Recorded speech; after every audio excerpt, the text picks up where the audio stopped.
Hi everybody. My wife wants me to make stuff. Does anyone else have any problems like that? So she bought these hanging flowers and then she doesn't want to hang them. So she cut off the hanging stuff and instead she wants me to make some stands. So the container is about 7 inches wide here, if I remember correctly. Let's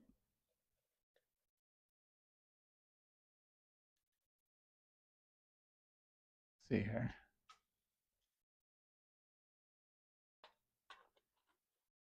Yep, about 7. And then up top, it's around 14. So I'm thinking that I want to make something out of redwood because I have redwood. Crap. Apparently a moth is also in my shop. I also have a moth. Amazing. So I've got a bunch of redwood that I can use. Got this stuff as well as a bunch of stuff up there. So I'm just gonna try making some stands. So we'll get started. All right.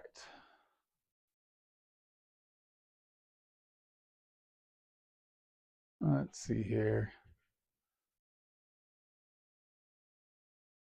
Oh, hey, how's it going, everybody? I see Billy and Lawrence and Skadooby, Cedar Growbox.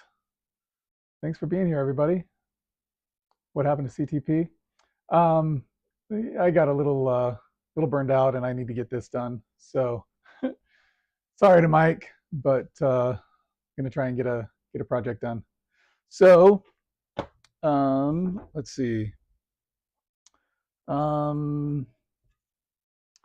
right, so I've got a bunch of this stuff that's already basically the right, well, I don't know about the right width, the right, geez, why can't I think of the word that I'm looking for? Depth, I guess, whatever. They're pretty much the same. This is pretty much the same. These ones are a little different, not quite.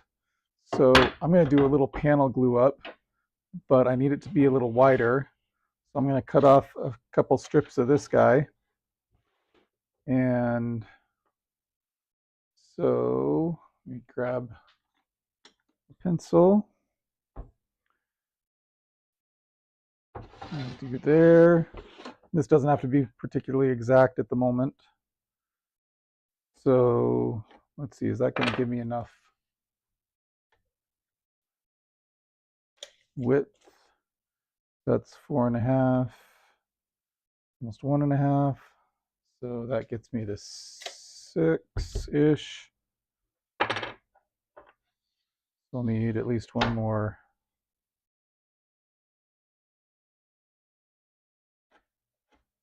To there.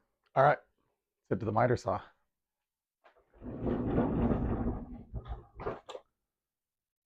Bum, bum, bum, bum. How's everyone doing tonight? Yeah. Anything, you guys do anything fun on your Saturday?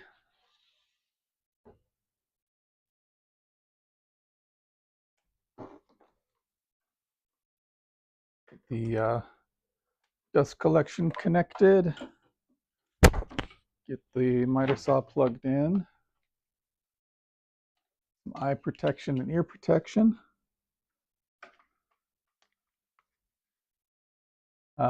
You feel that, Cedar? Yeah. Thickness, that's the word I was looking for. Thank you, Skadooby. Man, like, why can't I think of the word that I want to say? But, all right. So, I'll just cut off a few segments here. Is that really how long that was? Yeah, okay.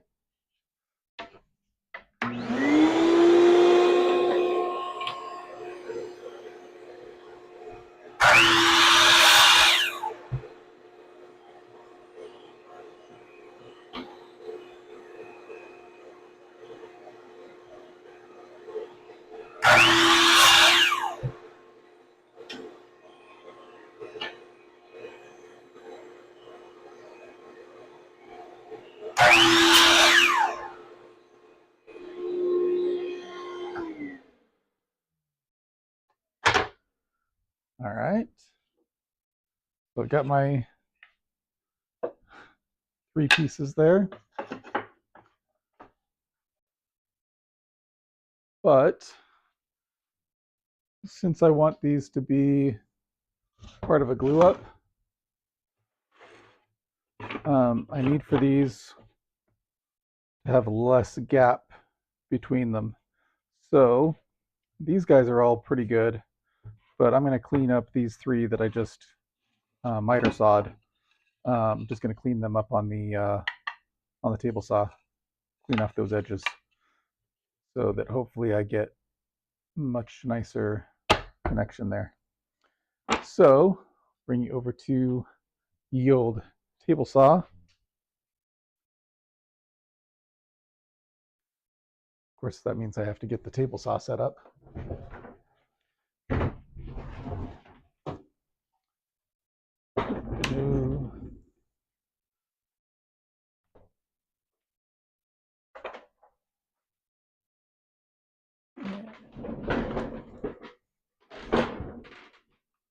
And I'll be ripping here, so I won't need the crosscut sled at the moment.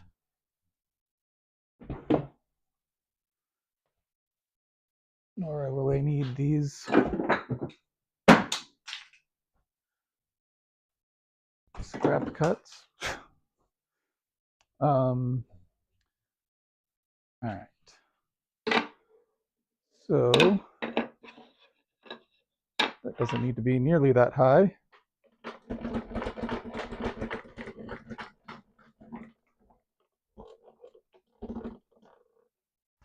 That is plenty high enough. And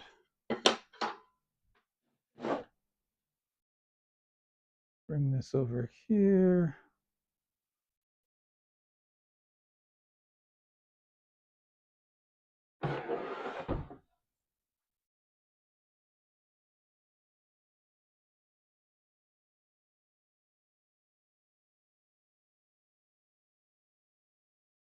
All right. So I just need to go a tiny bit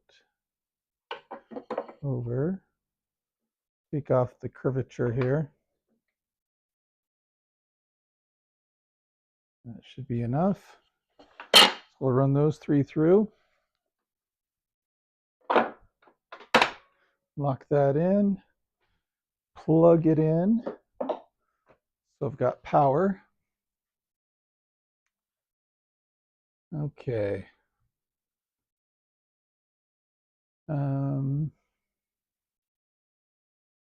Lauren says it took 1 hour and 15 minutes. Was that for Twin Falls? Is that what you were telling me earlier today, Lawrence, I think? You make the drive from Boise? All right, here we go.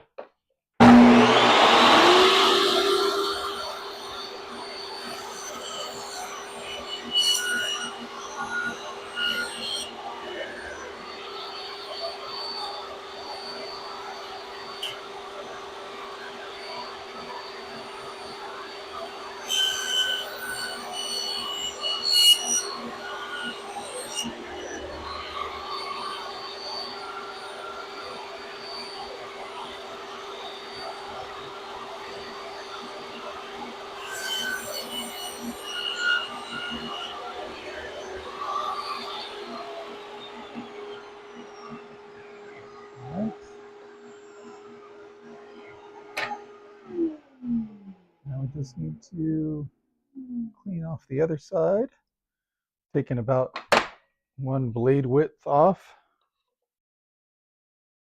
All right.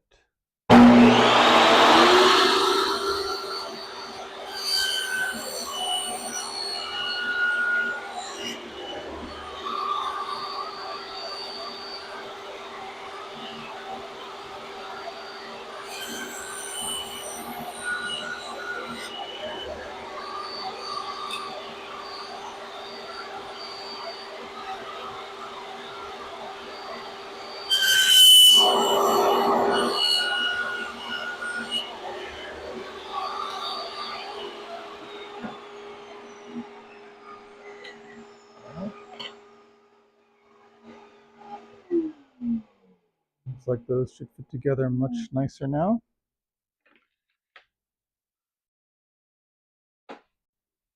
I'll bring you all back over here.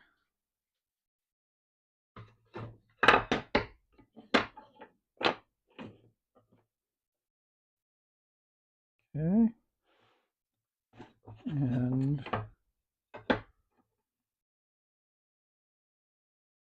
we'll do something like that.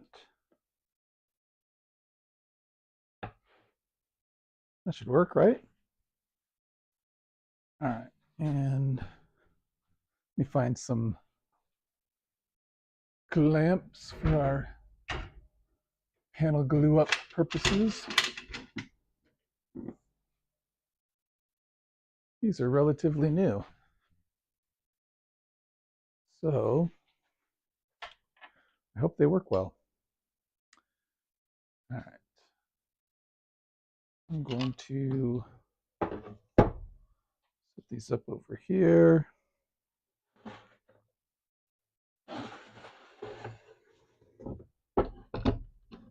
Actually, you know what? I'm going to move the plant out of the way so that I have more room to work with.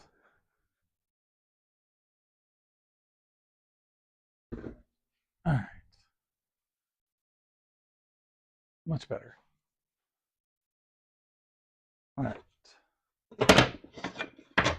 So throw my other redwood offcuts over there. And let's set up over here.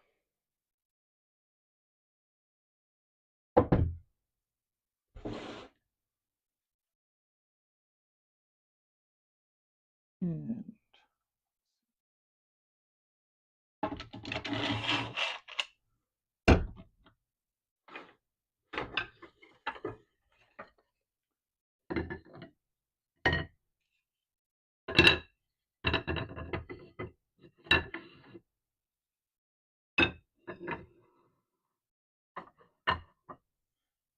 okay.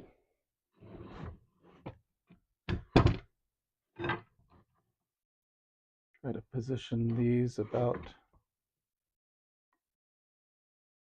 1/3, 1/3, 1/3. And give you a little bit more height here. Hopefully see it all.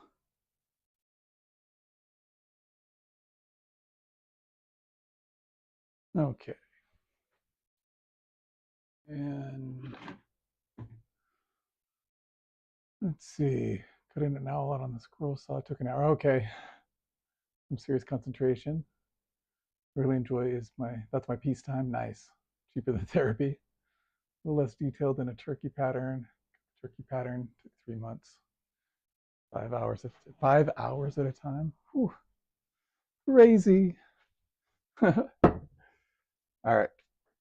So I'm going to use Type Bond 3 because this is going to be an outdoor project that should be subject to lots and lots of moisture.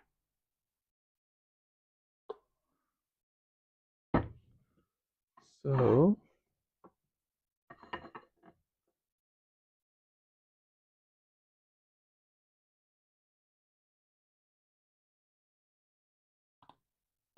here we go.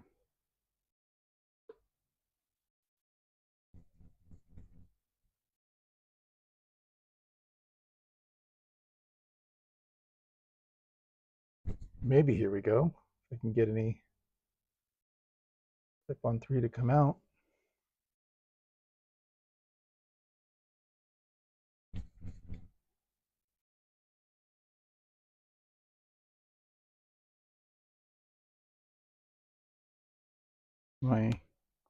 Oh, apparently I didn't have it open.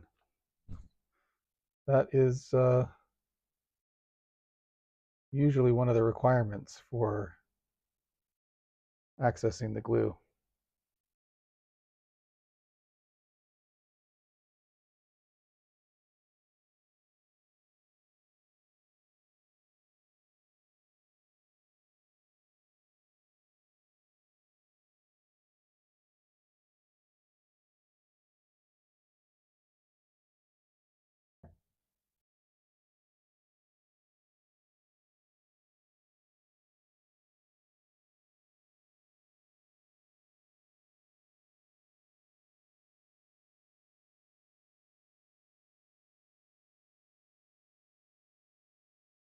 All right. And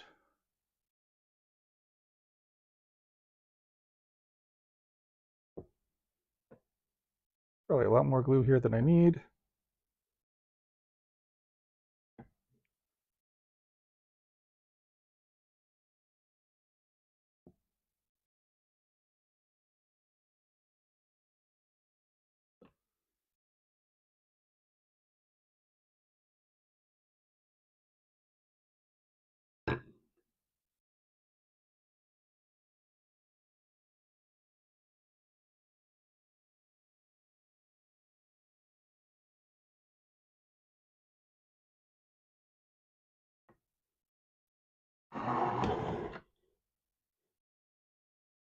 All right.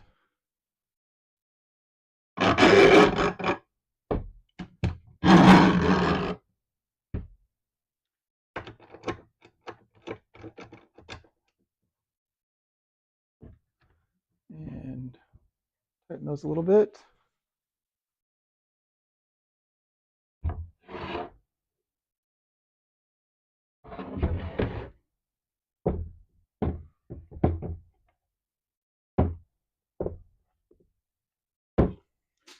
All right.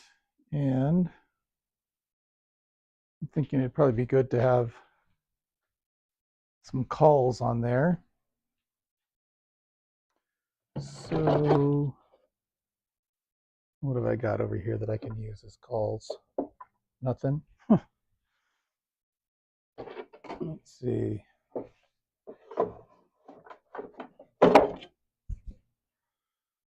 Got some plywood that could work pretty well. And let's see. Yeah, that's plenty long enough. Since I still have my table saw plugged in.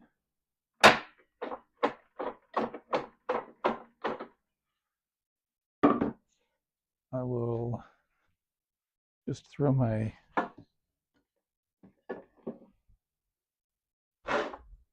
crosscut sled back on.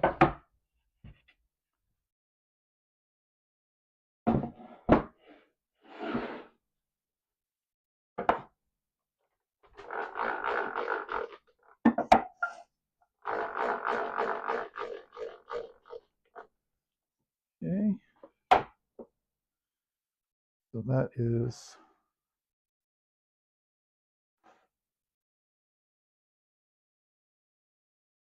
and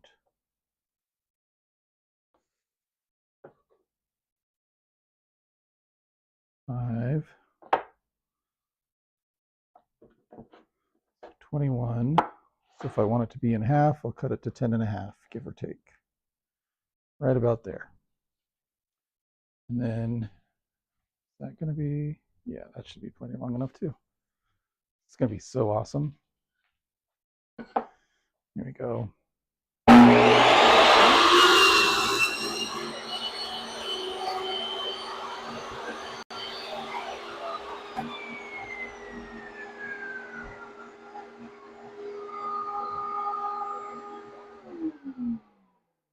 This one's about 17.5 inches, so we'll just call it 8.5.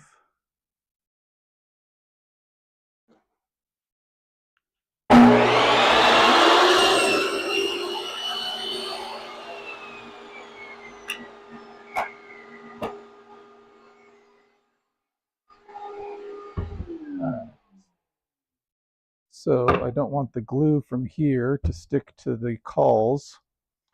So let me get some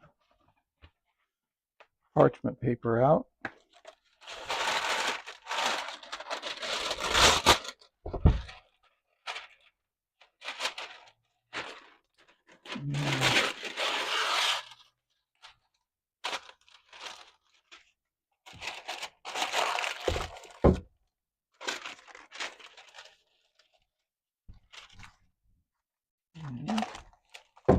cover there.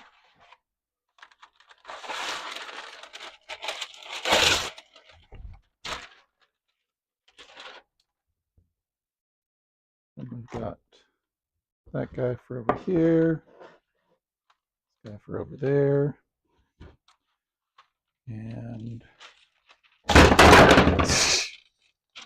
brilliant. Brilliant. Apply the pressure on the workpiece that I'm trying to secure. That's pretty amazing, right?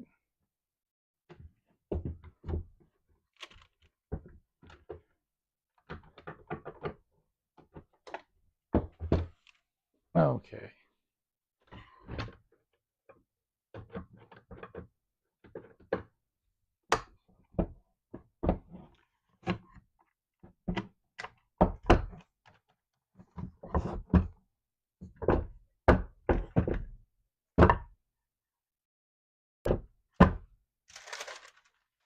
And really, I only did that so that I could easily get the parchment paper underneath. I definitely planned to do that.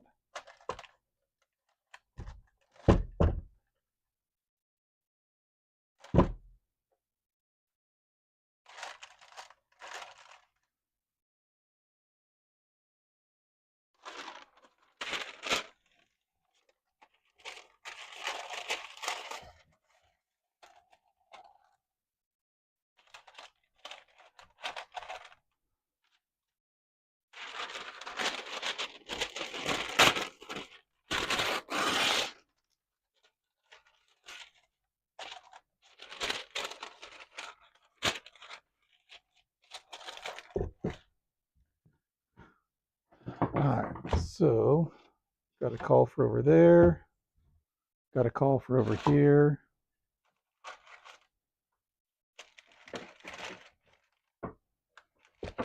And now I just need to access some clamps for those calls.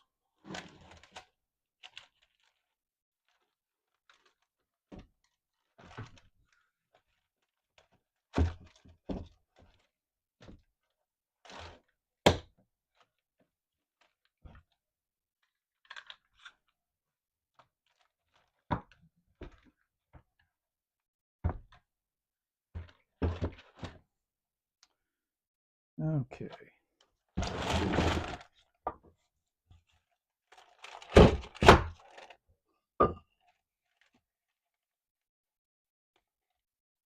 And where are the other clamps? Oh, I still have them on my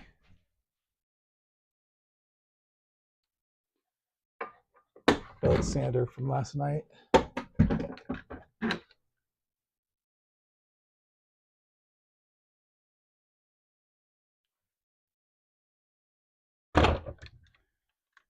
All right.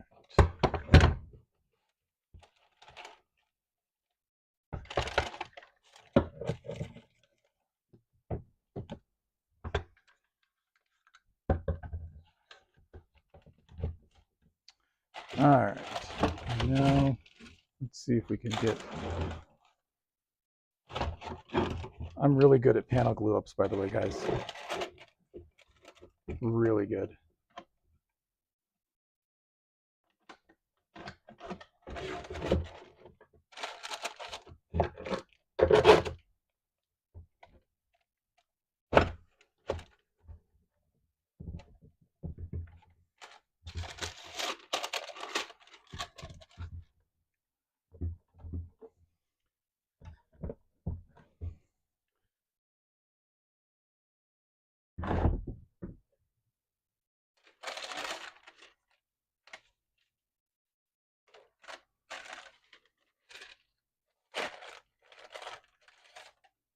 All right. Wow. All right. Now that I've got that glued up and probably all wrong, let me check in on chat. Okay. Chunks square it up and start trying to carve spatula and a spoon.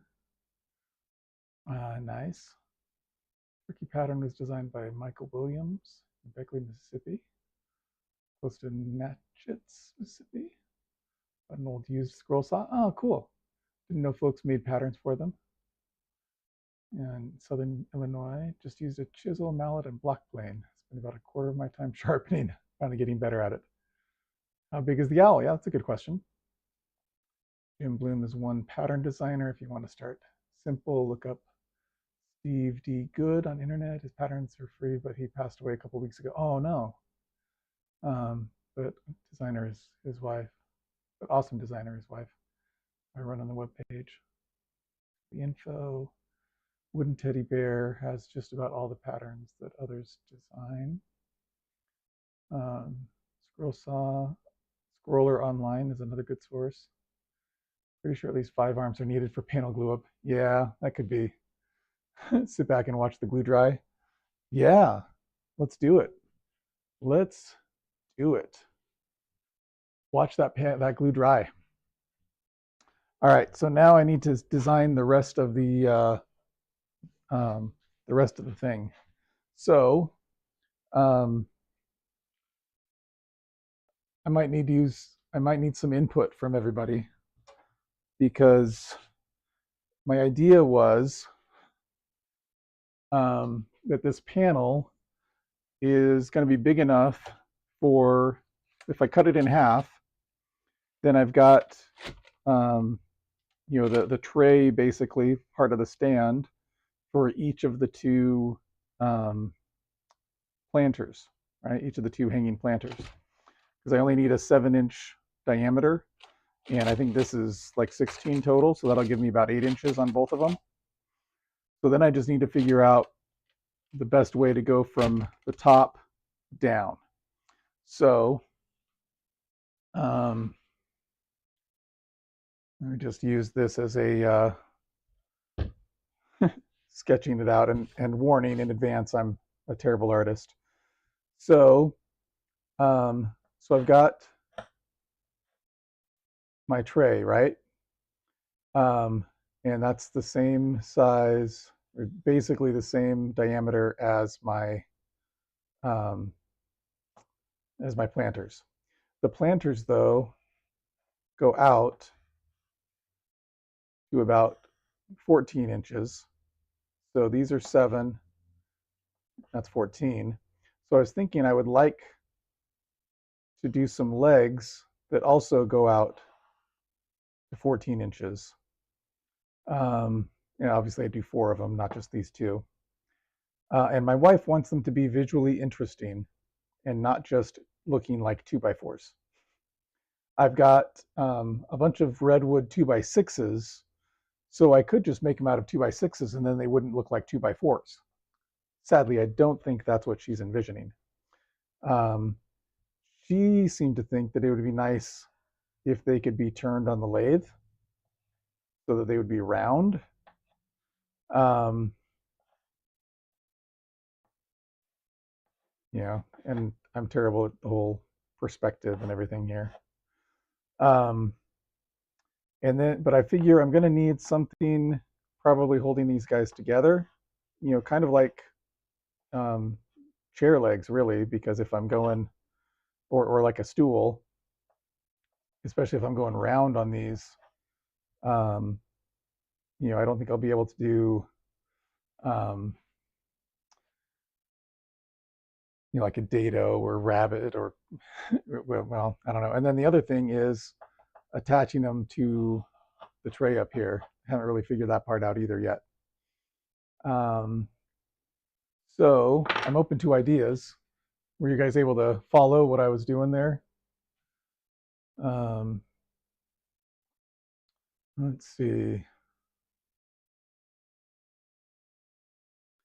Everyone's like, "Ooh, you're on your own, buddy." That's probably not that clear there, is it? So I'll try to make it.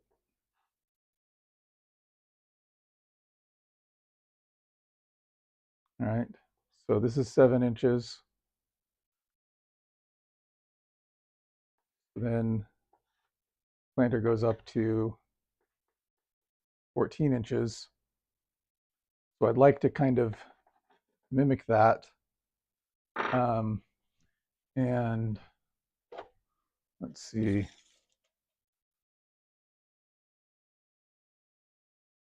I want it to be about 18 inches tall. Had to test on my own leg because my wife showed me how tall she wanted to be compared to her leg, and I was like, okay, well, where is that on my leg? So, about 18 inches tall. So down here,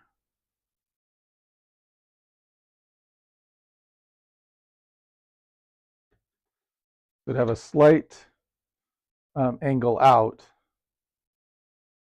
And if I do them on the lathe, I was thinking to taper them. If I don't do them on the lathe, I was also thinking I might taper them or do something, special with them. So I need to figure out the best way to connect them to my panel, and then also something for stability.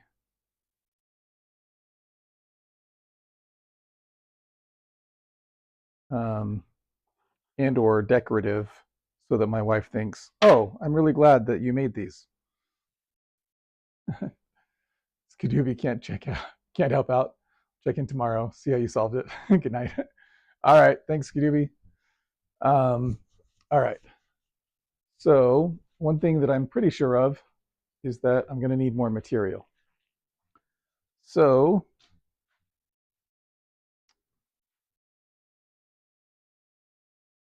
let me access some more material.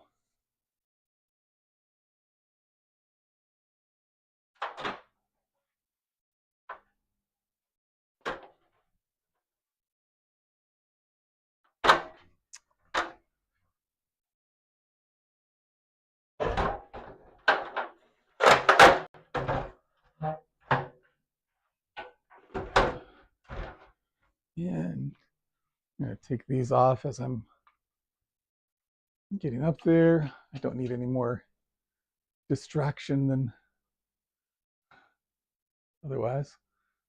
Take the edges and bevel them with a 22.5 degree angle. Okay.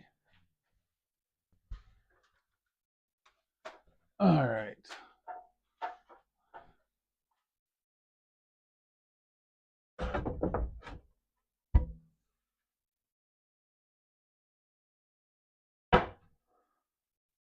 Wouldn't surprise me if this is all I need. Should I get something else just in case? Yes, I should, because I've got some things that are already ripped.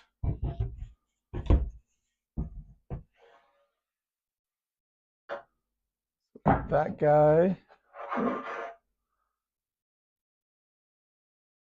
and this guy are already ripped down.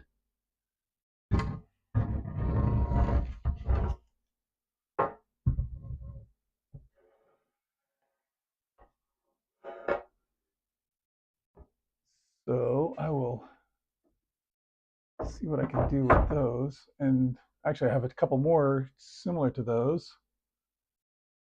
Let's see if, okay. Yeah.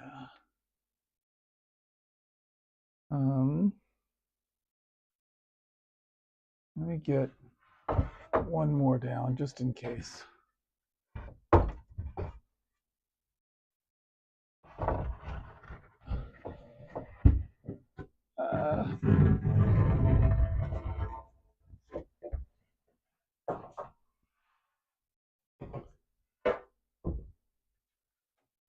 And I'll just get this one too.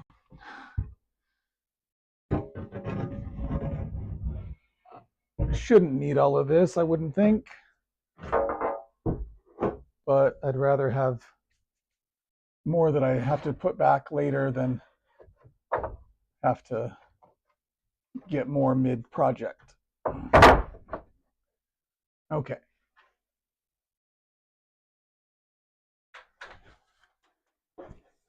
Okay. I got up and down the ladder without injuring myself. Hooray.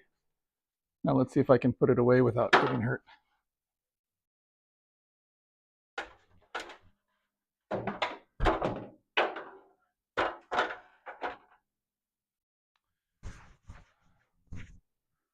Okay.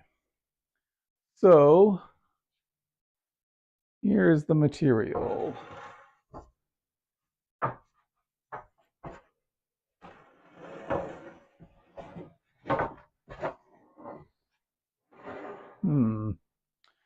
How do I want to place this while I work on things? Oh, I guess I should have put this other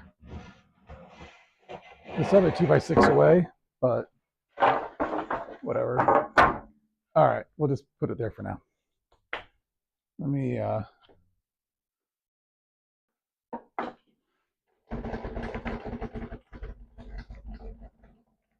get the table saw out of the way. I push on the sled as if that's going to move the table saw. Oh, push stick there. Okay. The glue's still drying. Looks like it. Hooray. Hey, let's see here. Hey, Randy, thanks for being here. Let's see. A simple, bevel on the edges of a 2x4 can change the total look in a big way. I'm not sure what minot or minot. I'm not sure what that means, but the 22.5 angle I get, 22.5 degree angle. Make a short, giving you an idea of what to do tomorrow. Got a router by chance? Do I have a router? Great question. So I have a rigid router on the Porter table router cable down there. I have a Bosch router in the on the router table over here. I have a Makita compact router right here. Over here, I have a Bosch 3 horsepower router and a Bosch 1.5 or 2 horsepower. Let's see, whatever that is. And a Porter cable router as well. This one is a plunge. This one has both a fixed and a plunge base. But I think those are all of my routers. Those are the only ones I have. So I'm not sure if they'll be enough to do what you're envisioning. Minor LOL.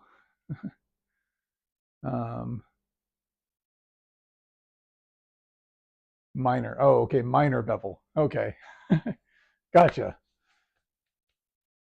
I'm a little bit more in the know on the word minor. You may have more routers than I do. Possibly, but I'm probably not as good with my routers as you are with yours. So quantity is not necessarily correlated to quality. So, all right. So, these guys are going to be plenty thick.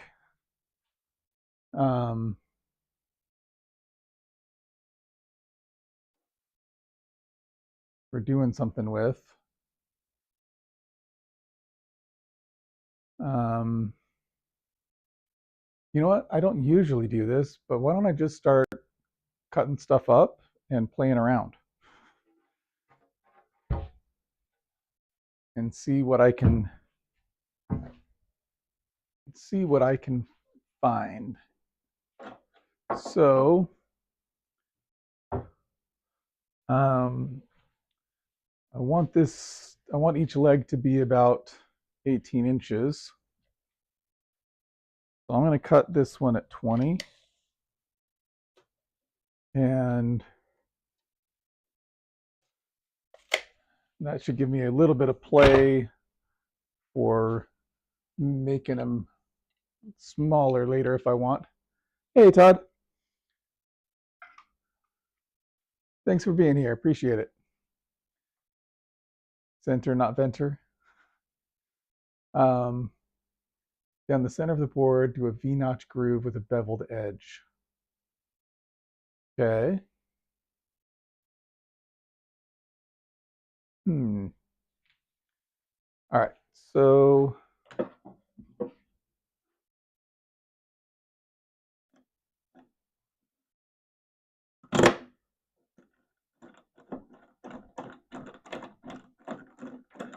lock this down as best I can. Actually, you know what? I'll move this over to the other side. That should give a little bit more leverage.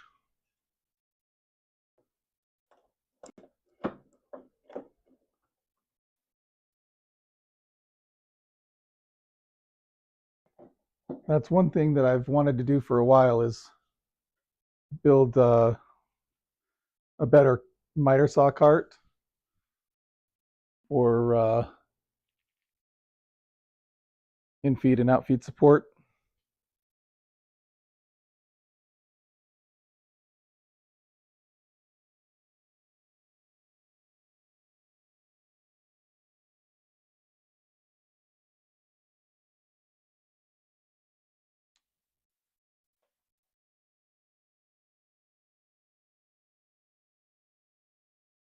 Okay. Oh, I still have it connected. Okay. Okay. Greetings, everyone. Thanks for being here. Appreciate it.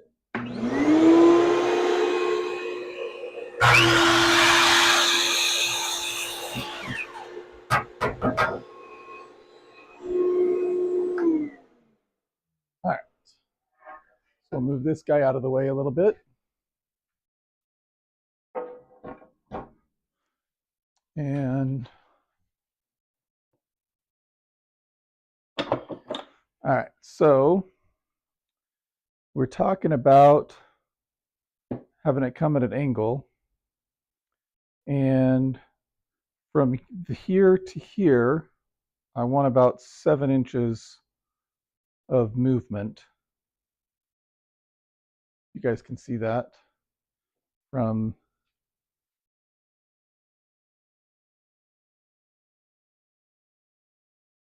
so I want this to have a bit of an angle. And from this point to that point, I want 7 inches. So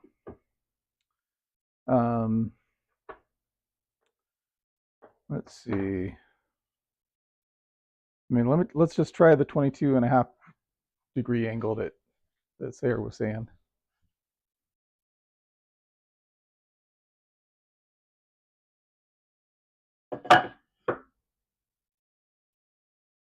And clear some of this crap out of the way. One of these days I will clean up.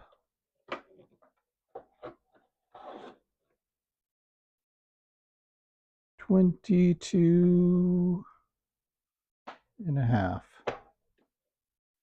we go.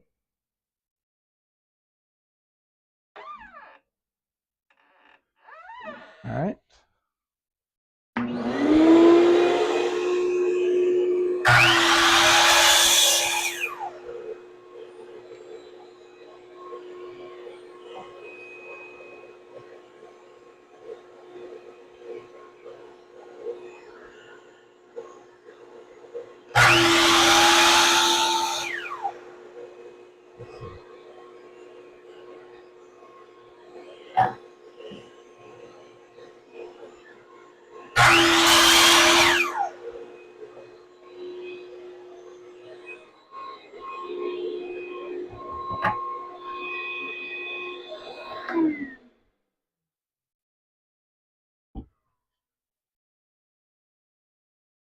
All right. So, well, you know what I didn't think about is I want it to be 18 inches from the top to the bottom. And so this is going to definitely need to be longer than 18 inches because I'm not going straight down, right? So right there, yeah, this is less than 18, which is actually just about perfect because that is where, if I add in the panel, that should bring it up. So that's just about right as far as the height.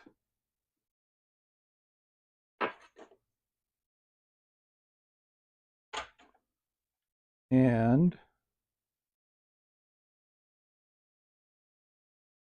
that takes me out. If I hold that steady and I hold this to the inside corner,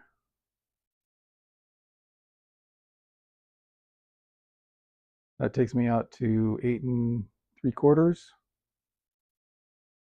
So I go further out than I need, which is fine, right? So that should be good. Um,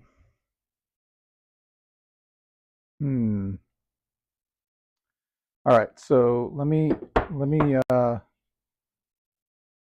take a look and see if I understand what you were saying about the V groove on the router.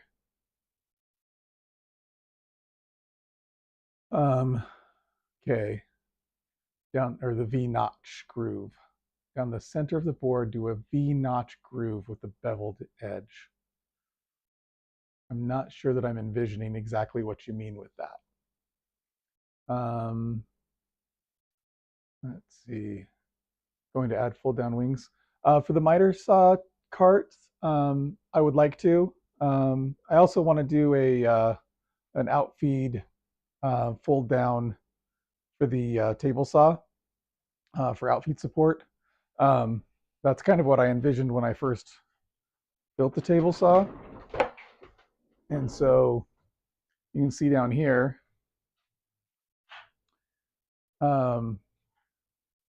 I have, well, let me back it up a little more here.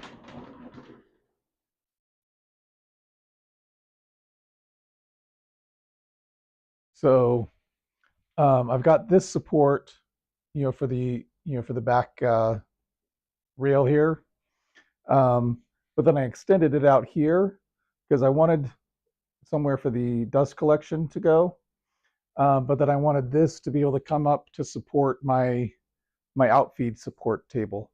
So that's why I have it out here in the first place instead of just ending back here. So that was part of my initial plan, but I just haven't gotten around to the outfeed support. Partly because I can just use my router table for outfeed support, and so it works pretty well for that.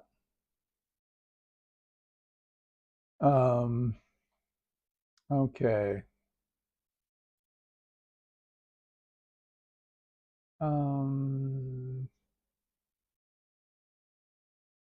No lengthways on table saw, edged.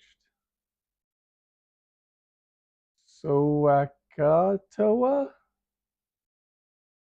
Gonna have to help me out on that one, Todd. 22.5 degree rip on the edge and just like 3/8 off.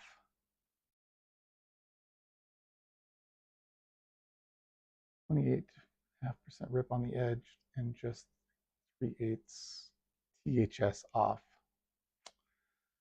Rainey says, would love to stay up and watch, but gotta head to bed. Y'all have a good night. Hey, good night, Rainey. Thanks for being here. Appreciate it. Closing in on 1 a.m. there in Ohio, right, Todd? Are you in Bearded Viking server? I drew a picture. I'm not sure if I am. I'm in the Facebook group for sure. I'm not sure if I'm on the server. Are you talking about like a Discord server or something else? Midnight here, but I'm pooped. Got more work to do tomorrow. Hey, thanks for being here. Appreciate it. the V-notch, the length of the board in the center. Sine of angle, opposite over hypotenuse. Oh, okay. Been a while since I had to do any trigonometry. Yep, Ohio. The V-notch, the length of the board in the center. All right, so are you talking about the length of what will be a leg, like here, or here, here? Were you not wanting me to do the 22.5 degree angle there to make it angled like that? Is Discord? Yeah, I don't think I am. I'm pretty new to Discord, so I might be on there, but I'm probably not. So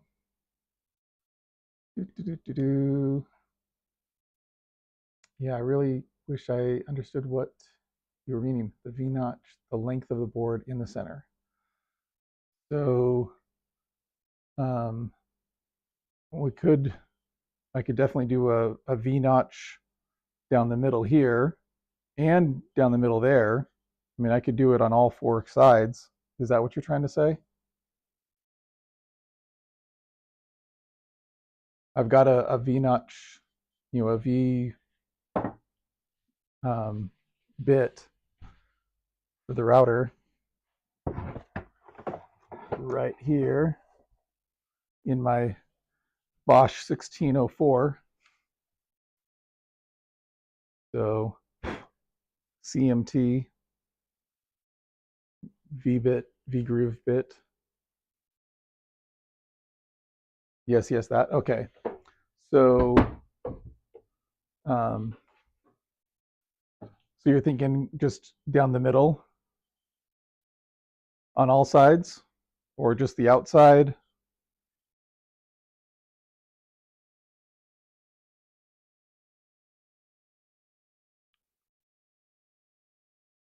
I could also do like a round over or something to make them a little. So do a V groove in the middle, and then a round over on the edges, or at least on the outside edges. I was thinking about turning it on the lathe to make it round, and maybe even doing a taper, but that could be interesting. But I'm a little concerned that with my 22.5 degree angles already cut on there, I don't want to put it on the lathe and have it not be flat where the drive center and the live center are going in. Yes, bingo all side, or what you would think looks best. Yeah, it doesn't really matter what I think looks best. What matters is what my wife thinks looks best. And basically whatever I decide on what looks best, she's going to disagree. So that'll be nice. But I'm gonna batch out a few legs like this, and we'll give it a shot. We'll give it a try. So here we go.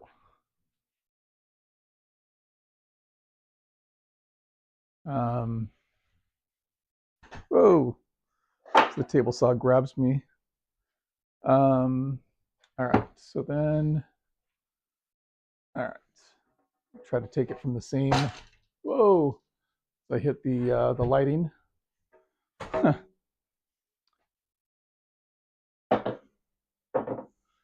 All right.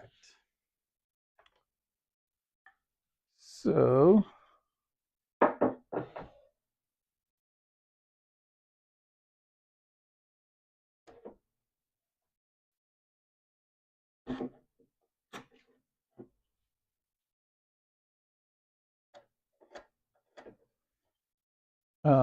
be nice if I could do stop block on here, but I don't think that's going to be very possible. All right, so let me start with this cut.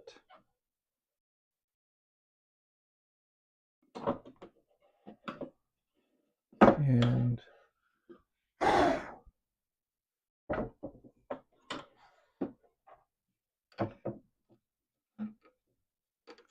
feel like I've got something blocking me there. I'm not sure. Oh, there we go. Got some little chips in the way. And maybe some severe bowing. We'll find out.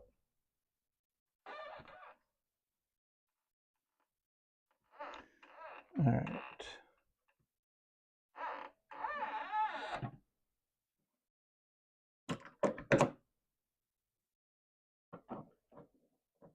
Oh, I think I just moved it a little. And then moved it more.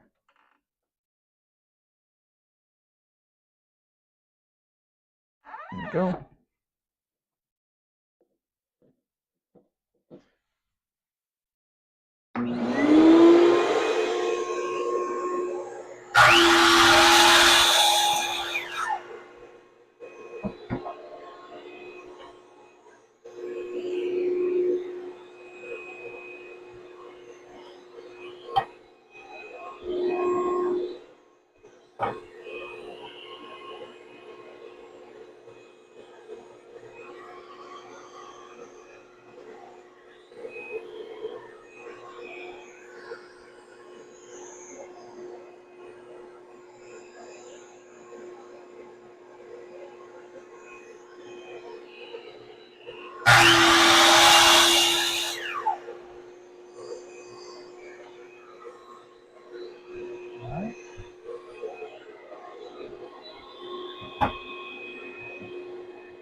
All right, and see how close I got on that one.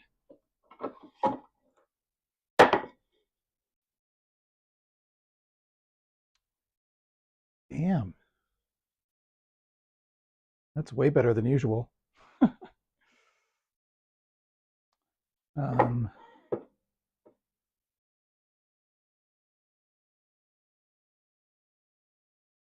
Not quite perfect, but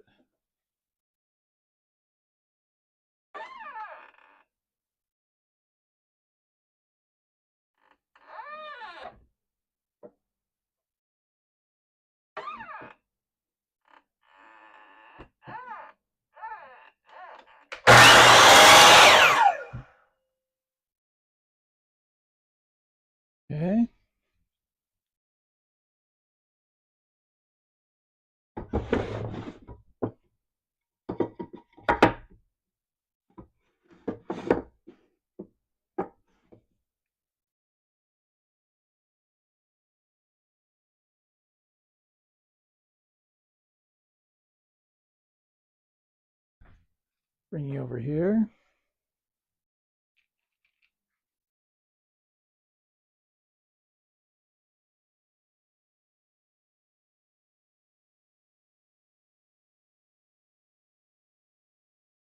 Okay.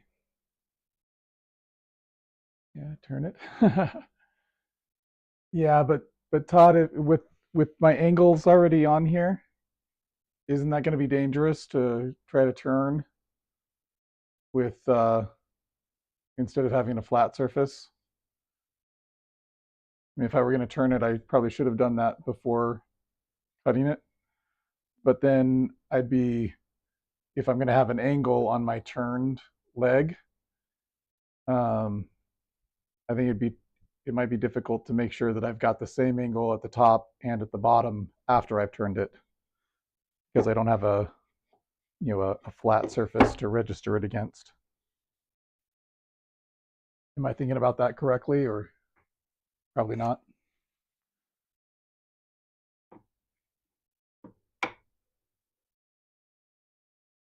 Okay. So these two are both a tiny bit bigger.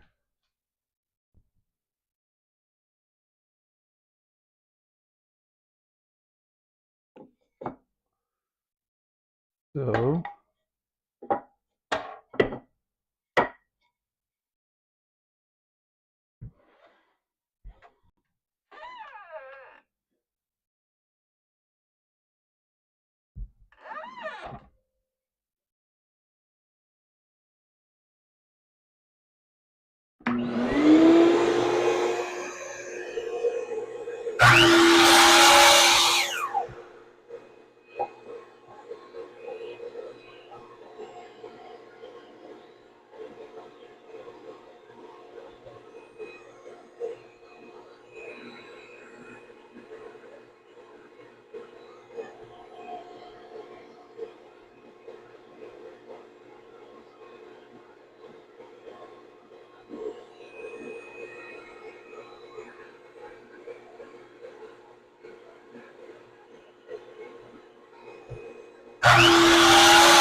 okay, they should all be perfectly aligned now, right?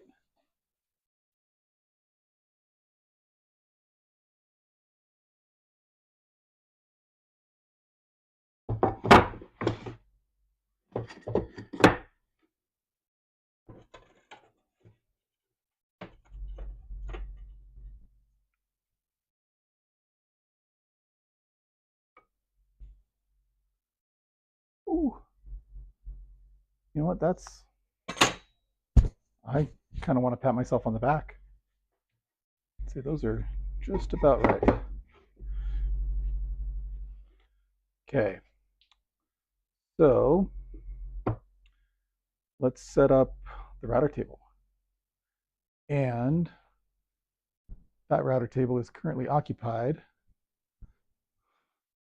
with holding boards there. So I will set up a different router table.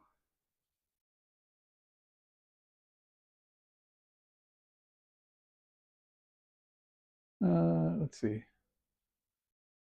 Cut one and put it on top of next piece and copy with the scribe. I hadn't turned off the TV yet. Depend on the drive and live centers you have. A ring safety drive center and live center. Could do it with the angles. Spur drive not so much. Well, let me show you what I've got. Let me take the camera over. So I've got this guy, same as what I had on before. And then I've also got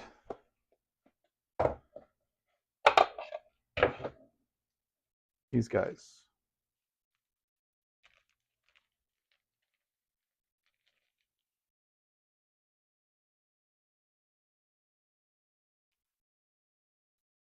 And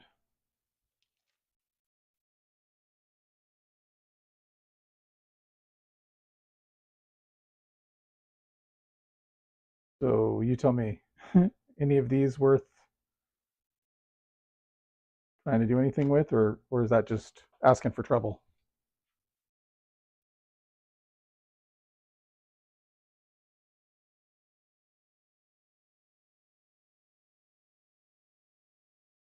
What do you think?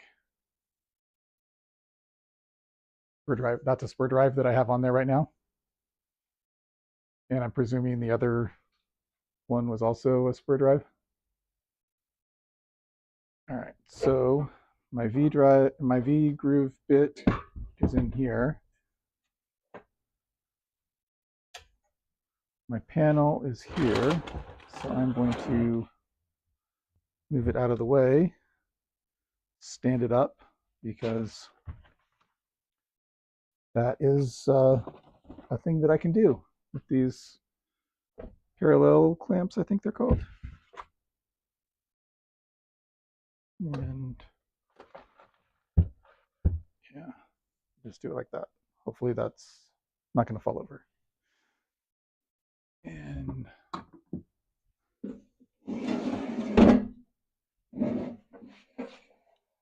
here's the quarter cable router table with the homemade fence.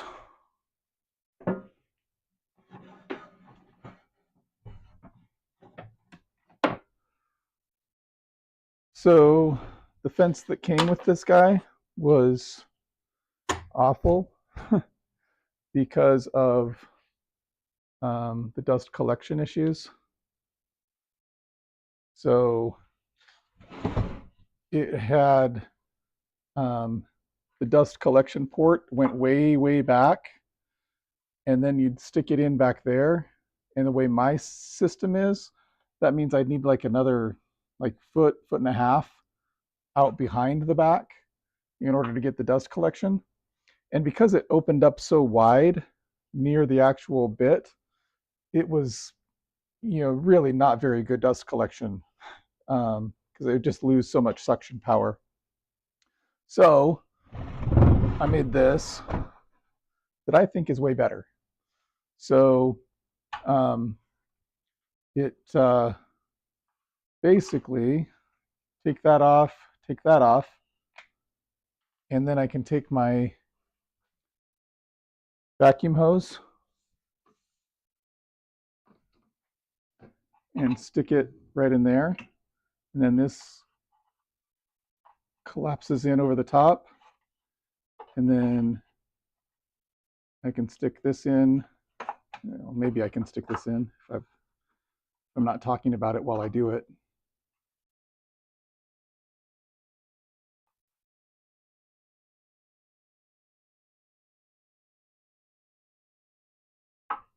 There we go.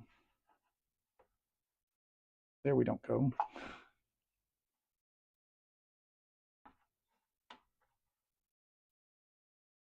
Yeah. All right.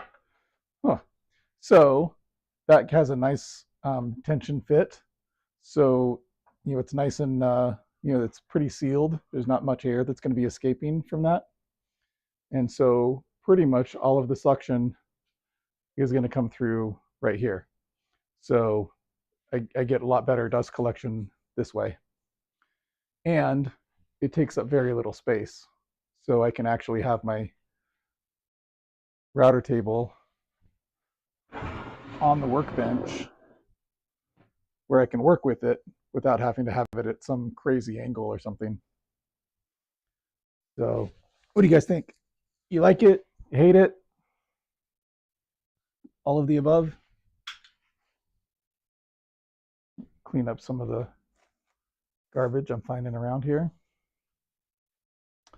All right, and I need to get this router out. And first I need to remember how to release it.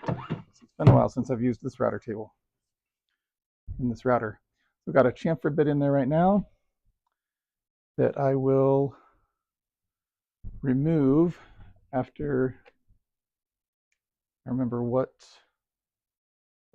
size. Nope, a lot bigger than that. It's probably the same size as the, yep, let me get the other, from the other router table.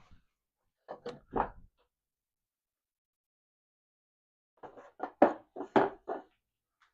7/8 inch. No, that's not gonna fit.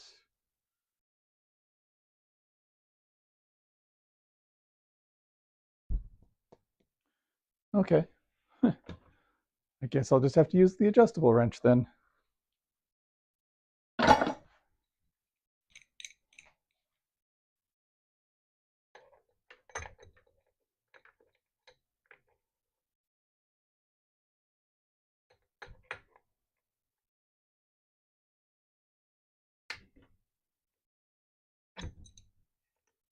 There we go. And that uses a, that bit was a 1/4 inch. So now I need to remove the V bit from this router. And this will be fun because it won't stand easily because of the cable coming out of it. Also, it's missing a handle. I've been meaning to make one. Now that I have a functioning lathe, that might be easier to do. So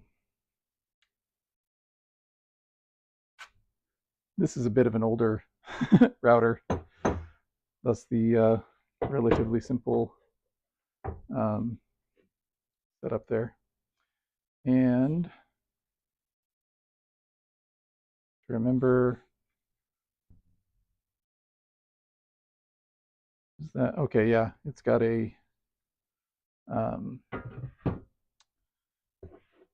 let's see what wrenches I need for this one. It might be the same size as what I was just using, pretty much. And then what size do I need down below?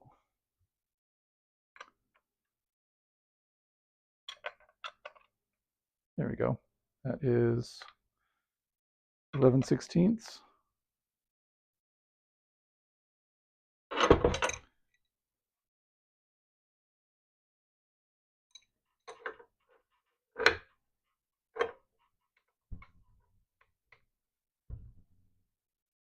All right, I need to not have everything right here. And really I should have this down on the workbench instead of up on top of the router table here.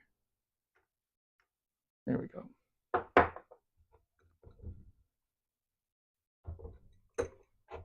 Oh, there we go. That wrench didn't want to release.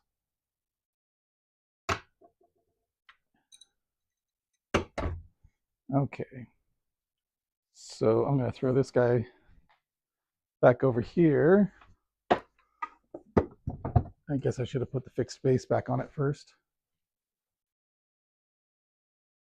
I'll take care of that later. All right, and then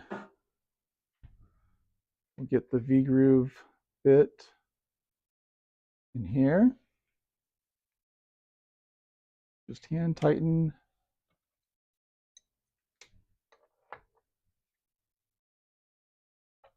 Go. That should be good enough, I hope. And let's see, how deep do we want to go? Let's go deep.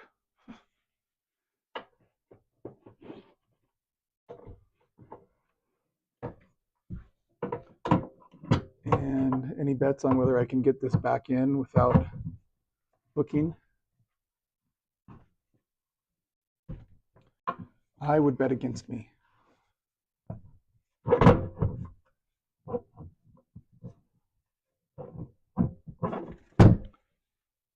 I'm going to look.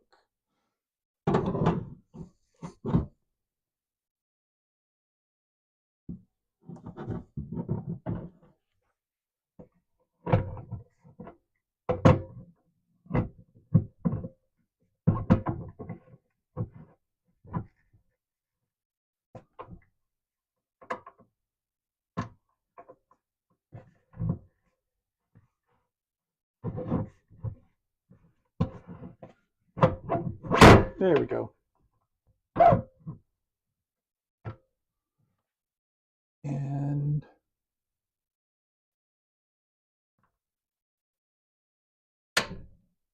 lock it in there. And release those a little bit. All right.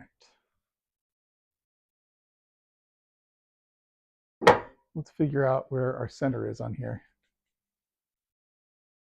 Spur drive, is there a pin in the cup? I don't know what you mean. Is there a pin in the cup? The one on the lathe is a spur drive. The cup looked like a cupped friction drive, sometimes referred to as a safety drive center. You get a catch, the cup will keep spinning, but wood will stop. Okay.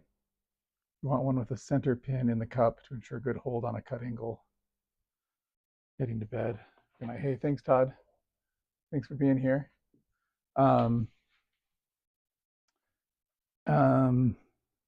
Yeah, I don't have any. Well, there are some pins that I can put in there, I think.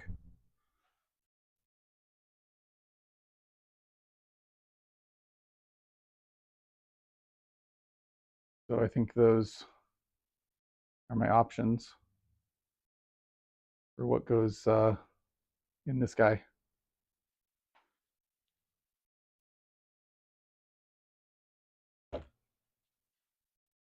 Let me know if that's right, if you're still around.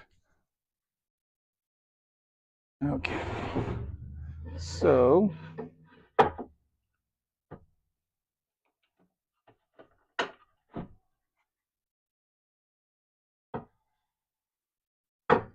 let's figure out center on this guy.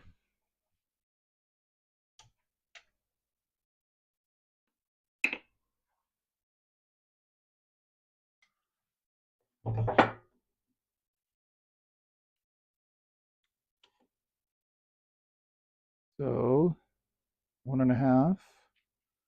You think about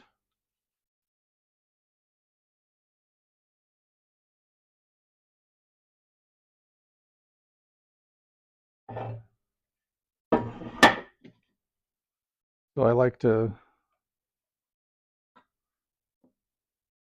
just go from both sides with the measurement locked in. And I know that right in the middle of those two lines is my dead center.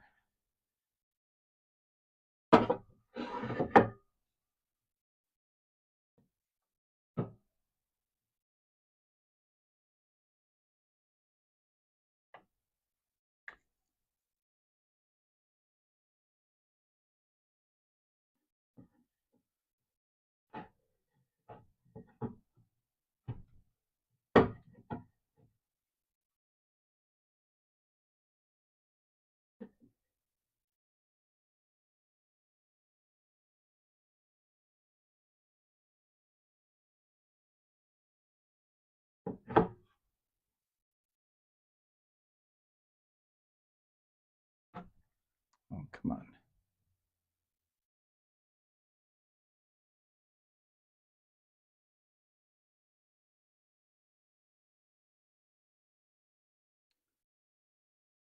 Okay. I think that is dead center for the exterior.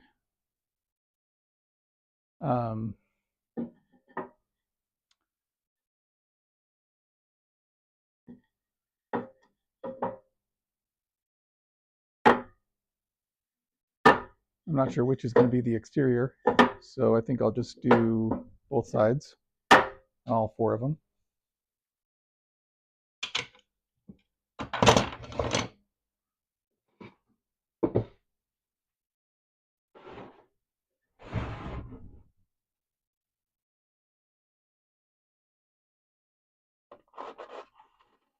And looks like I didn't quite get that in all the way.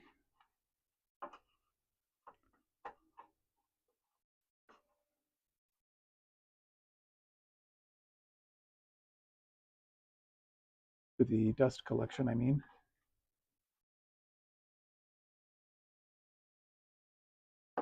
Yeah, that's a lot more involved than I remember it being in the past. Okay, so I think I need to plug in the router, turn on the dust collection, and then turn on the router, and then start a routering. So this should be exciting.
All right, and that basically did no good on the dust collection because the workpiece was basically blocking off the dust collection right after there. So it was getting no suction. So that's why I end up with all this red sawdust everywhere. All right, so now I'm going to adjust the adjust my width here after I mark center again.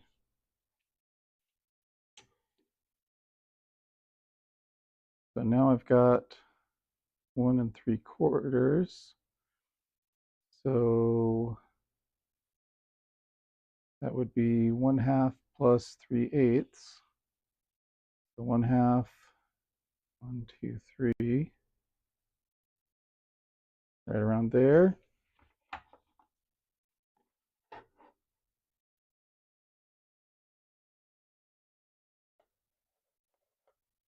Mark from that side, and I'll mark from this side, and right in the center of that is my center, and I should have done it on this face, so that's going to be different because now I've got a different angle.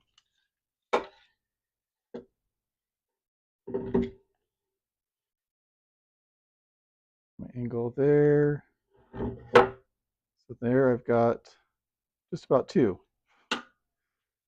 That would be 1. Oh, but did I do the right?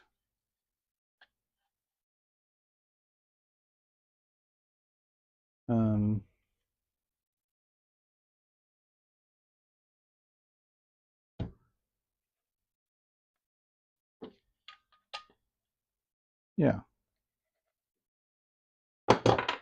Okay. So now I've got both there and there, so I can try to line that up.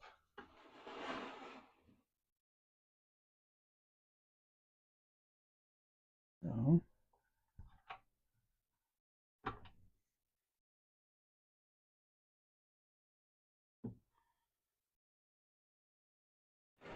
sorry, I'm going to prioritize my own view over yours. And that looks to be pretty close.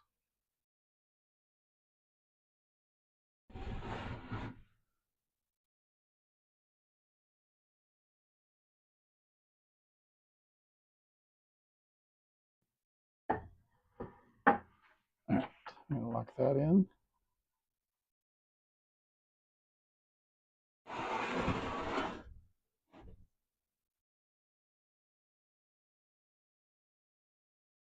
Okay. Hey, pine oak. I guess just pine oak woodworks now. Didn't it used to be pine and oak? Good to see you, man. Just trying to make a stand for some hanging planters. So trying to make add some visual interest. So I'm just adding a V-groove on all sides of the legs.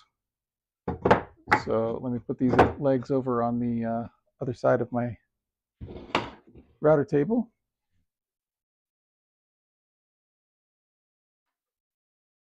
Try to give you as interesting a view as possible.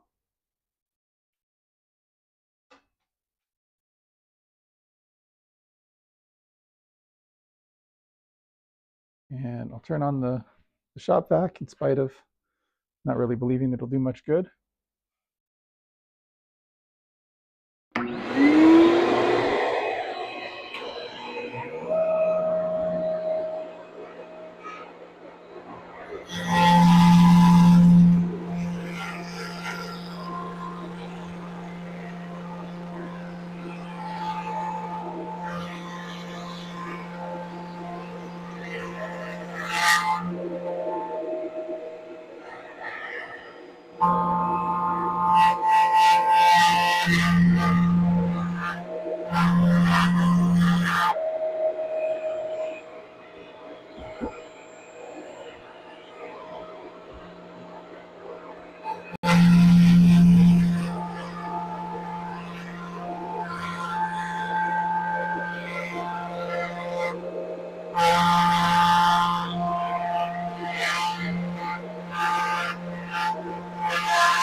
All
right.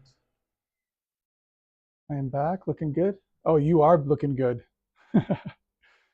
Doesn't look like a 2x4 anymore. It's true. Salutations. Hi, Amy Jo. How you doing? This old man has vision. Not bad for a 62-year-old nut job. Hey, you know, whatever works, man. Whatever works. So here we have here's what we've got right now. Got one set of legs mostly done, right? So the idea on these, I'm not sure if I've got enough width, but I'd have my 7-inch tray up on top, and then those guys. Figure I probably want to sand them off. I might want to do a round over as well. I think I do want to do a round over, at least on the outside edges. And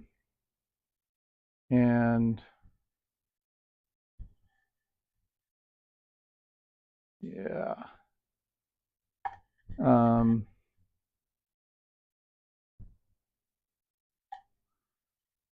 And then it's you know what, let me check in with the missus real quick and see what she thinks of these. I should probably sand them first so that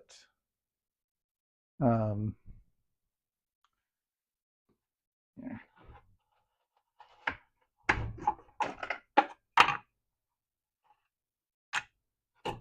So that I have a possibility of her saying that she likes them. Not a very high possibility, but a possibility nonetheless. I'll just sand a couple of them. And I think I'll start with 120 and maybe end with 120.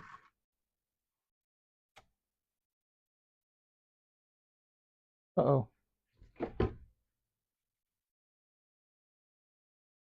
That's my daughter calling me anyway.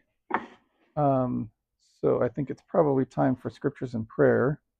So I will need to go up and take care of that as well. That should only take a little bit of time. and then I'll be back with you all. So let me just sand these real quick, then I can take them into her for scriptures and prayer and for her approval. Here we go.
All right, so I'll be right back after I get approval from the missus to move forward with this plan.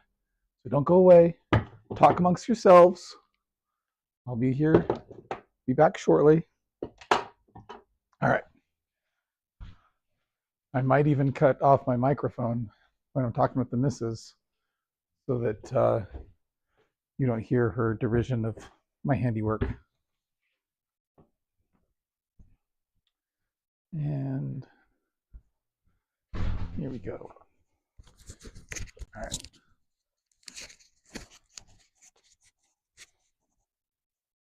Turning off the microphone now.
And I'm back. Surprisingly, she approves. And when she approved, I did not ask her whether or not she would want the round over on the edges because I said, hey, or to myself, I thought, she already approves. Why am I going to risk her not approving anymore? All right. Hey, what do you know? It seems like when I go away, that more people come in. So apparently I'm more popular when I'm not around. Let's see. We've got Jen in the house. We've got Mike is making stuff. Lawrence is still here. Robert Spraggs, hello. Thanks for being here. Let's see. Hope everyone is doing great. I do. How goes it? Everyone in chat, hello. Smack that like. Yeah, I like that idea.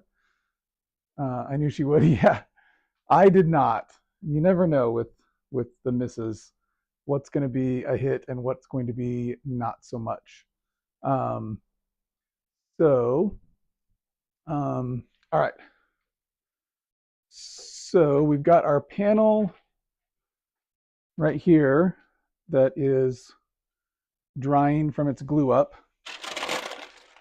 Right there. It's a nice little redwood, about 3/8 inch thick. I'm thinking to split this in half so that I'll have two different trays basically at the top of my shelves. The one thing she was concerned about is that the legs may splay out a little too far. So I may need to narrow the angle so that they're a little bit closer together and not going out as far. So one of her concerns was that it would be that we wouldn't have room where it's supposed to go, which is right in front of the garage on either side. We've got two of these. So let me back this up a little bit.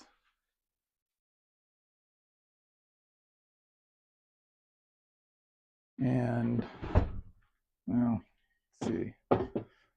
So if I can just balance those.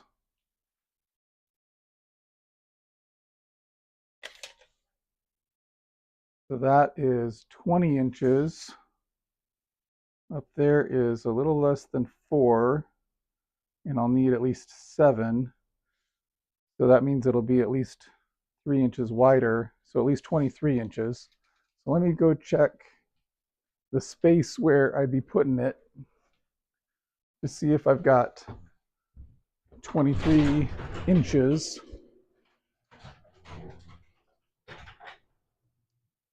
of room. And yeah, I think probably I should be shooting for a lot less. So we're here. I think I should be shooting for closer to 18. So on the one side, I've got plenty of room. On the other side, though, I've got a flower bed that's going to be making it uneven.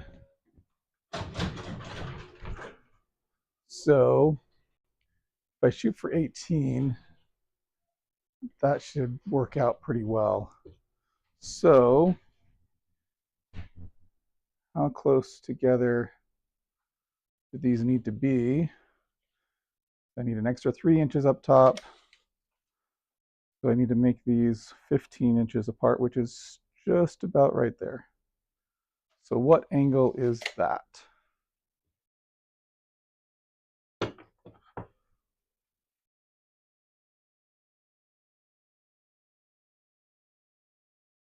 Let's see if I can.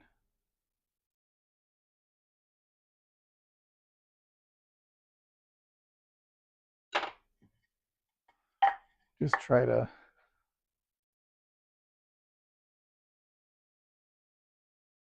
estimate there. Oh,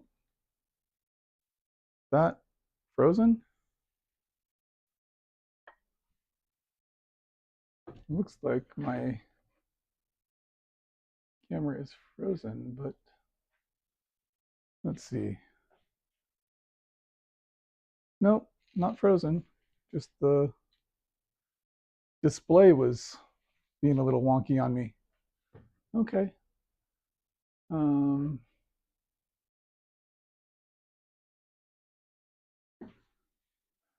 Go to 15 degrees. All right. Working hard to turn off. That's what she said mode. Yeah, I believe you. Let's see. You were waiting for people to try and talk to the sander. All right. So let's take a look at 15.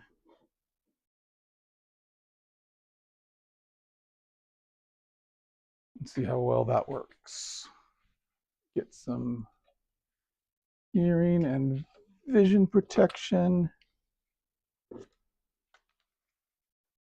And move my dust collection back to the miter saw, even though it doesn't really work that great on the miter saw. Didn't really work that great on the router either, did it? All right, here we go.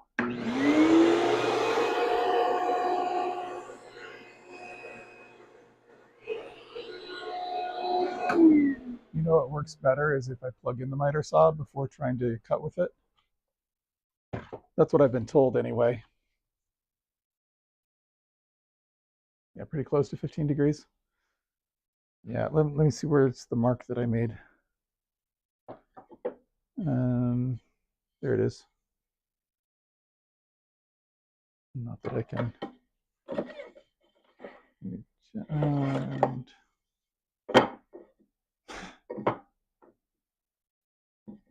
yeah, I'll just, oh well. And why am I, yeah, I have to be the other direction. Okay. Oh well. That should give me a cut all the way across. All right.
All right. And let's do a test.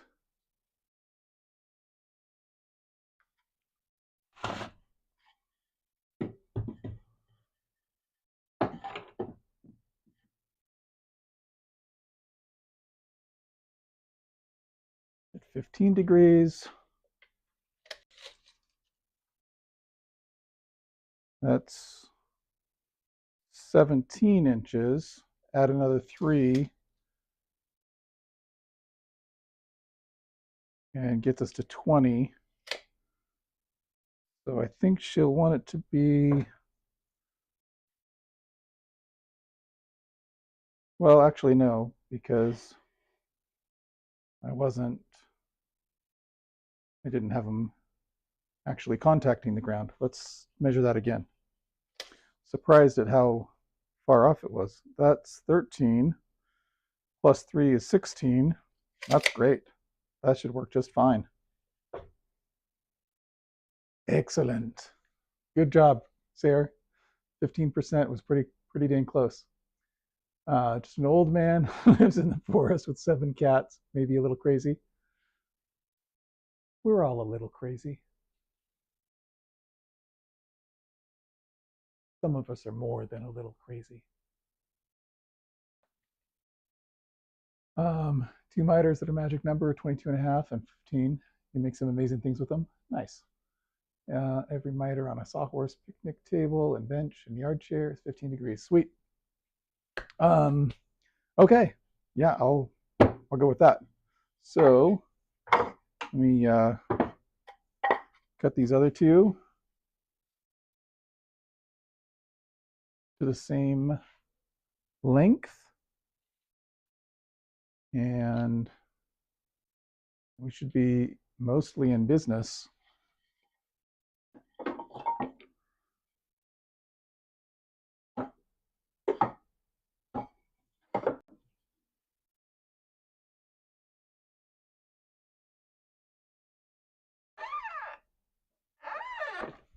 Here we go.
All right, let's see how we did on that.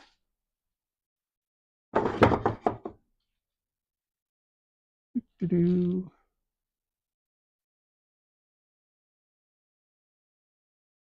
All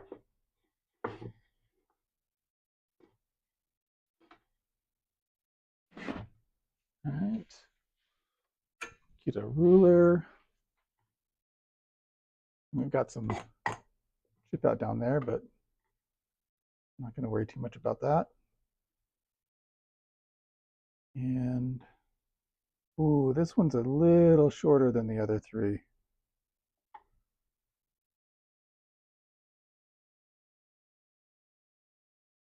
Actually, those 2 are pretty much the same, and then those 2 are pretty much the same.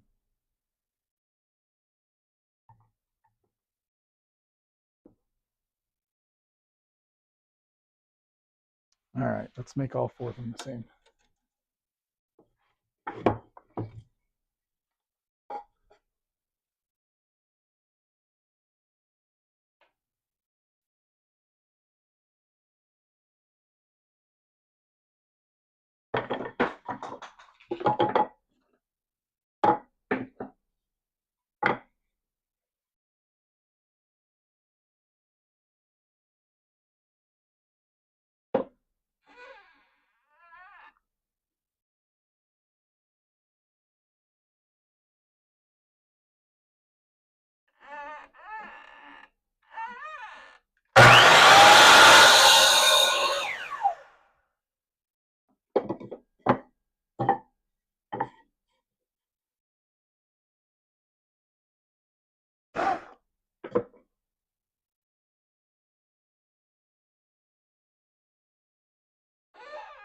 I mean,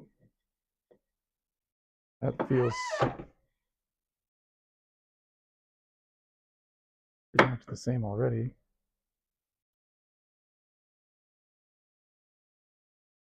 Yeah, that.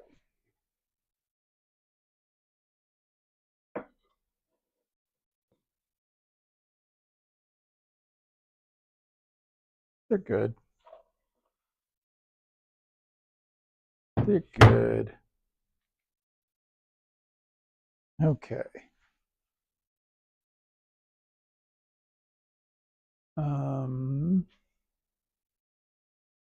Barn roofs, wishing wells, planter boxes, community 22.5.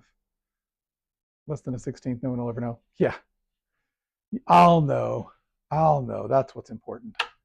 Okay, so before I get going on our next steps, I'm going to batch out another 4 to be like this. Because I've got 2 planter boxes, or 2, yeah, hanging planter things. So I want them all to be similar. So let me come back over here to my stock. And this is the guy that I've been cutting from. So 1, 2, 3. I'll probably be able to get at least 3 more legs out of him, but maybe no more. So is one of my other pieces here the same? Yes, good. That is the same. This one might also be the same. Yep, good. All right, so I've got options.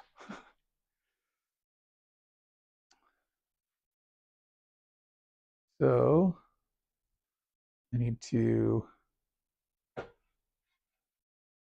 a new angle on this one first.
Now I've got 4 more that I can run through the router table. Isn't that exciting? And I'll move these 4 over here to the other router table so they're not in the way. And I'll take my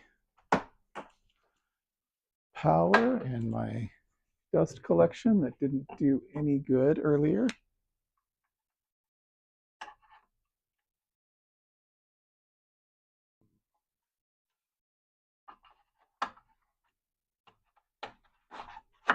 Well, at least it went on easier. There we go. All right. Amy Jo is back again. Hooray! Hey, Lawrence. Thanks for being here. Appreciate it. Okay. So I believe this is a midpoint. Let's see. Let's see which side I think it's the wide side right now that I'm supposed to be routering.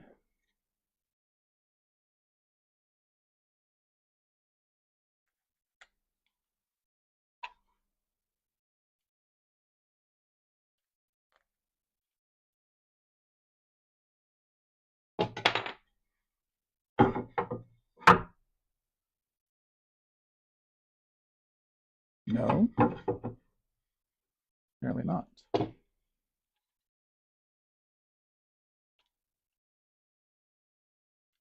Let's see.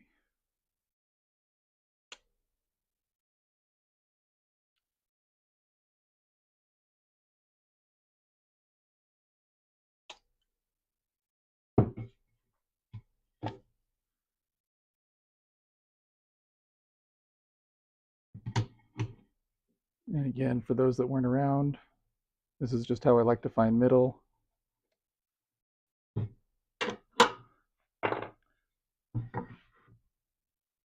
All right. That should be good. So we're going this.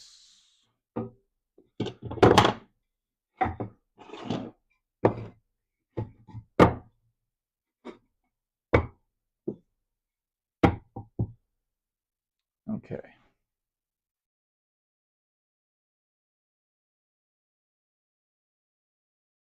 All right.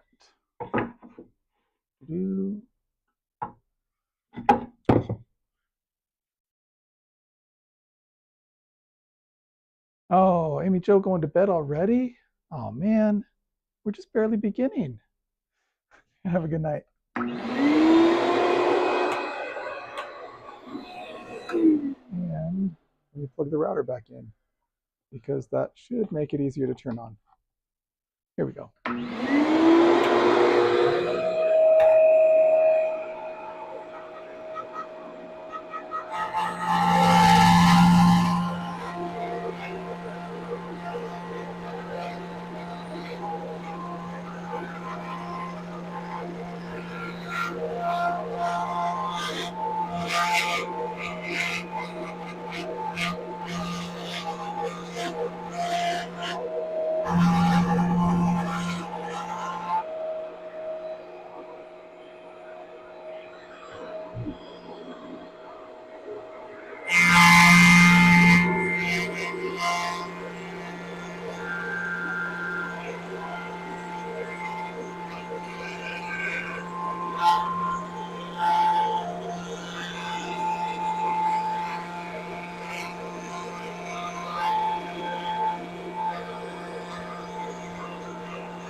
All right.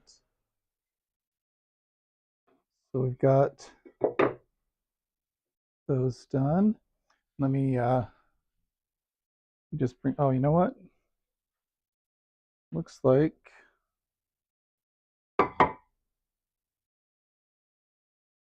this isn't quite centered. Is that what I had it on before? No? Is that? Yep. Huh. What do you know? All right.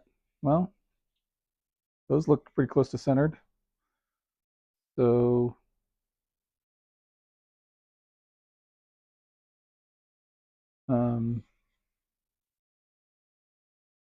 let's just keep going.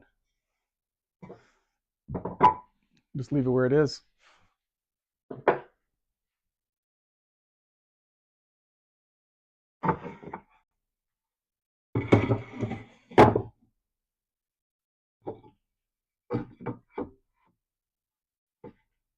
And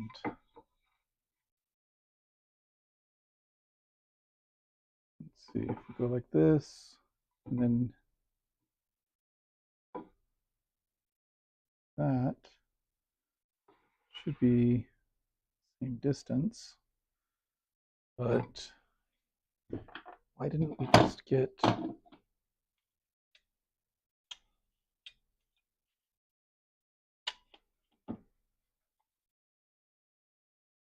All right, so that is...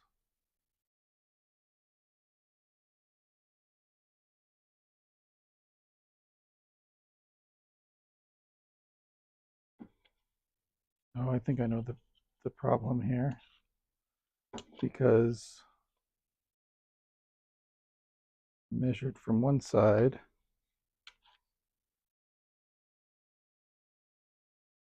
And that isn't really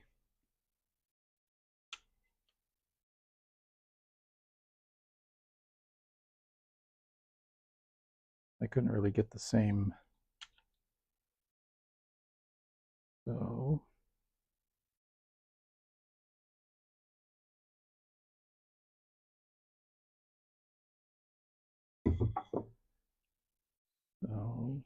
half and 3/8.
All right, so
yeah, we'll call that good enough.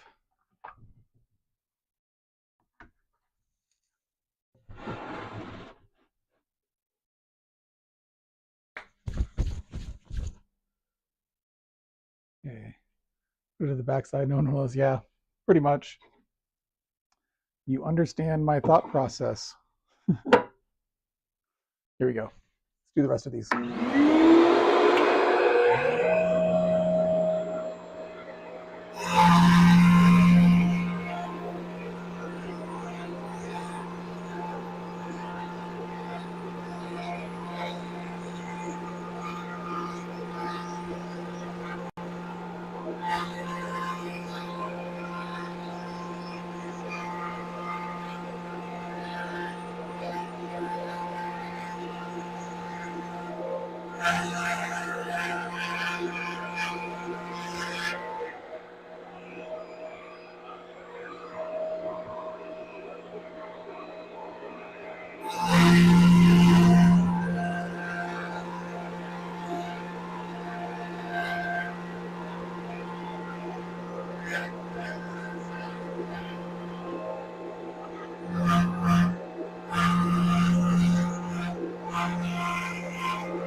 All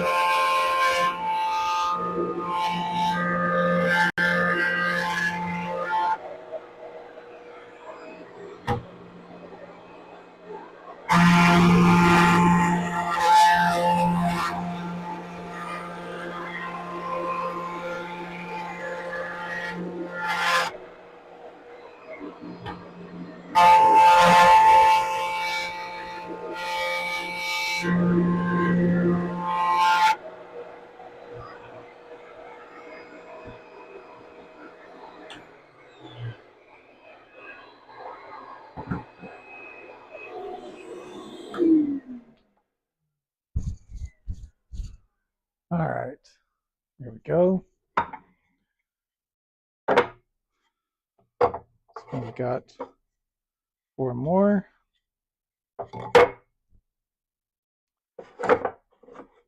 And I think we can safely put the router away.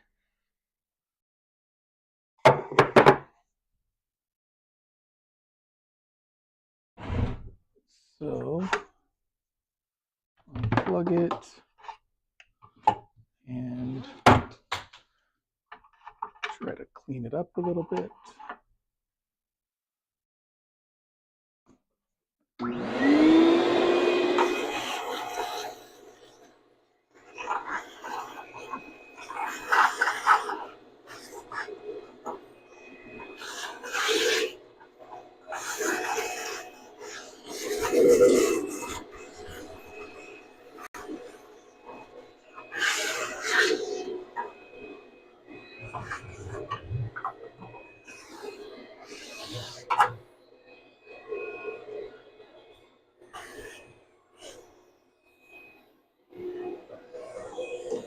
And there's maybe a lot of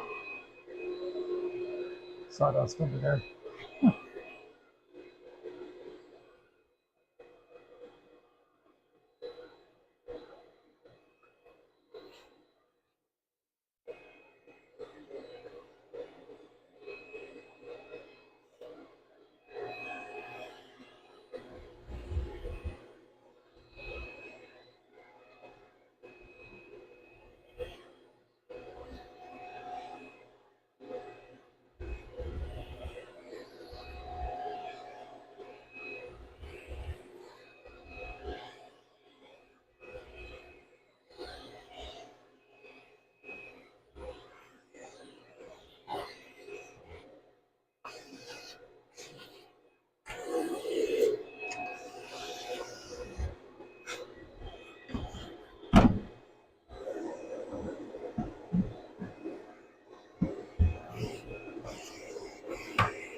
Pick up the floor.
Okay, and we'll get the fixed base back with the Bosch 1604.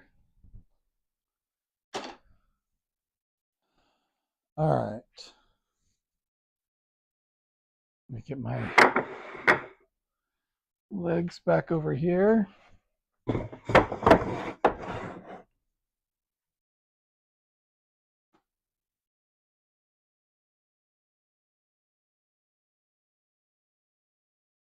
Okay. Oh. Huh.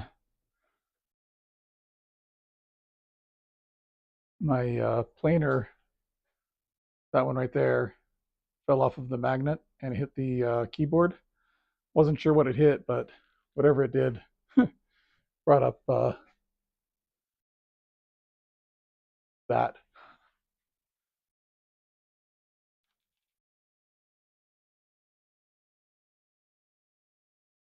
Okay.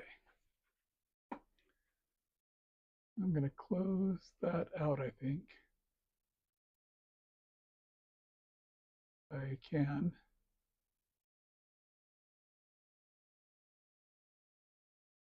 I'm not sure. I don't want to close out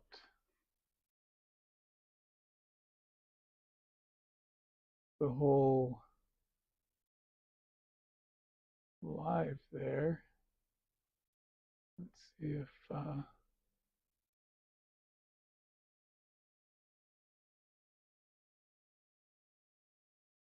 hmm.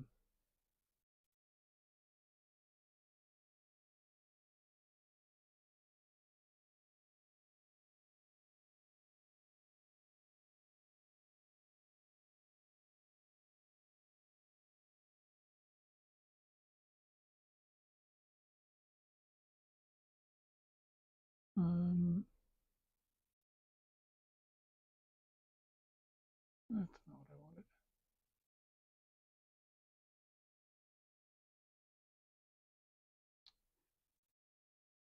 wanted.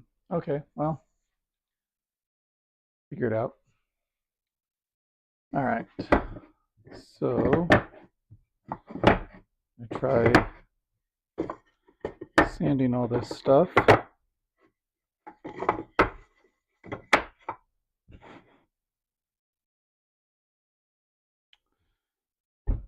And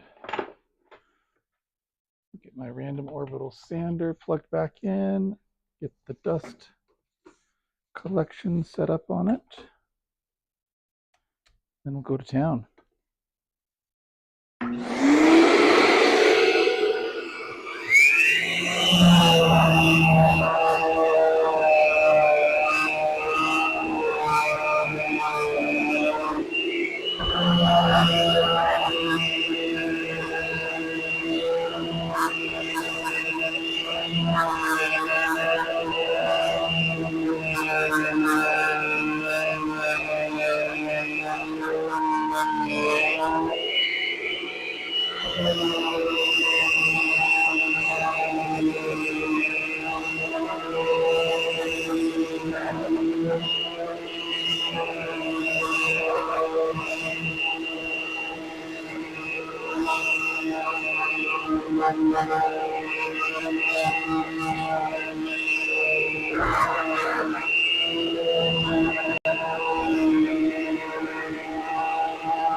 All right.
Okay.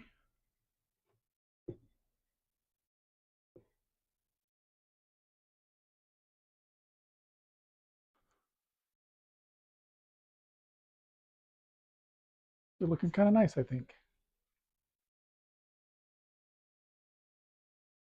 All right. And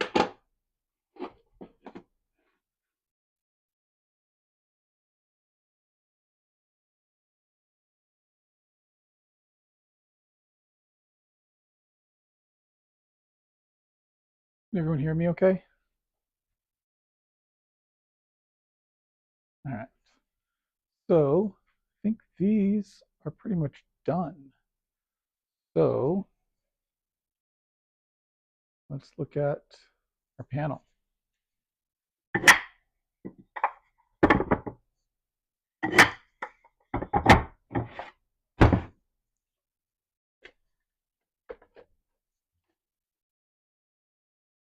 go with the router table.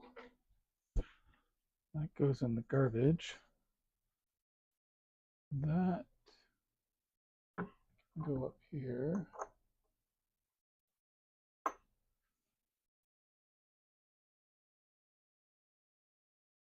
And put that away later.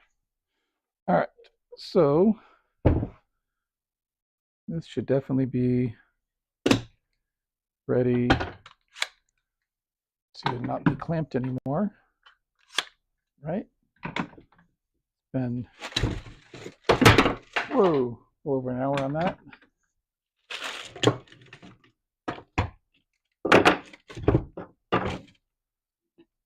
We've got our calls, got our parchment paper,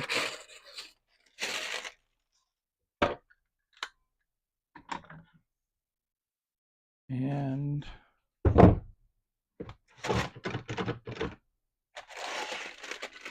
we've got our little panel.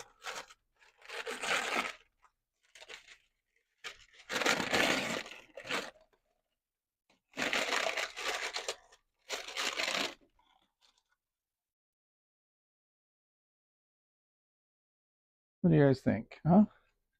Isn't that a cute little panel? All right, so I think I'm going to run that. Let's see, should I just sand it? It's probably the safe thing to do rather than trying to run it through the planer, especially where it's not particularly thick to start with. So, and I've already got the sander all set up right here. So we'll do that. Thanks for being here, everybody. Appreciate it.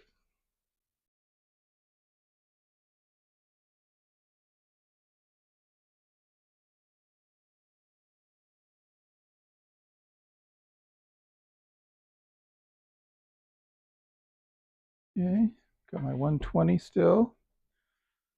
And see how well that does.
That should work.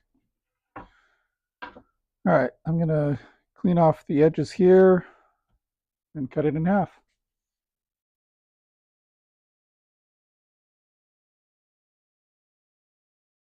Going to need to set the miter saw back to 90 degrees.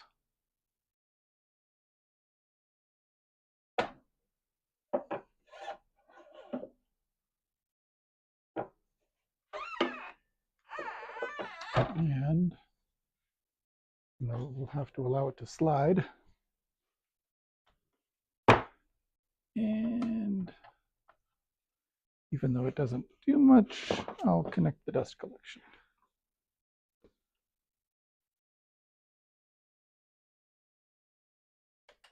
All right.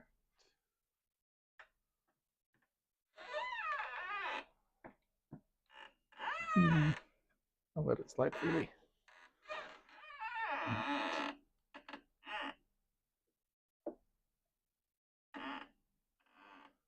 There we go. That should work.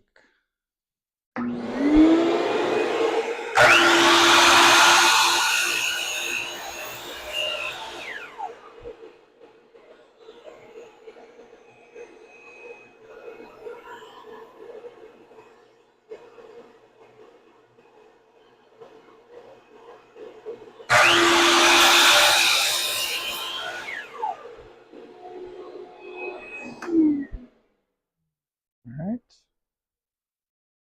Now I need to find center. So let's use this.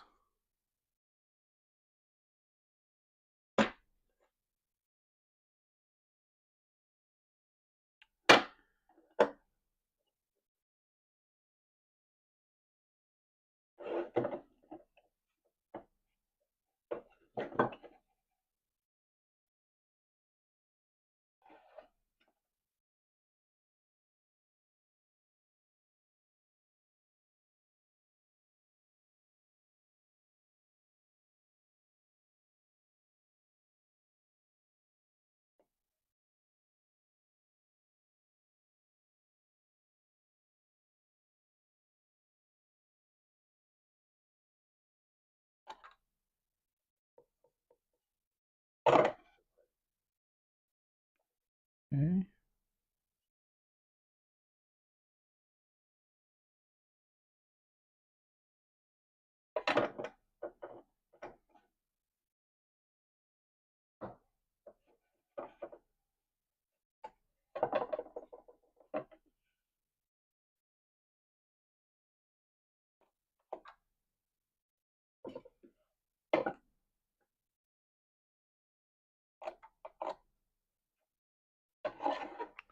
Okay.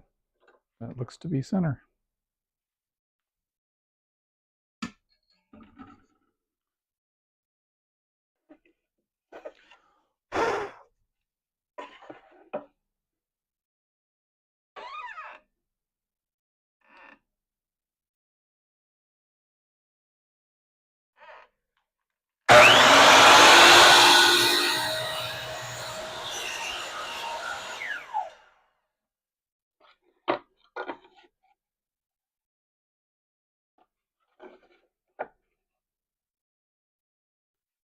Okay.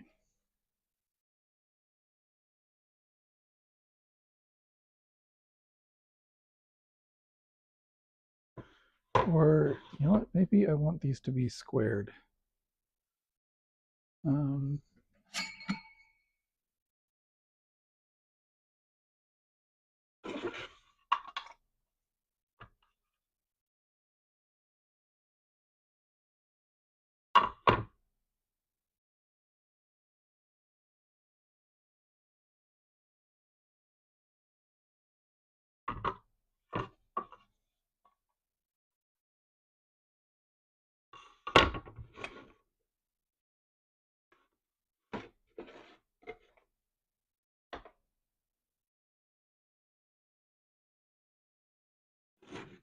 You know, let's do it.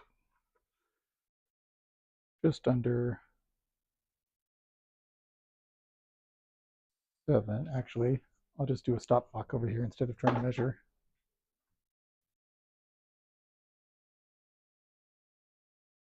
So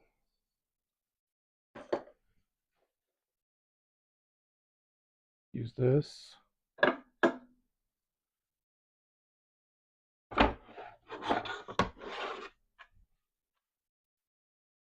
And clamp.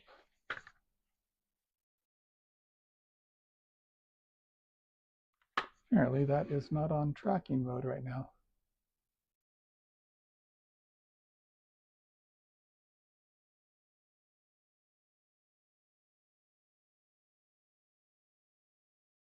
Let's see if I can.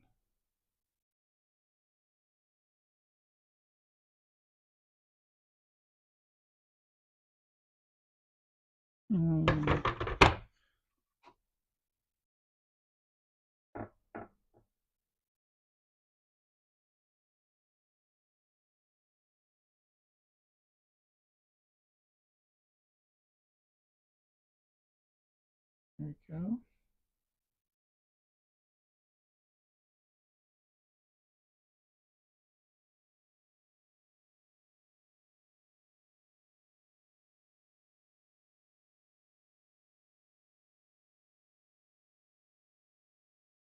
And tracking. Hi there.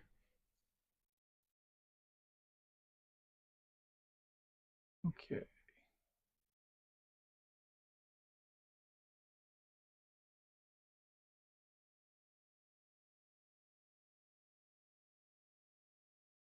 All right.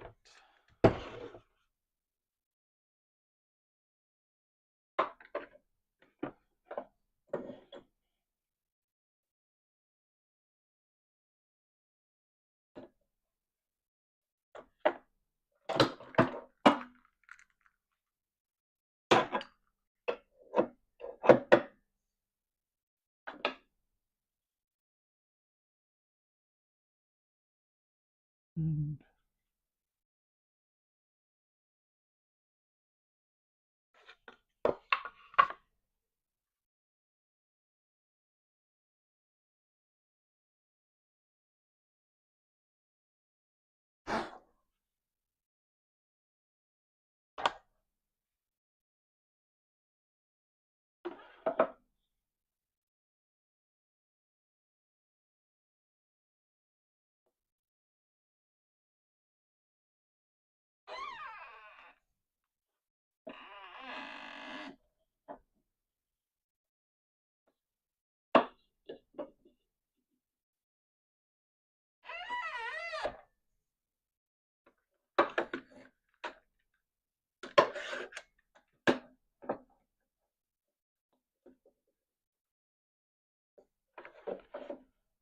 okay.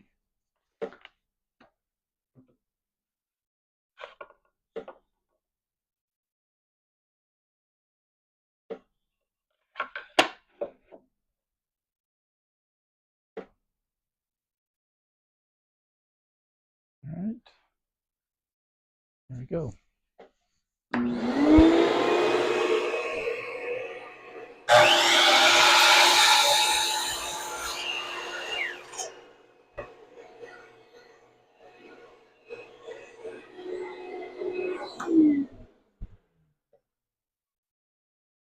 And take these back over here.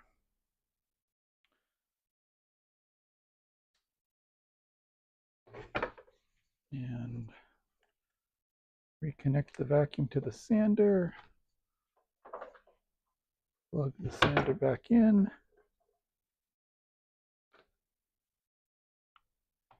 And I'm going to soften those edges.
All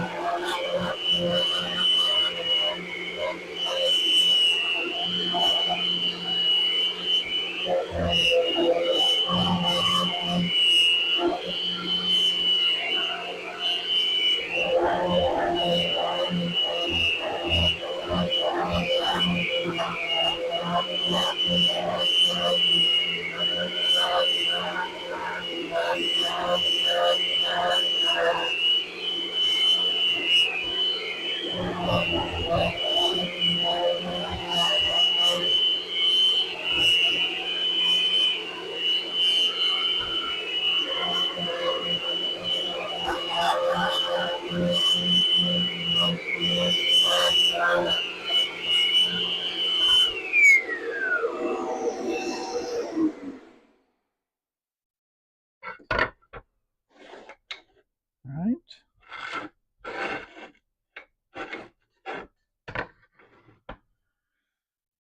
Okay, now need to find a way to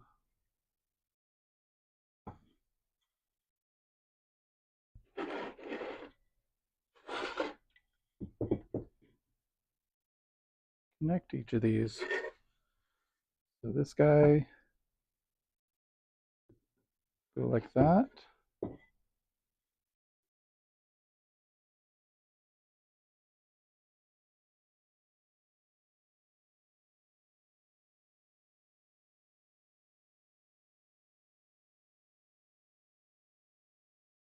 I think what I should do is just make a little strip, 2 strips basically, with the same angle as this guy, and glue them down right there. And then this guy has something to butt up against.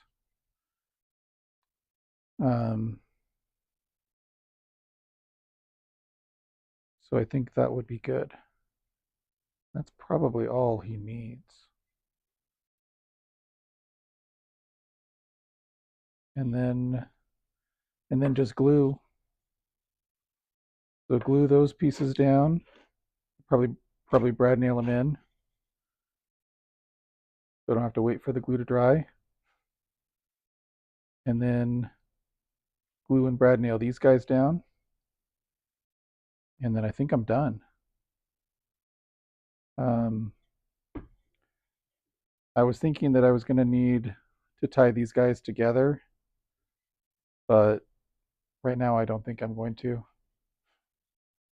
think that'll be strong enough, especially with as thick as these guys are. That's oh, you know what? I should clean out the middle though here. Let me get some 120 sandpaper. Let's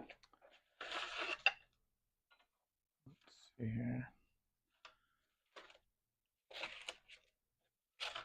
That's 220. That's 120. It's pretty worn out, but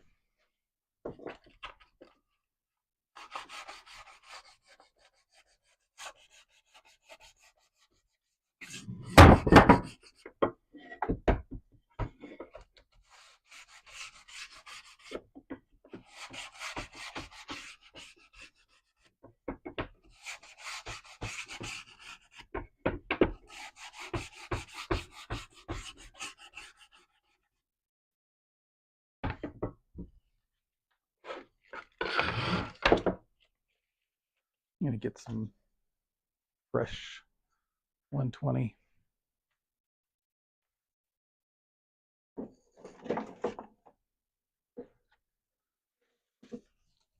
Here we go. And you know what? I'll actually get one of the Velcro.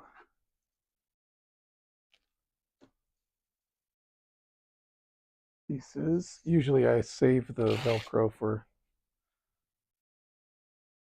I'm using the random orbital sander, but I'll use this guy.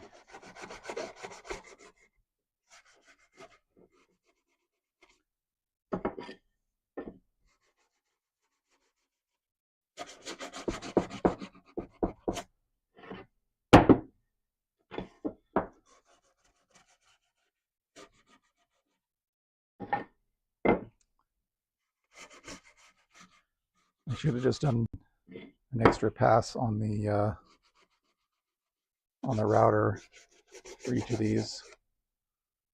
Seemed like if I did a second pass that cleaned up all of the mess. There was essentially no sanding to worry about. I'll redo this one since I didn't get in there very well with just my hand on the sandpaper.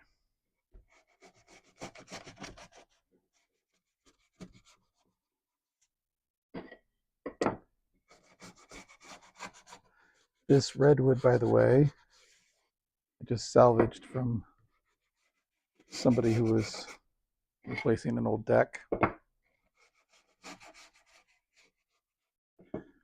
So other than having to clean it up and remove a bunch of nails and stuff, it was otherwise free to me.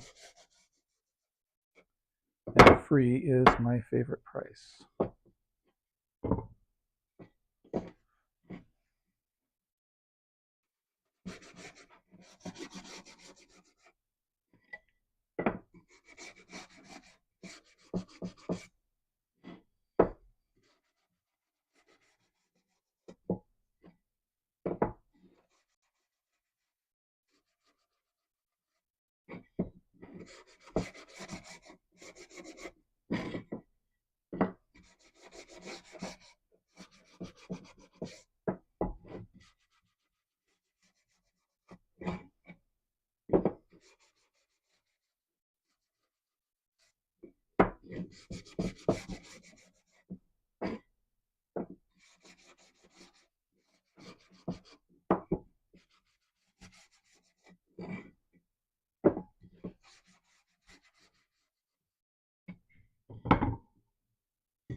I'm just sanding to 120. I'm not putting any stain. I'm not putting any finish. This redwood is relatively rot resistant. Like I said, this was old decking. It's already proven to work pretty well.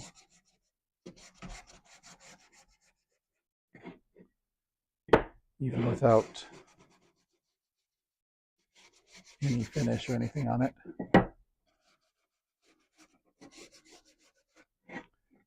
And plus, I like the look of the bare redwood.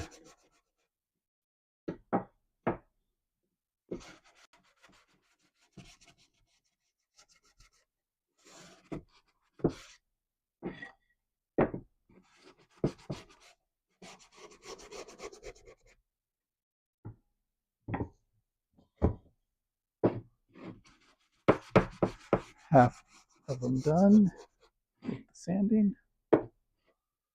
of the groove. And for those of you joining us late, I made this groove with a V-bit router bit, V-groove router bit.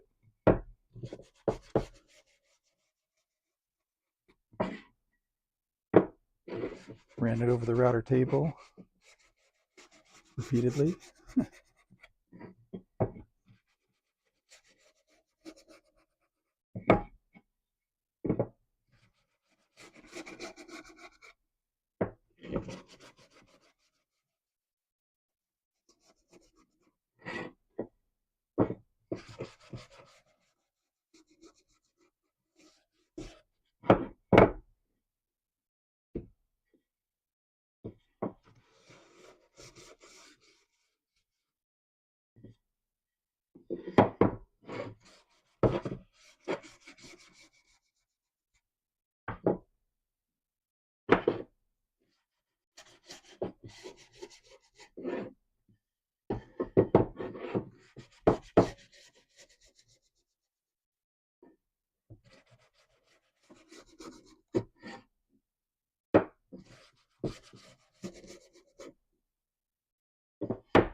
Just 2 more to go here.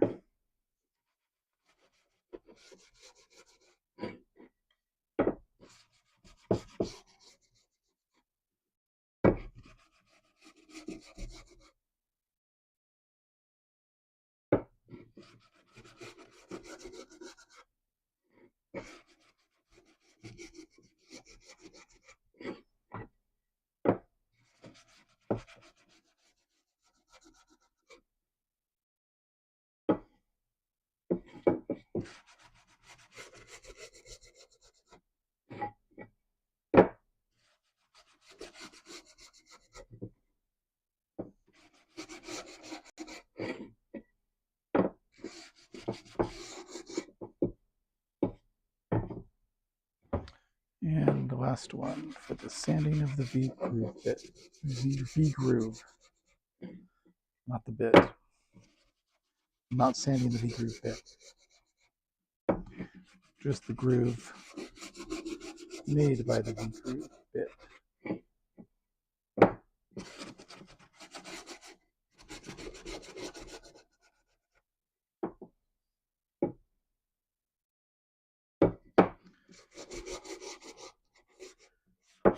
Try to remember which sides I've done already. I think I might have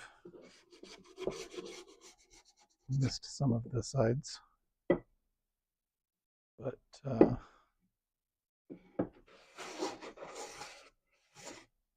it'll be okay.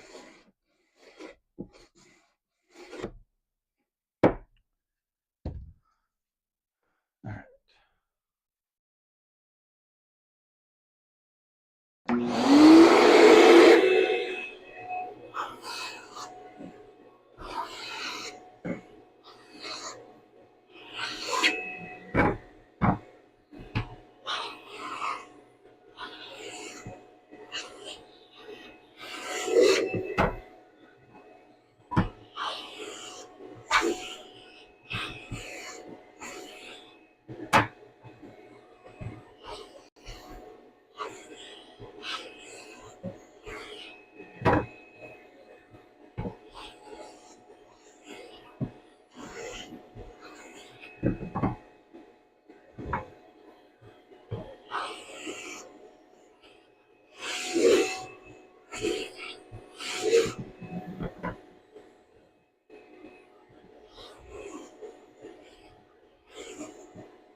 Do a little bit more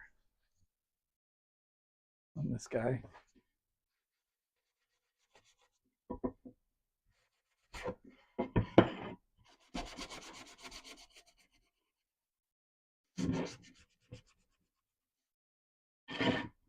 Should have run him through the router.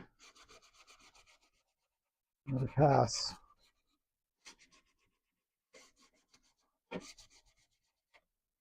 He's a bit on the rough side.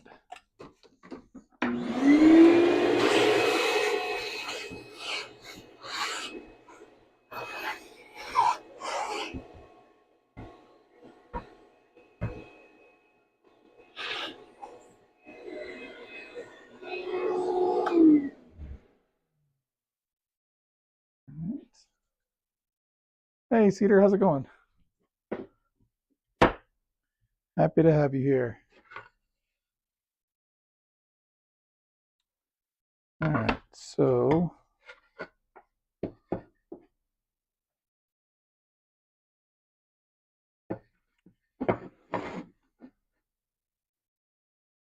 The idea is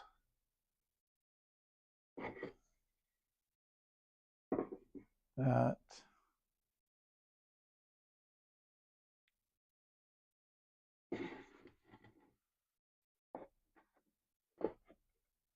I'll have a little strip here and here that matches the 15-degree angle, so we can butt up against here. So then that has something to kind of latch into. So it doesn't have to be very wide or thick. And I already have my stop block for how long it needs to be. Oh, you know what? Maybe these would work. Well, no.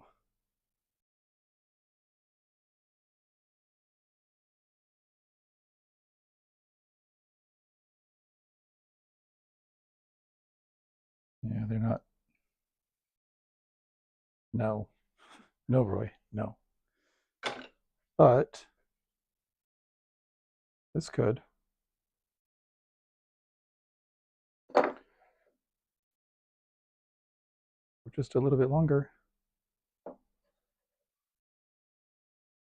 Um,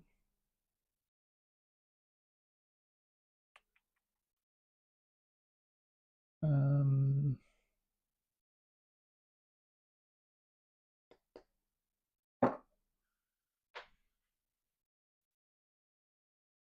all right. I'll just cut off another chunk here.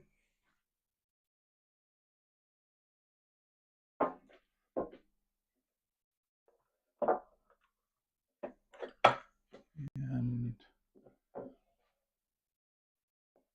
actually, I'm going to go from the unangled cut side. It means I need to somehow swing this around. Oh, let's see here. There we go.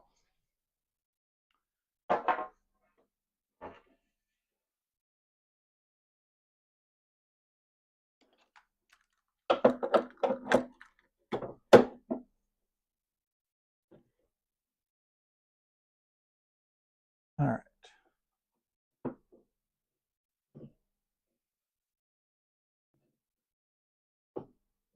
That should be good.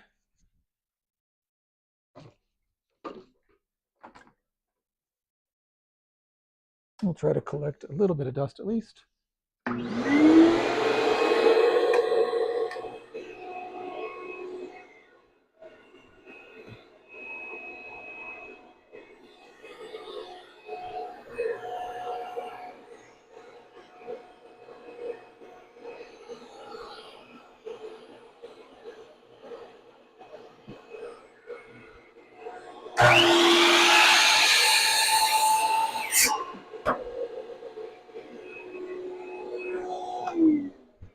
Now, forgot to let the saw come to a stop before pulling it up, which is important to do with when you're using a stop block. Luckily, it did not come back to bite me.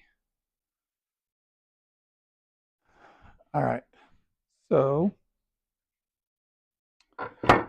I want this to be the same angle as that. And so I'm going to go to the table saw and try to rip this down a little bit. I think I'll take off these edges and then try to get the same angle. You know what? I should have taken off. I'm going to do it.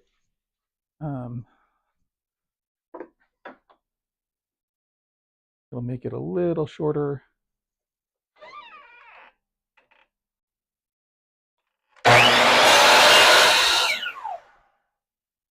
There we go. That's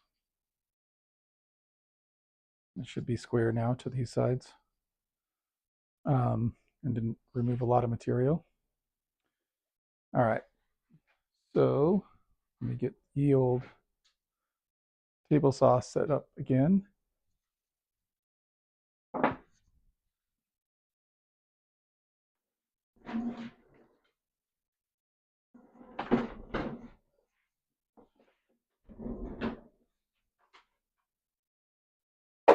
And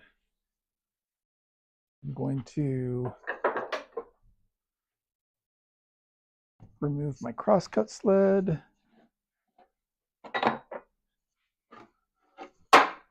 Ooh, what was the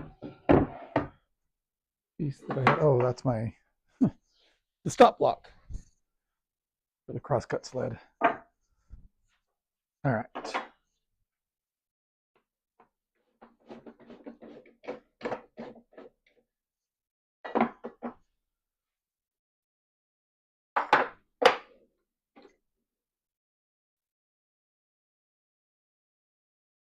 Okay. Put that in. Bring this up to just about its maximum height. There we go. And clean this up.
All right, I'm gonna lower this down a little bit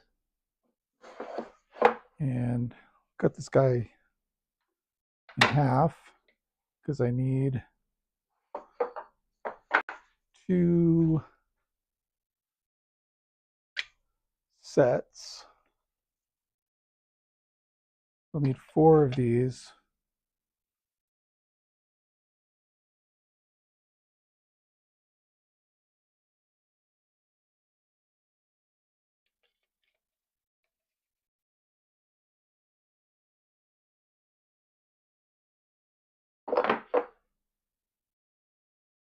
All right.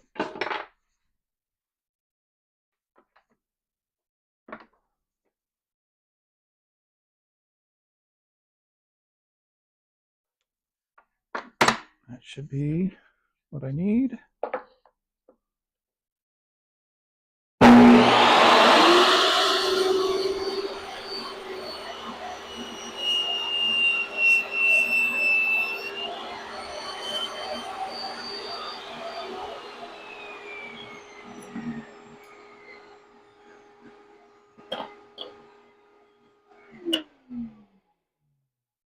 Yeah, close to half. All right. And now I need to figure out the angle. And I don't have a 0 clearance throat plate for 15 degrees. So I will throw in the stock throat plate again. Haven't used this for a while.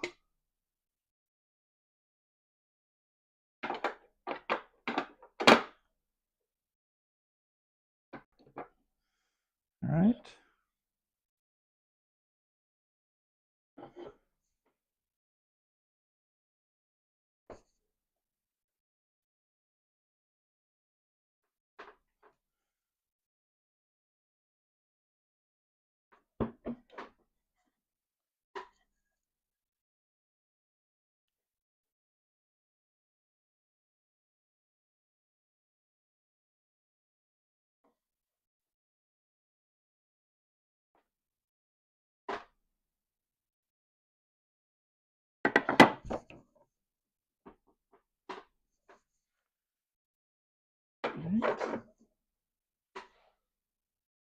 That feels about right.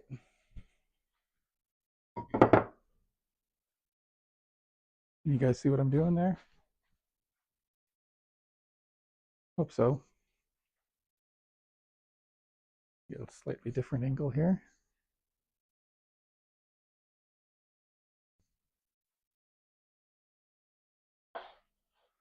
And now I want to cut these in half again.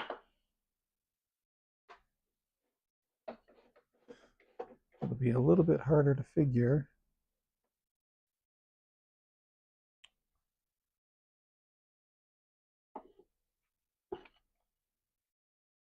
With the angle on there.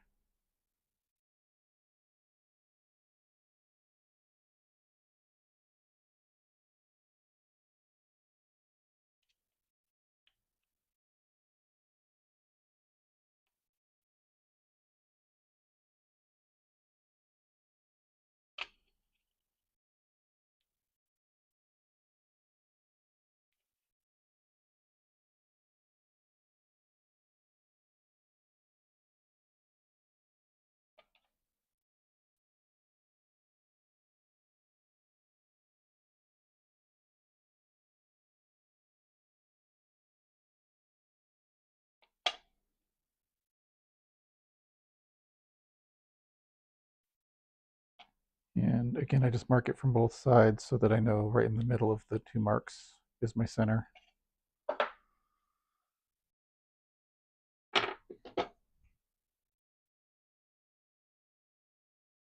And what's the stupid thing I'm doing? Hey, everything I do, everything I do, Cedar.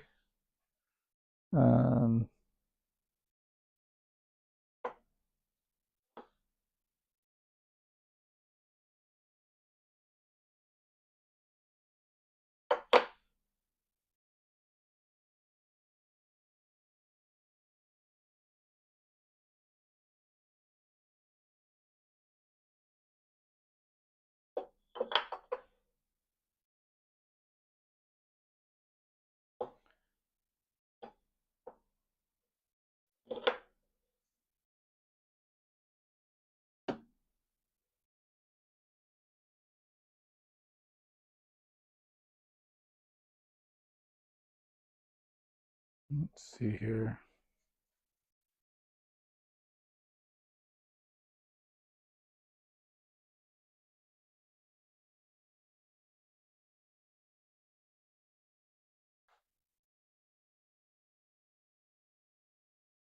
Oh, that might be close. Try it.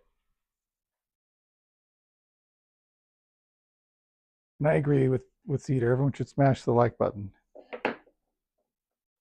Good plan. And this doesn't need to be nearly so high now.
All right, let's try it there.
All right, so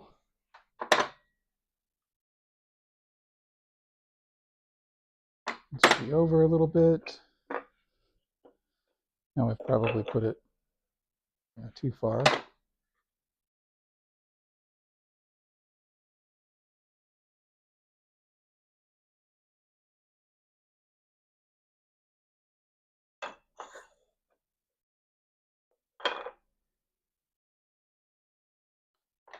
Let's try that.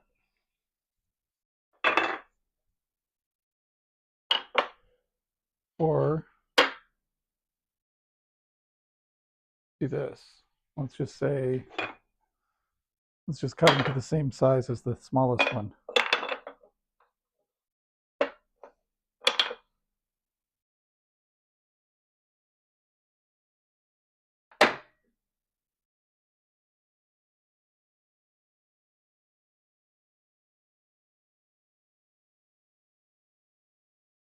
There we go.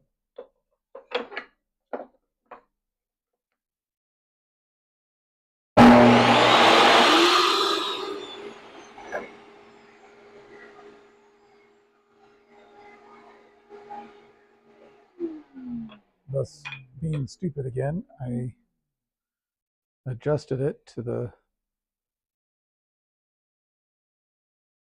same width, but forgot to lock it down.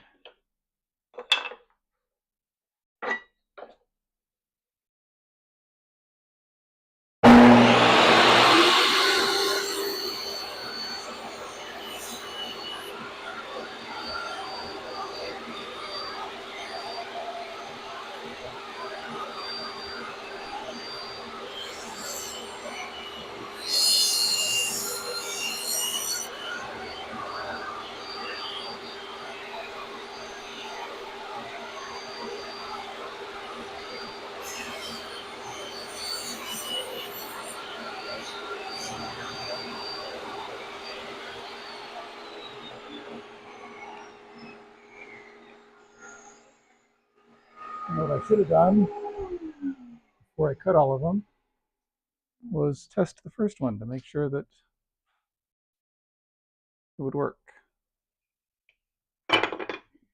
So hopefully it will.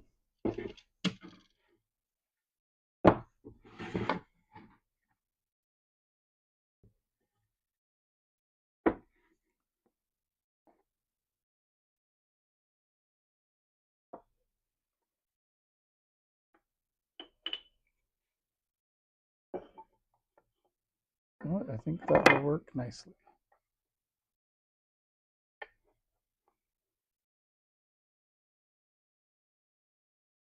All right, so let me do this.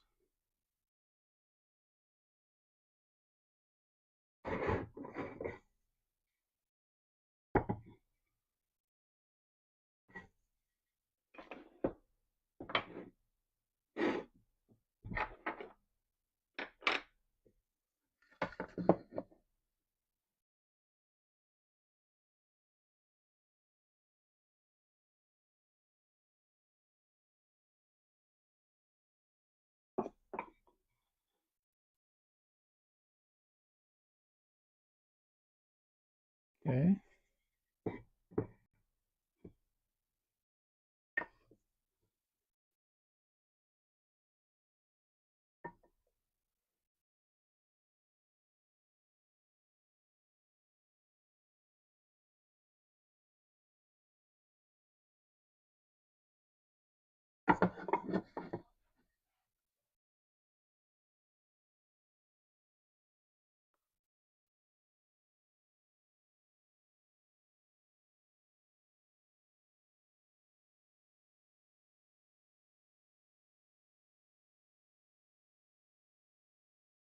All right, I get my type on 3 over here.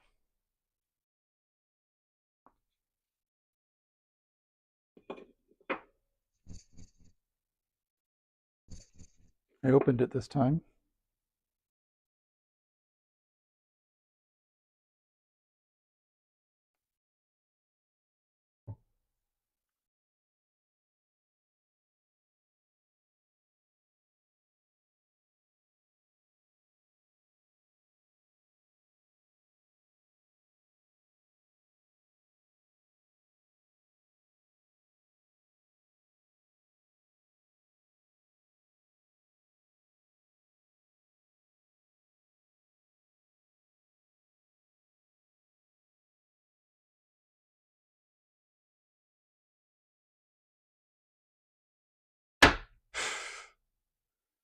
Of course.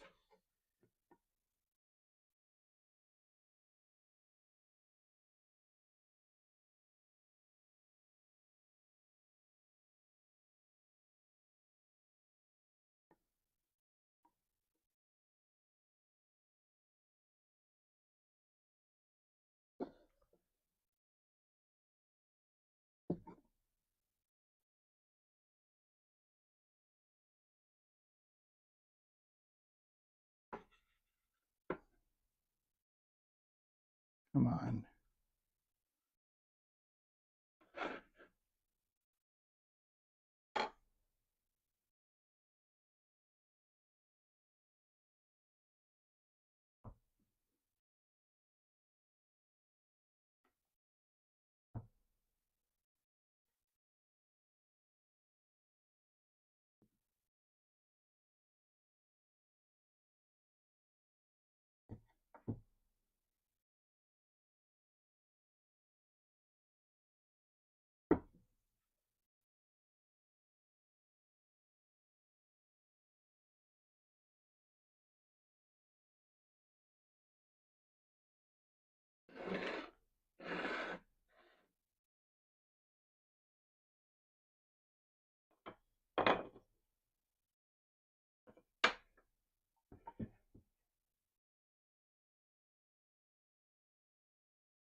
I'm just going to go for it here.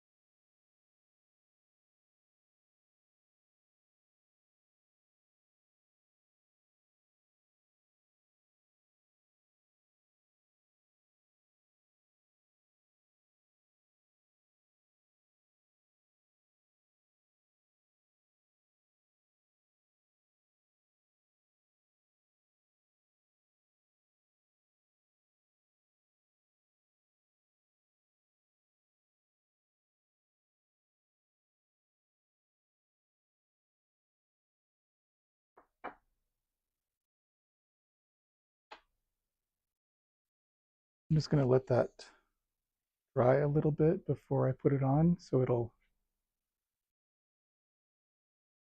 be a little bit more tacky and kind of stay in place where I want it to.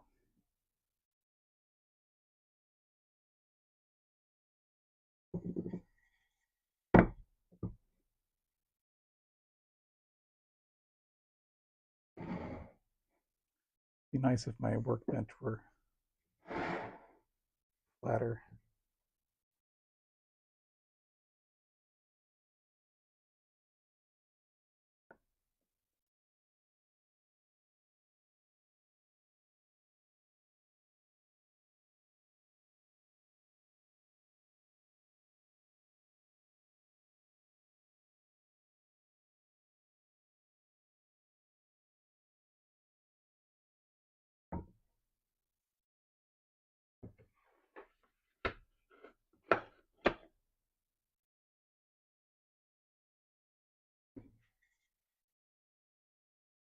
Come on.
Let me see if I have any brad nails that are thin enough here, or short enough rather.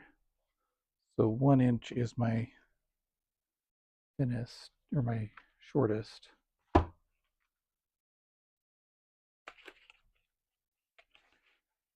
me just compare. That's going to go in too deep. No. Be okay, I think. Let me see what I've got in the brad nailer already.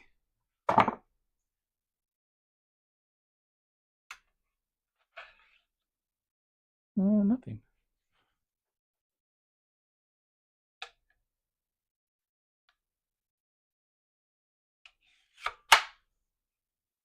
Actually, let me, sure. Yeah, looks like there was nothing in there. All right.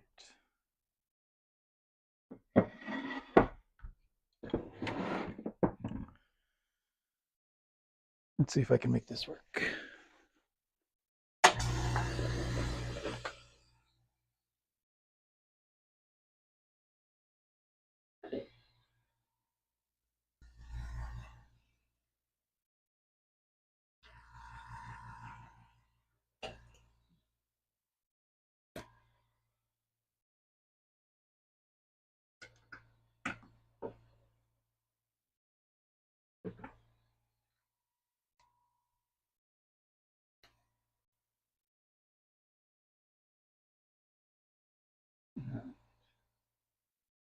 Max PSI on this is up to 120.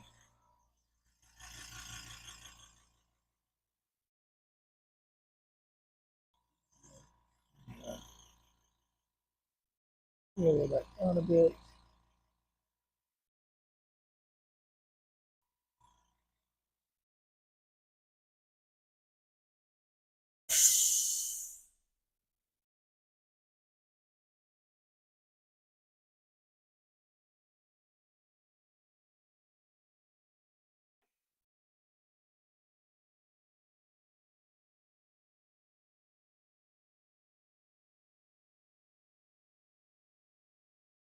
All right. Let's see.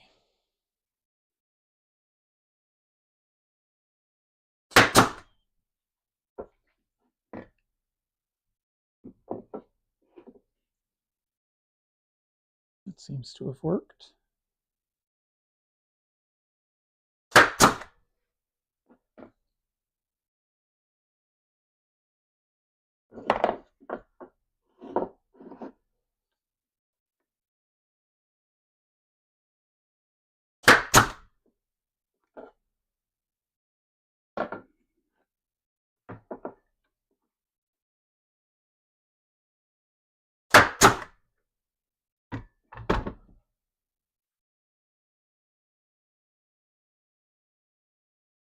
Okay.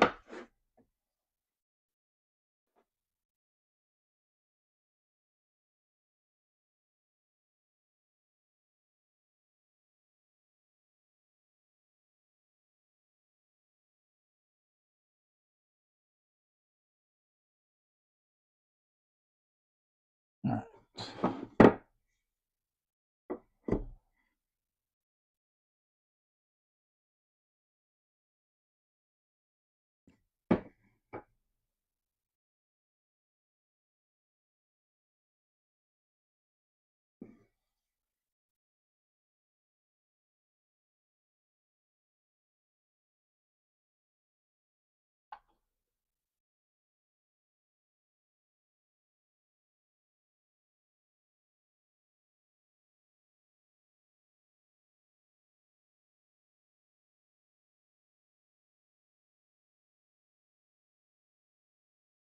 All right, let that soak in a little.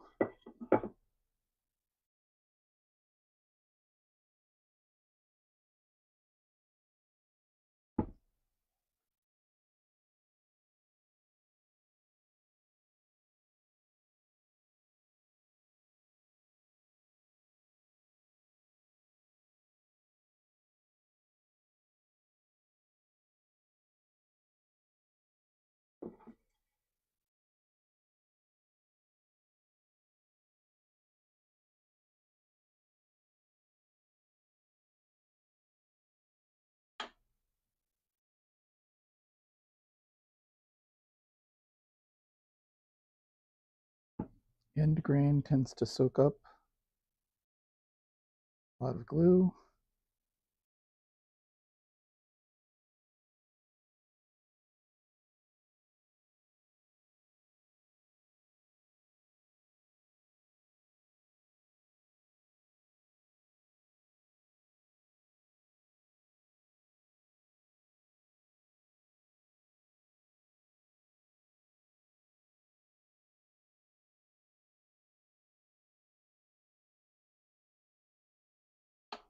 So I'm actually going to do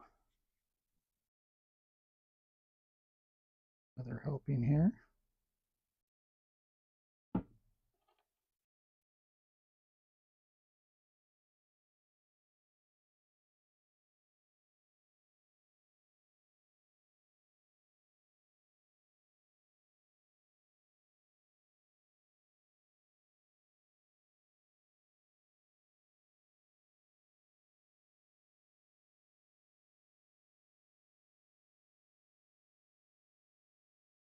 All right. Finally looking like not soaking in anymore.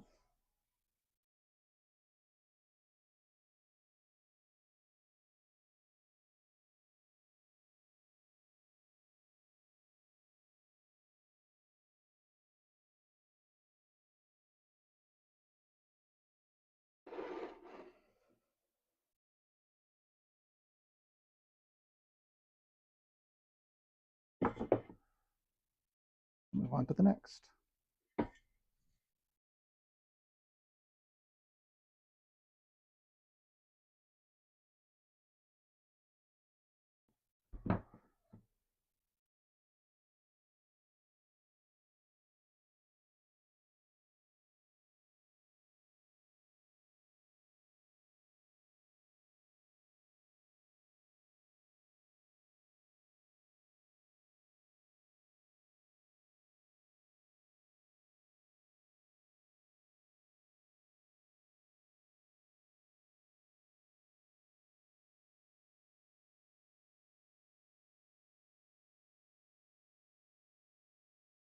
All right. Let that soak in. Put down some glue over here.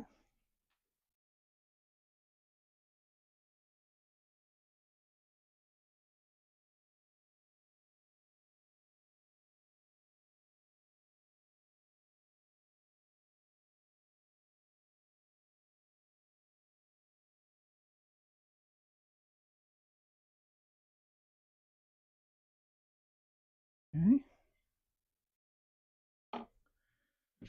And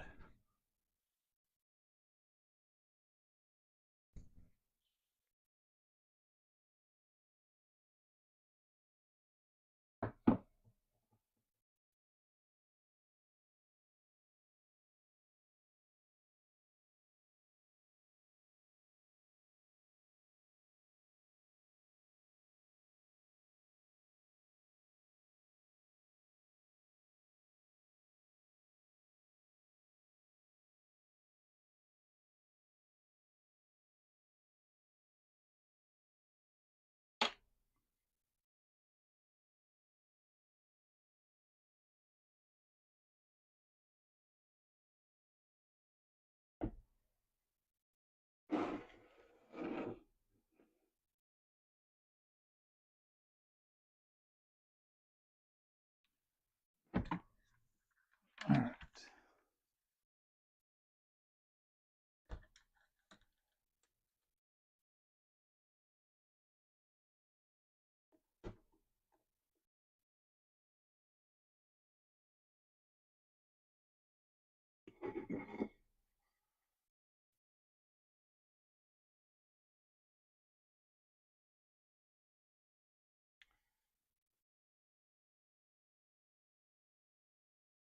Should have done them across instead of on the same side like that. And then maybe I wouldn't have needed the clamp. But it's probably better to have the clamp than not either way.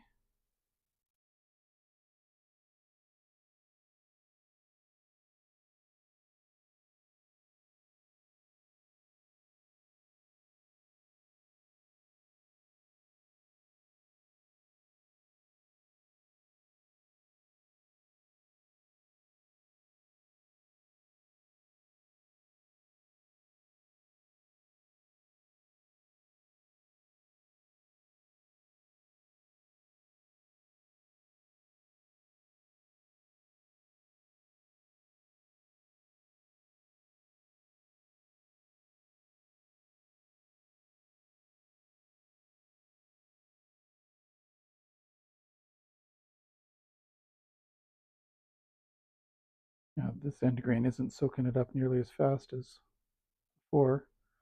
Or maybe I just used a lot more glue this time.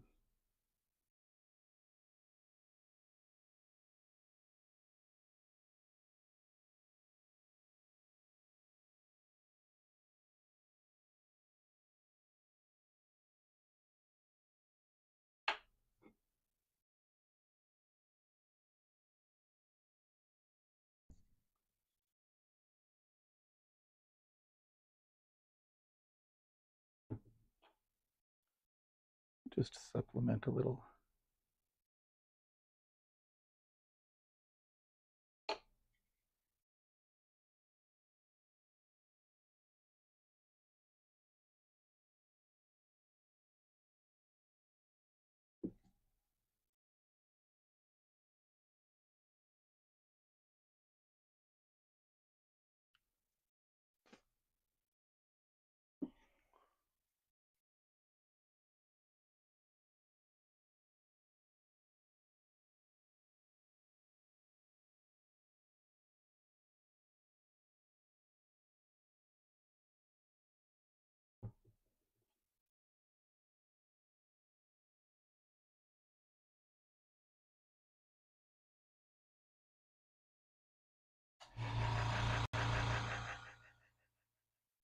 Got the air compressor kicking back on there.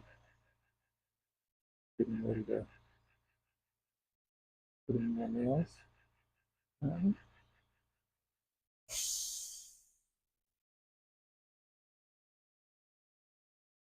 Okay, remember me? I want to do some stuff.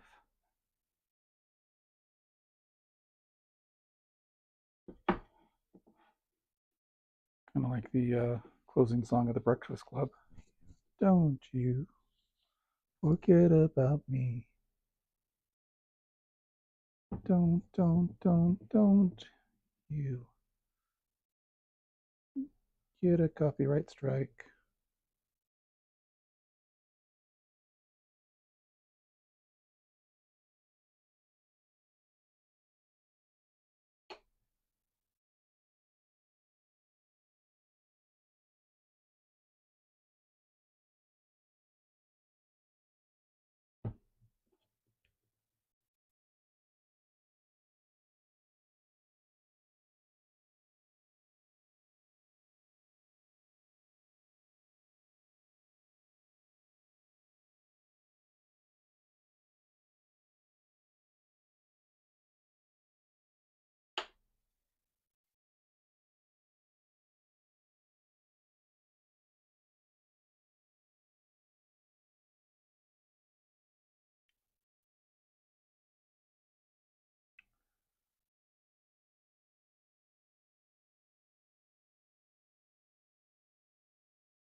All right.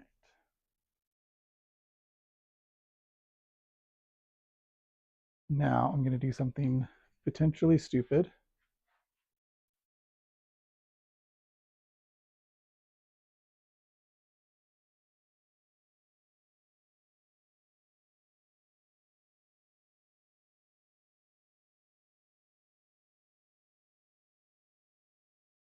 Hoping that those are in there solidly. The glue is helping them stick.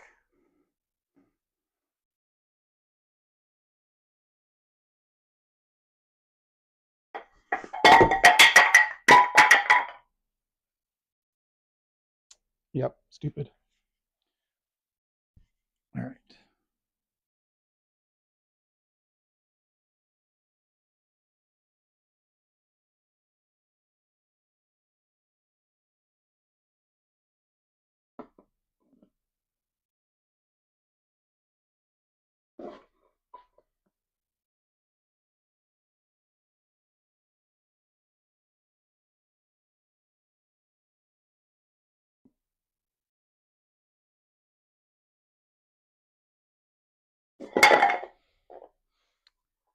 Okay.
Hmm.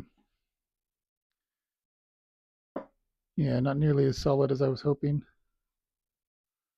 So I need to put some weight on it.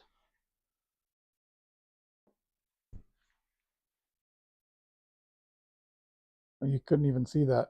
Great. Yeah, I called it. Exactly. Exactly. I knew it was going to happen, but I was hoping I was wrong.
I think I really should have some kind of support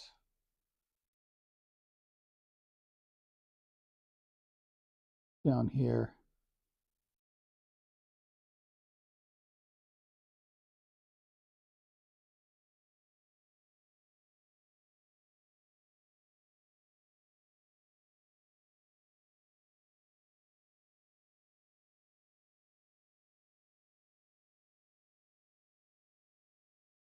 Let me see here.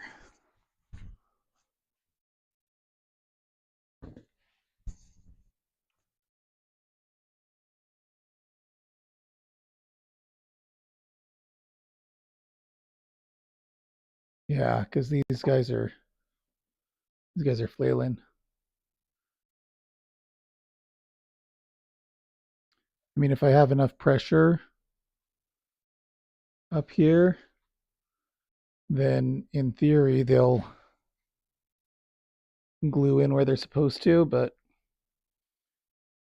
I think it'll be a lot easier if I do some better support down below.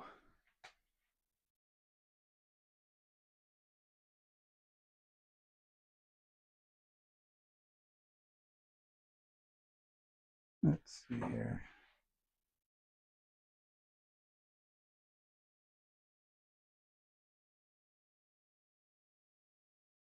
All right, those are for the other one.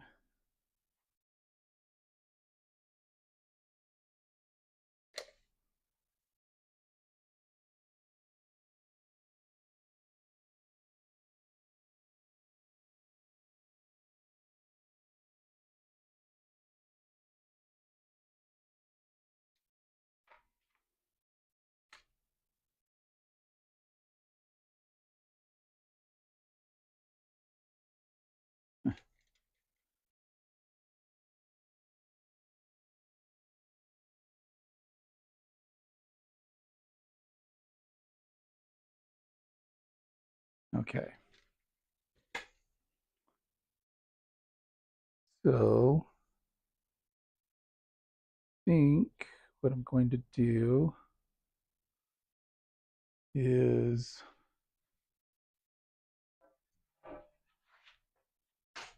make another cutoff here.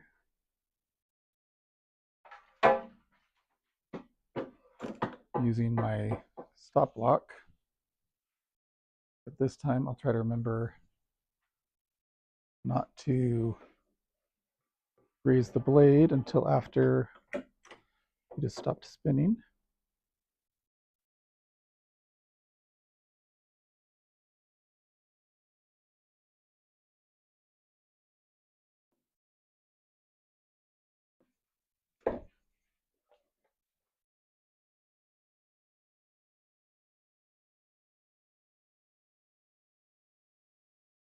And let's see here.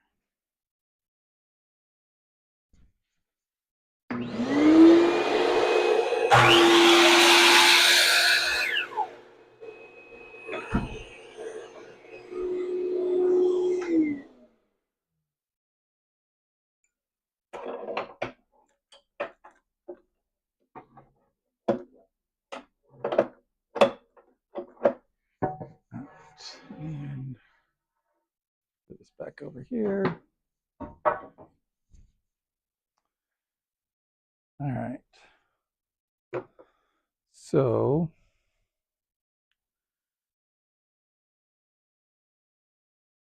the idea is it'll have this, and I'll cut out some rabbets on either side here.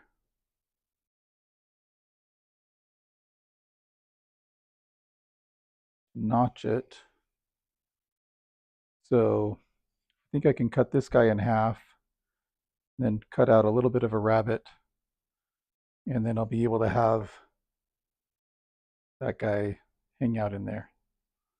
So I'm going to clean this guy off again. I'm going to put my blade back at 90 degrees.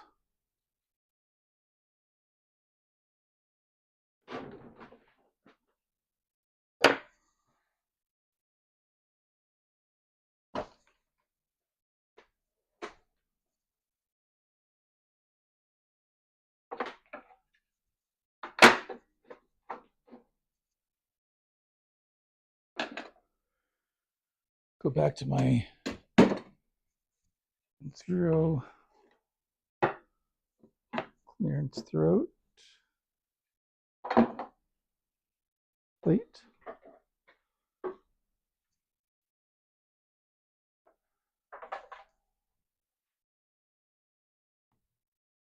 All right.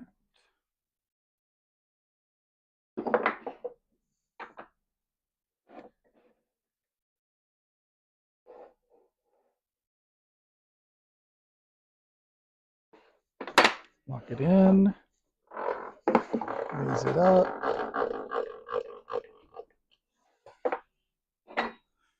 And here we go.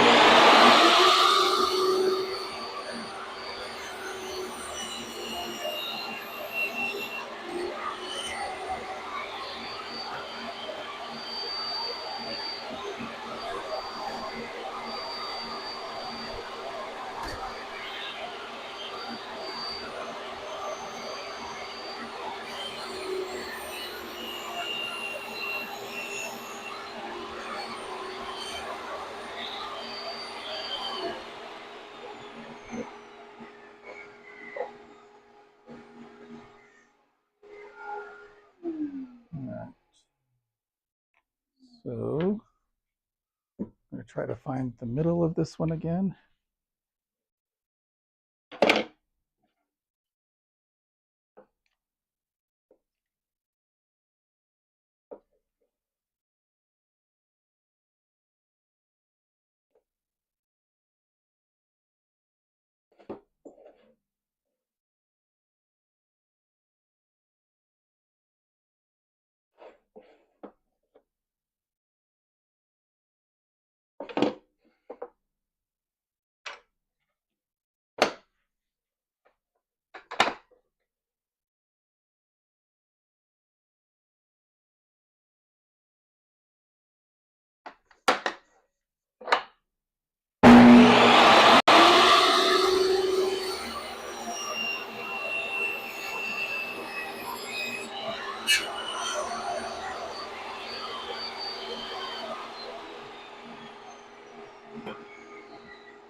pretty good. All right, now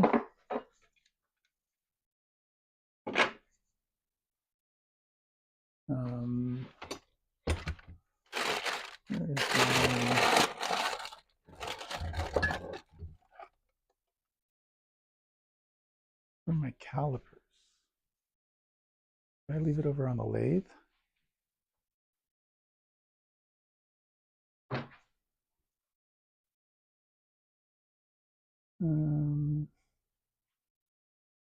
No, don't see him there.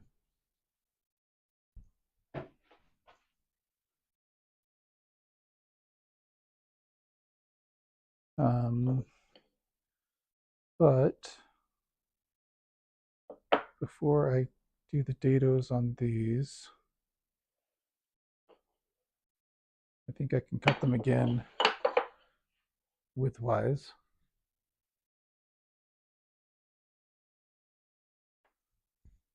So then I'm just using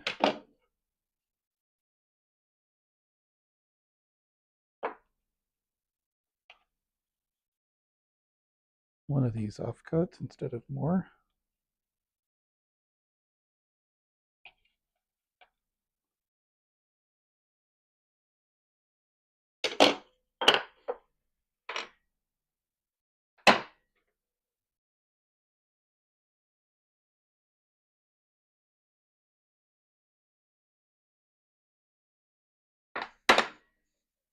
Okay.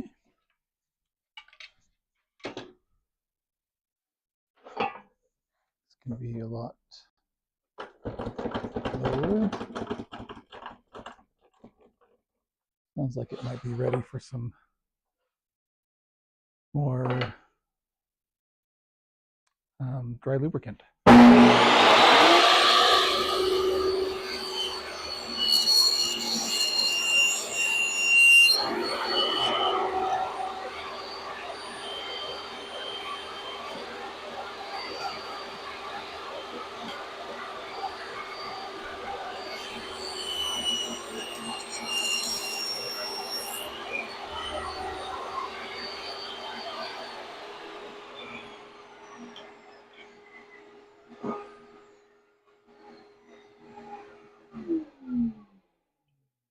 Okay. Not quite perfect in middle, but close enough for, well, I'll just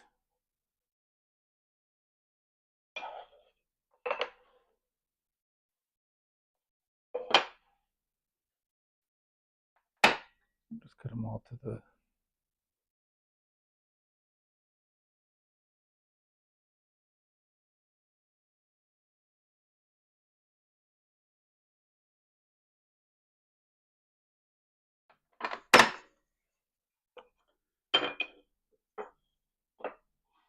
there we go.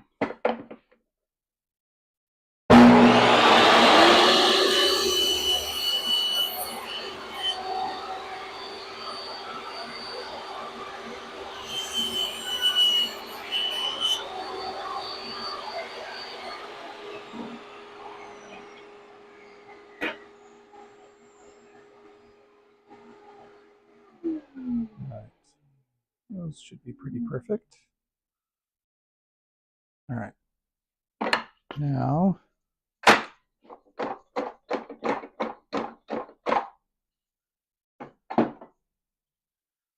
go back to our crosscut sled and drop the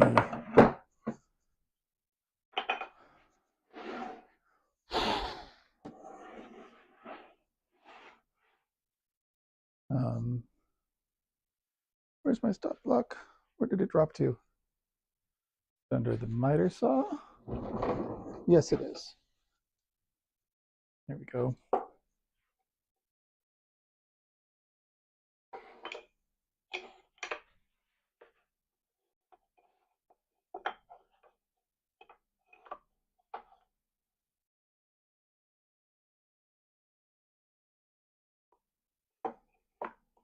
Looks like I can only do 2 at a time here, unless I do it that direction, but then I can still only do a maximum 3.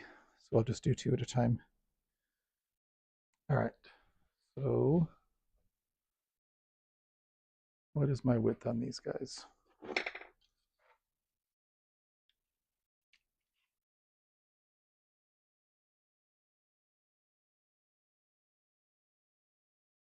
Just about 1.5 inches. So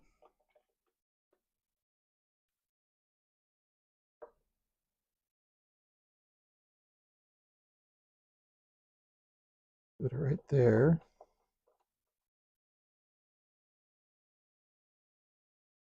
Isn't that the right direction, right? All right, and then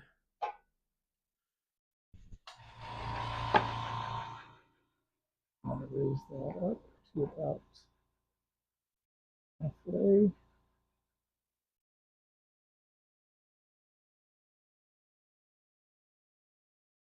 It's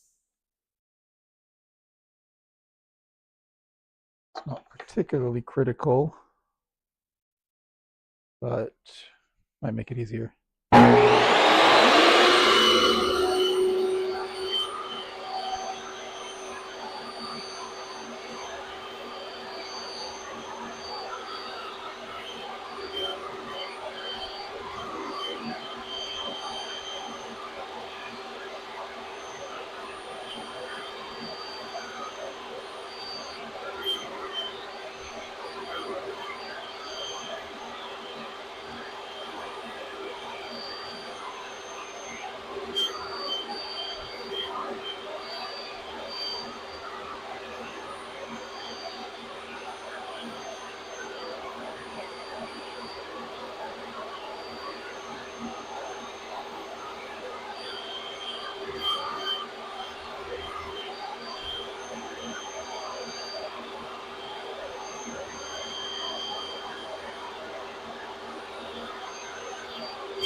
All right.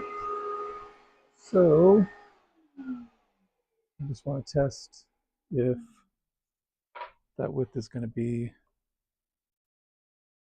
good. And I think it will be.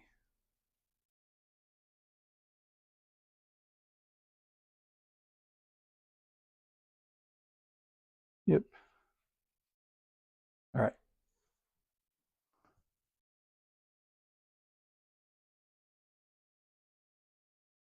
Let's see if I'm even close here on my.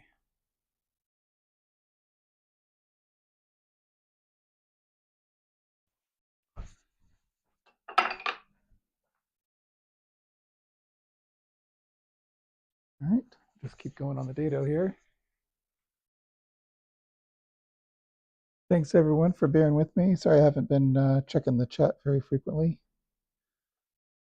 Where's everyone watching from?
Okay.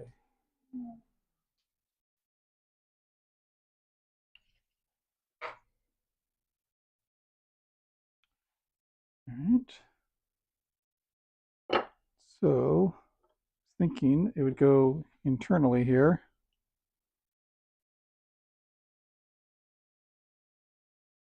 And let's make it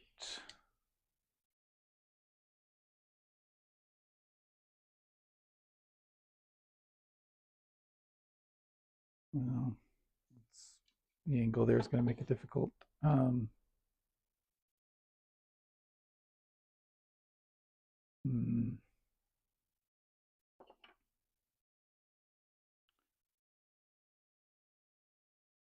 probably I should clean those up a little bit because not the smoothest.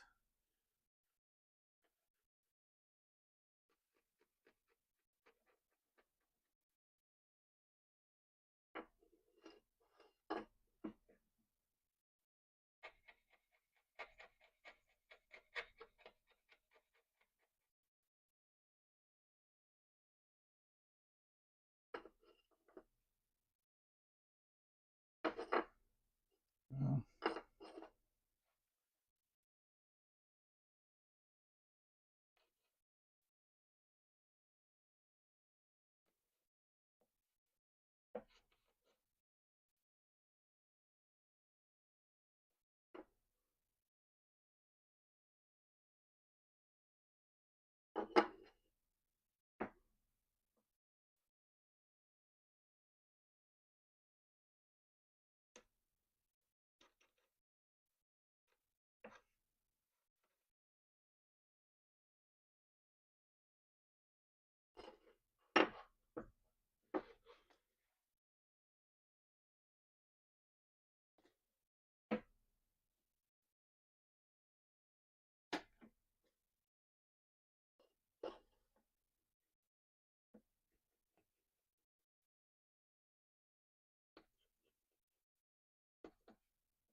okay.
All right. Much cleaner.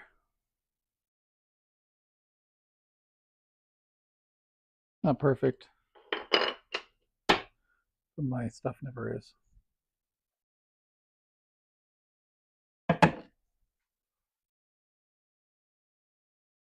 All right.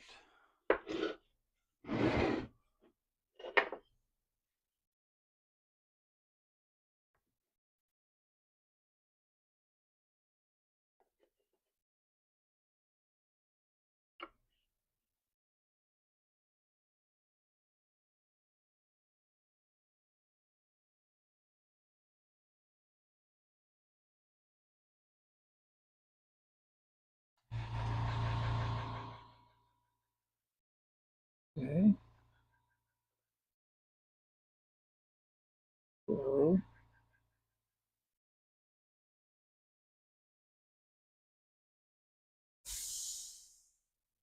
let's say that they need to be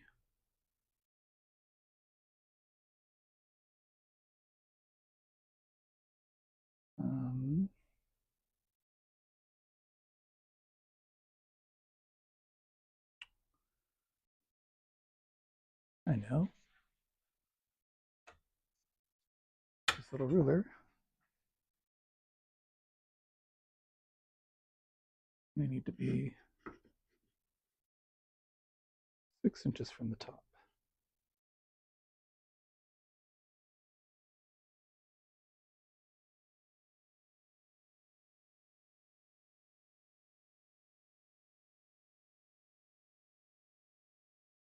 Okay, that's easy enough.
Okay.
Come on.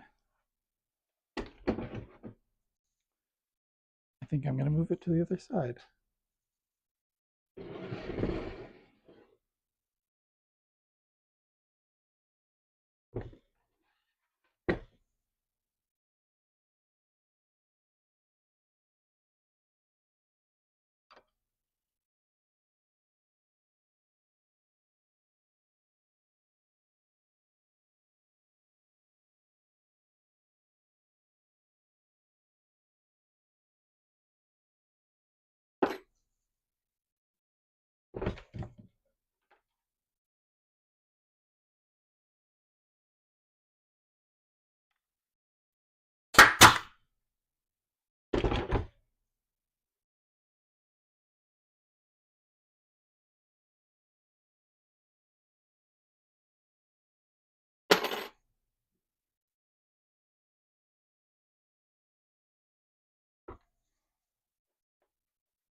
Okay.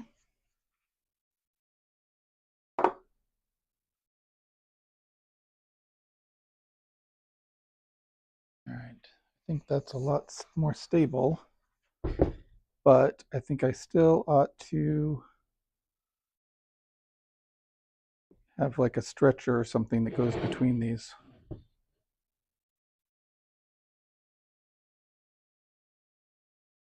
Um,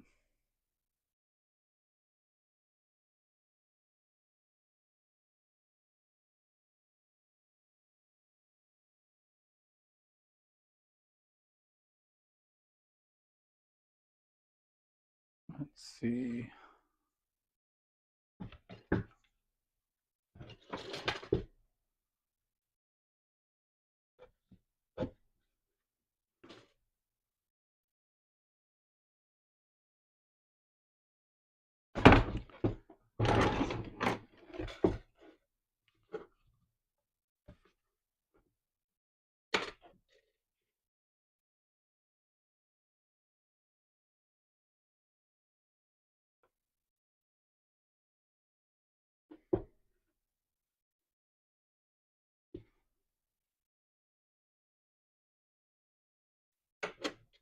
Yeah, punching those brads in, I think really kind of messed things up for me.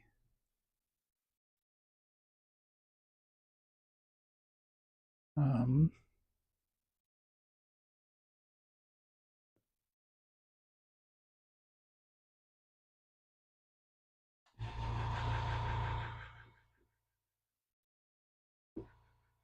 yeah, because it's not.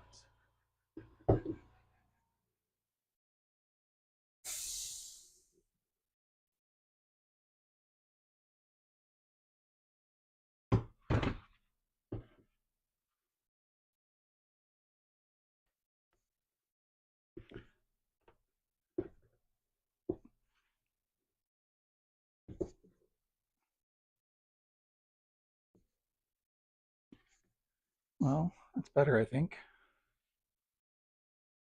Um,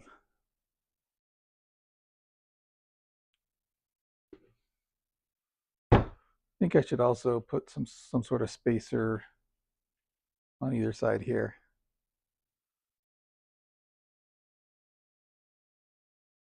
I think that would help a lot. So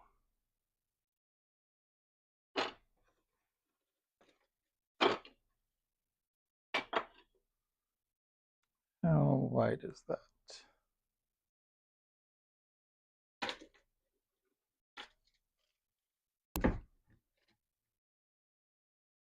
Just about 2 inches exactly.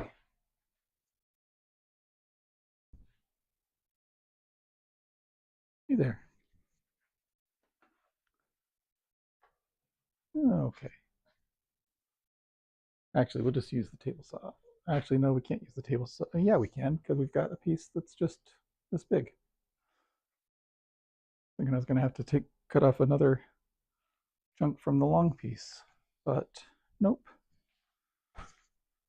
All right, so I want to clean that off. So we'll raise this up about as high as it'll go.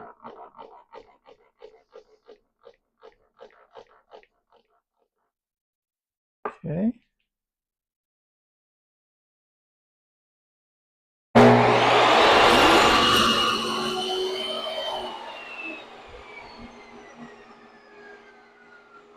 Okay.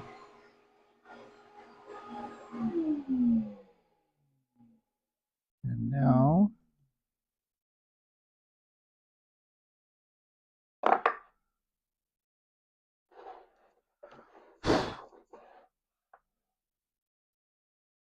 make it right at 2 inches.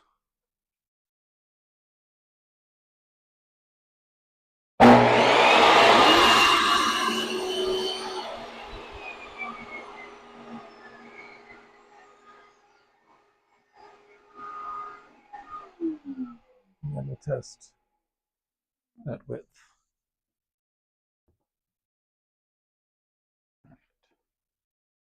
Needs to be a little shorter.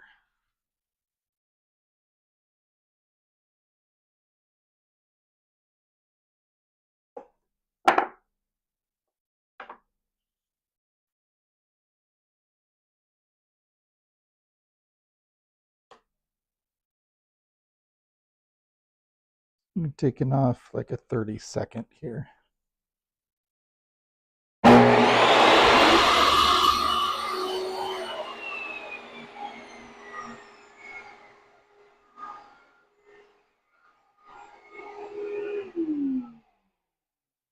And test.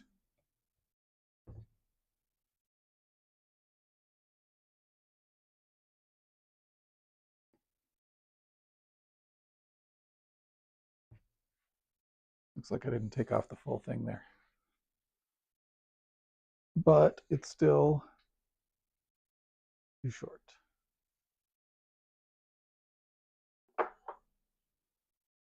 So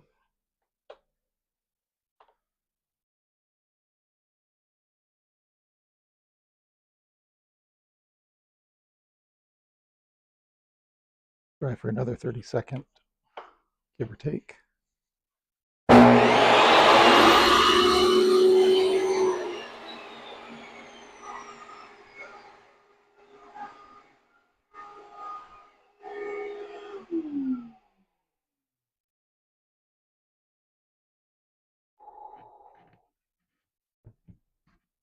There we go. That is just about right.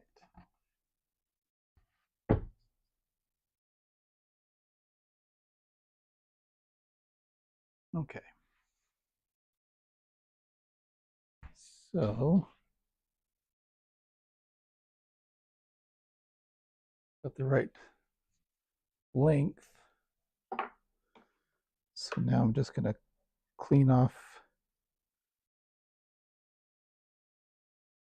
the faces.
try cutting it up in quarters.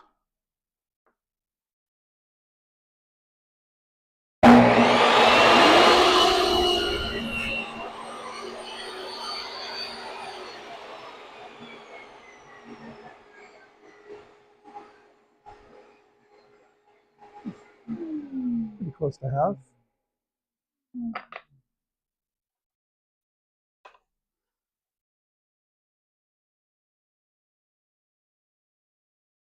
And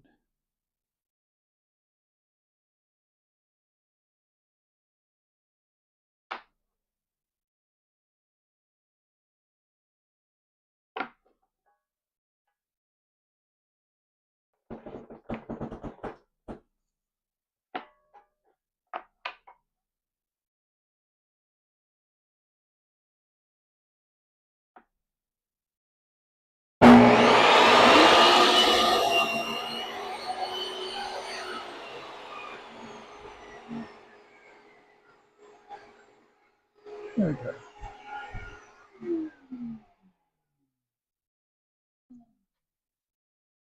All right.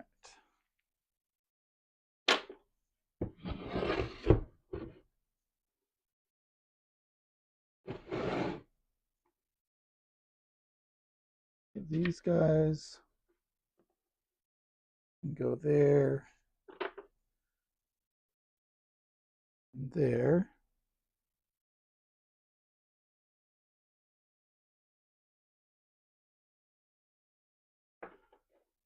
If this is, yeah, whatever.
Okay. And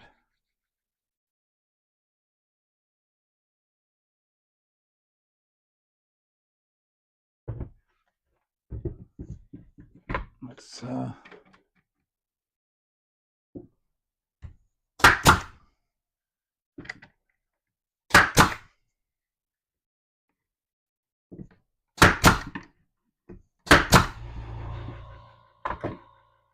okay. So crap. Those are too long. Those brad nails are too long. Crap.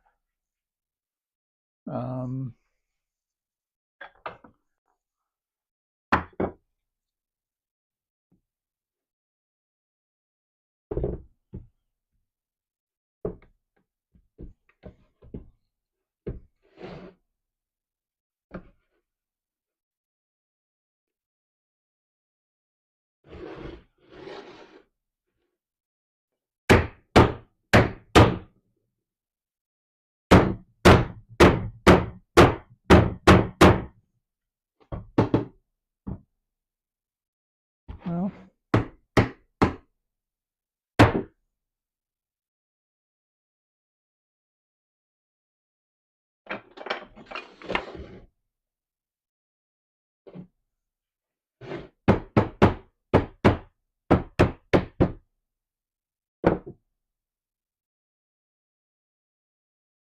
I guess they'll be fine.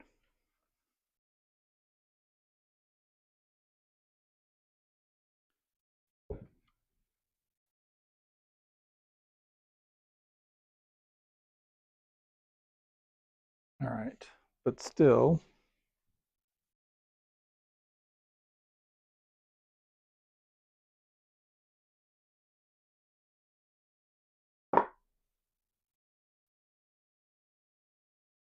way better, but I still think I need a stretcher here. So, what is my distance?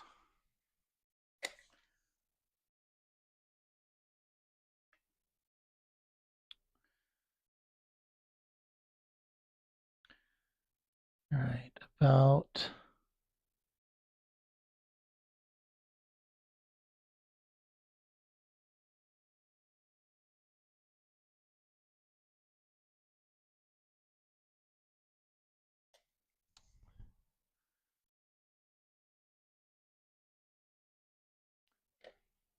ten and a half, give or take. Um,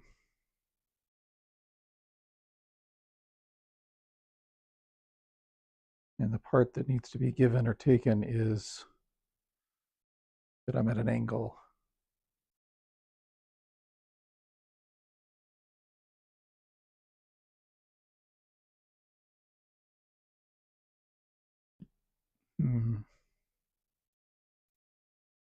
All right, so in the meantime, I'm going to find something heavy-ish.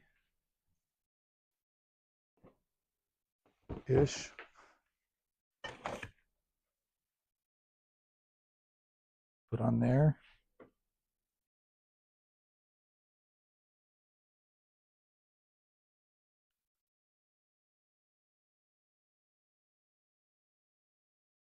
Okay, and get my hands filthy. While I try to cut another piece here. I'm just going to cut it to 11 inches. Give myself plenty of room.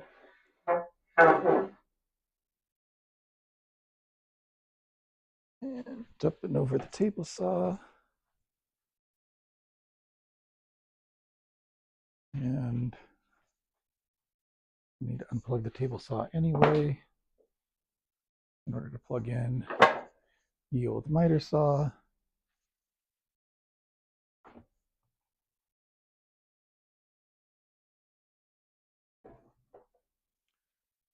And still have that in, so that's good. Take off our stop block.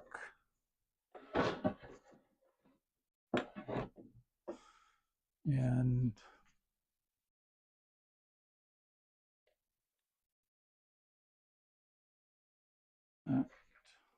use one of the mini pencils I already have over here.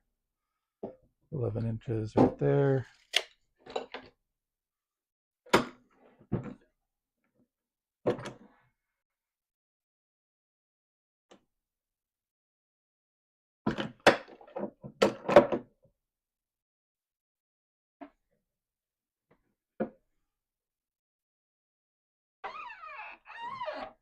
Okay.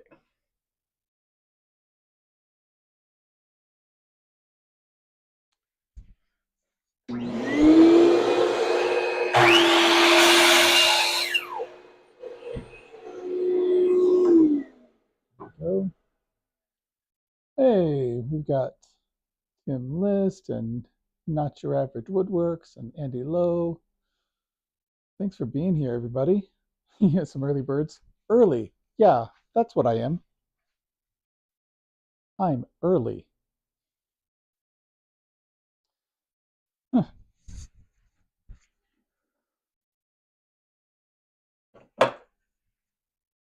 And all right.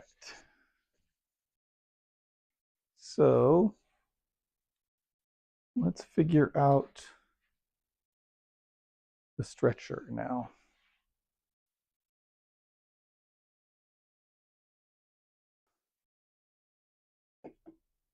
Okay.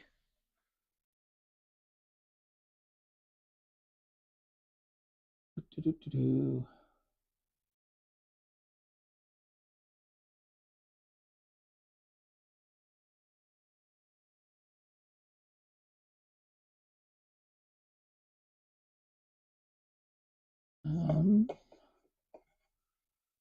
think I like maximizing the width.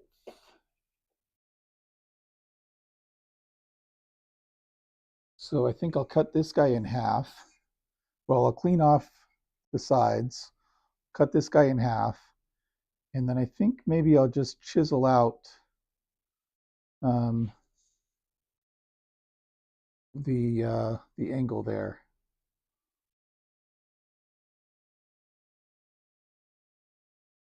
Let's try it. So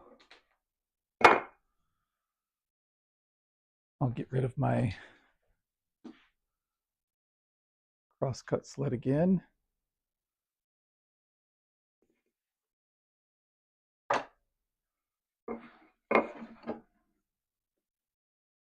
My MDF crosscut sled. Got a video about how I made that, and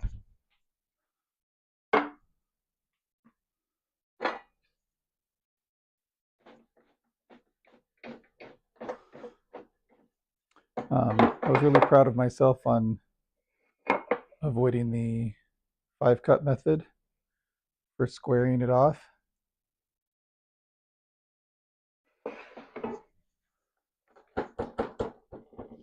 And then I realized that I was messing it up.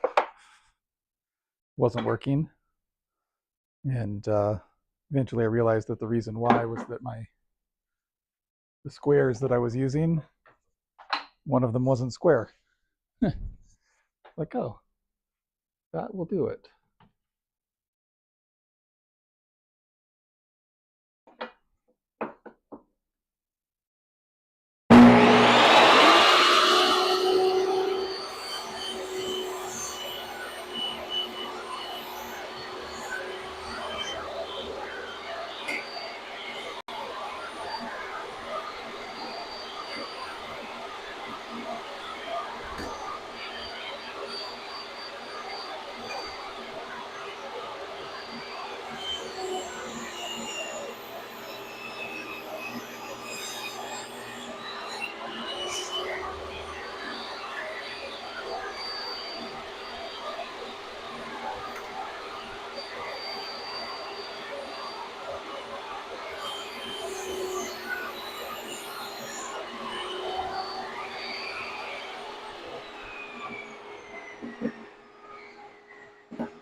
And we'll figure out the middle point again. I mean, not again for this piece, but we've tried to find middle many times today on lots of different pieces.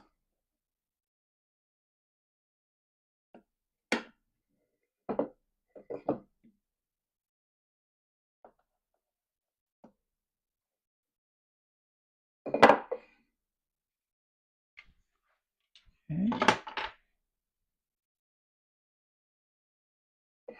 Thanks everyone for being here. Appreciate it.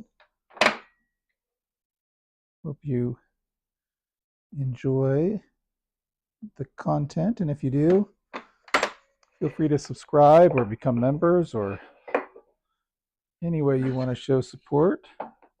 We appreciate it. A like, subscribe, comments, chats, all the good stuff.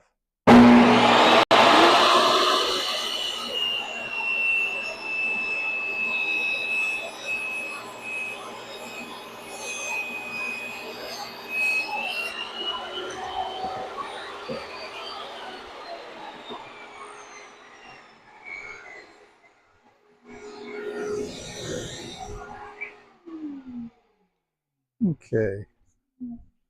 That one wasn't as close on the middle as some of the others we've had, but whatever. Again, thanks for being here, everybody. Appreciate it. All right. Now, back to figuring out how to make a stretcher.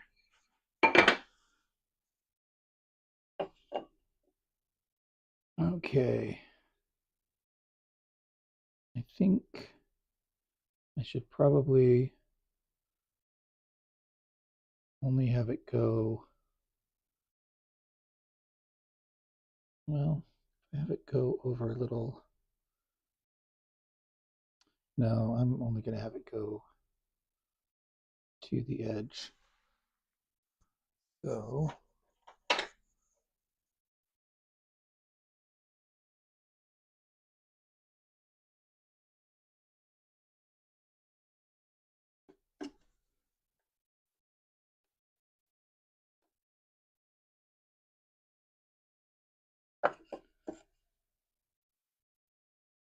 crap.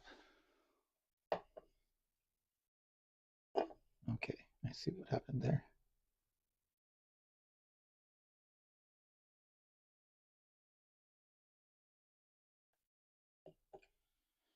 Okay.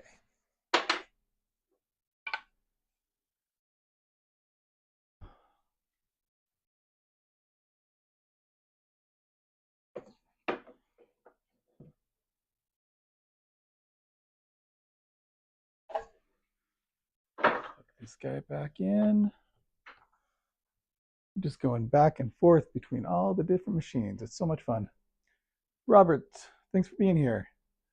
Tim, good morning. What a terrible place to wake up at in Ohio. I'm guessing that Robert's in Michigan. Is it a chess set? Almost a chess set, Ozzy. Thanks for being here.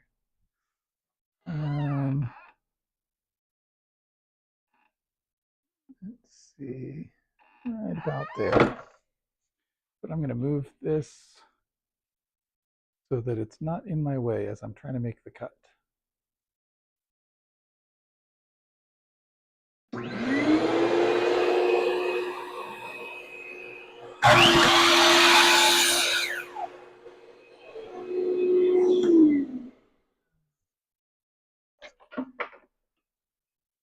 All right, now I get to try to figure out how to chisel out that 15-degree angle. Any ideas? You guys angled, chiseled experts?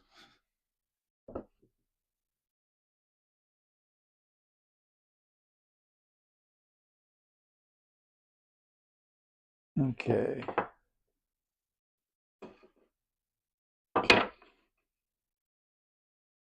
Start with this.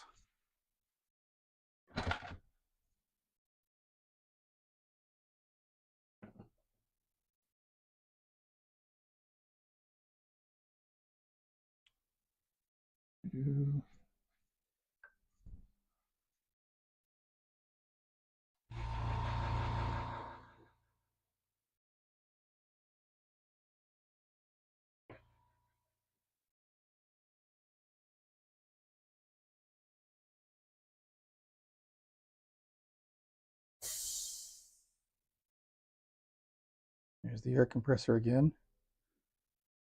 It doesn't want to be ignored.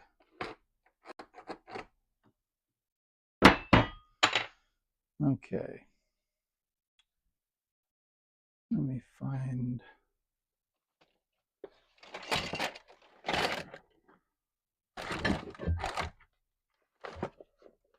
Where did I put the protractor?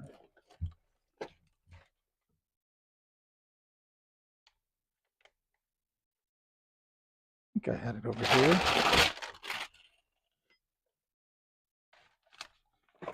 Might be buried under a bunch of stuff.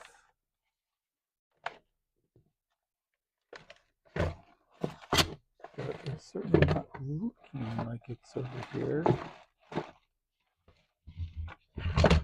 I put it somewhere else?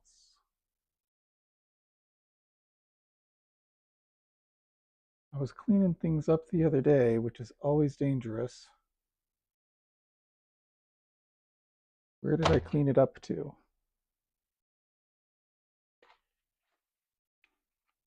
And just get some of this stuff put away in the meantime so that I'm not losing more things than I'm intending.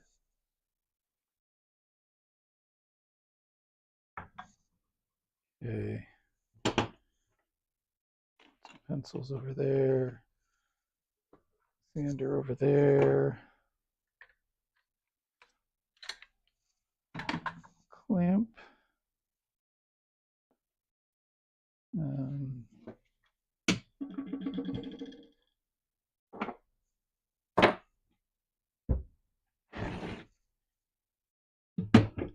Hopefully that stays put this time. Okay.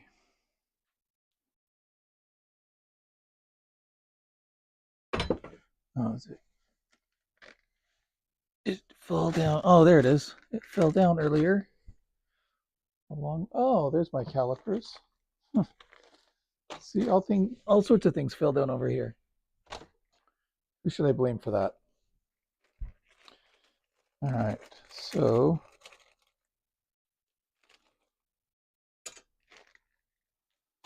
let's see if this is helpful at all.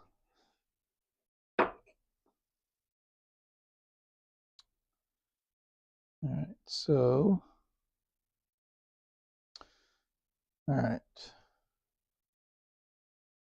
When I do this,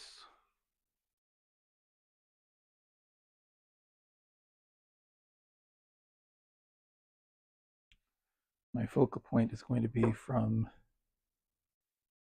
here. 15 degrees would be like that.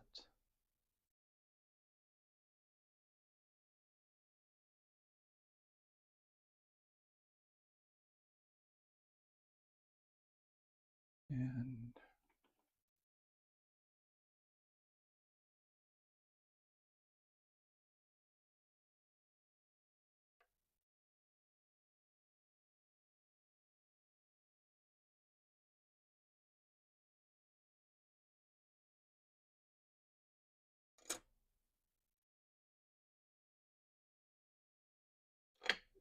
except it's going to need to go deeper.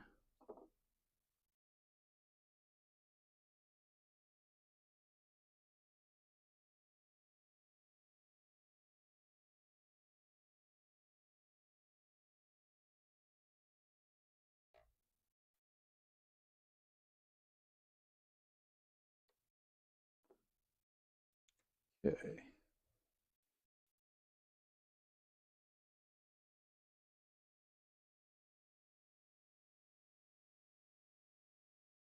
Point.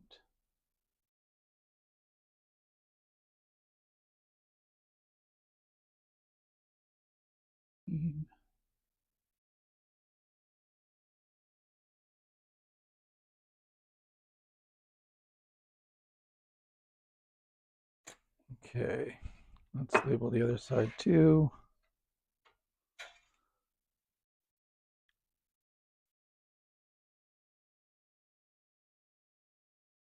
Oh, wow. Hard to pick that up off the floor.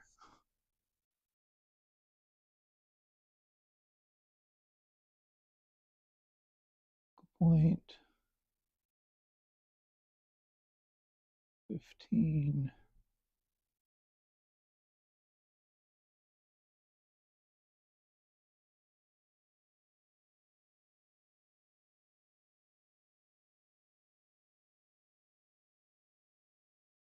And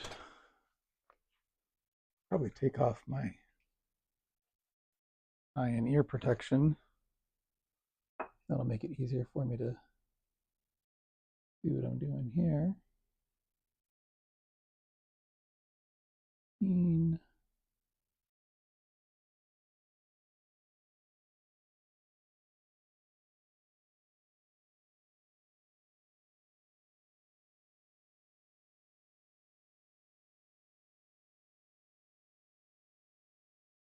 Okay.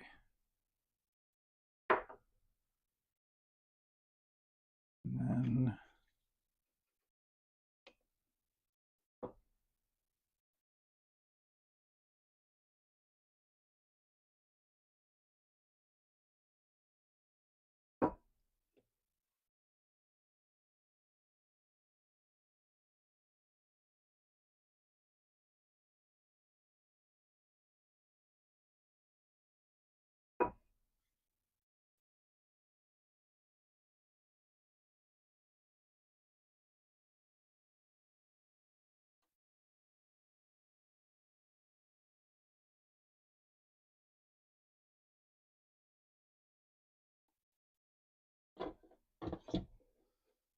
okay.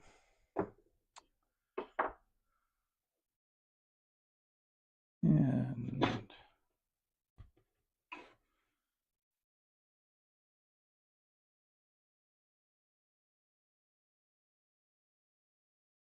15.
had my microphone go dead. You guys hear me now?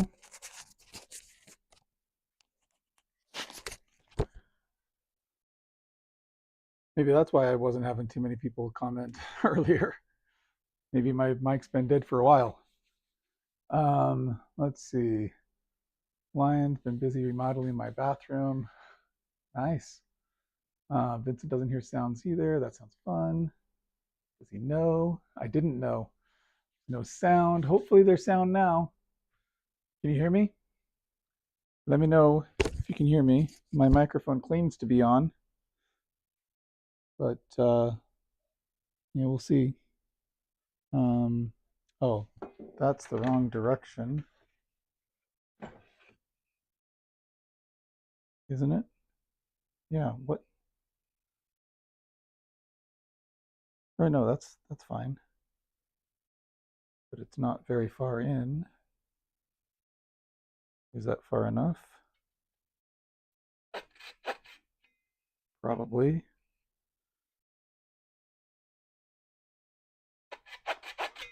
All right, there we go. Got a little bit clearer view now of my target. All right, so I'm just trying to get this notched, and I want to follow the same angle. So I've got an angle written in there, but I'm basically ignoring that so that I can notch it in a little bit.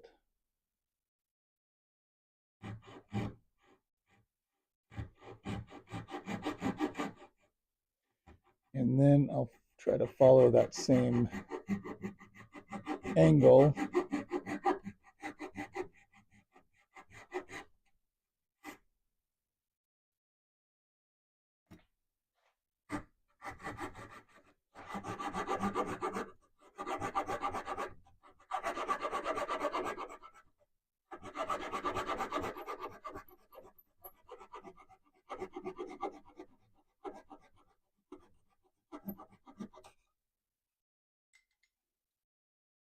Okay,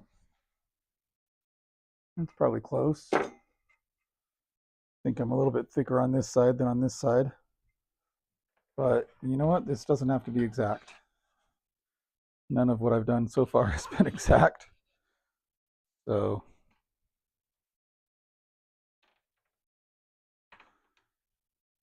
it's exactly what it needs to be so far. All right.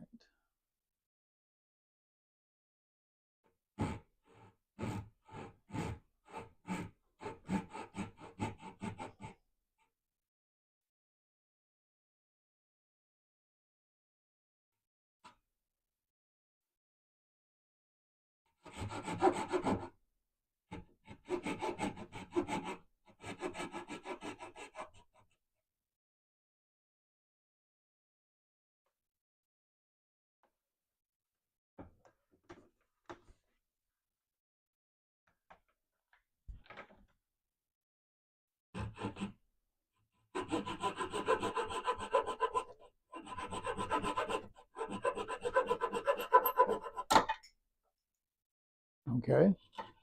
Not quite what I meant to do, but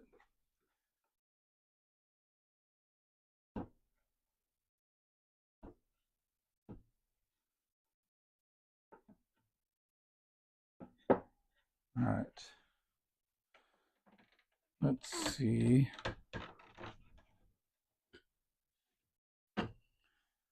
Just test this out on here, even though probably won't allow me to.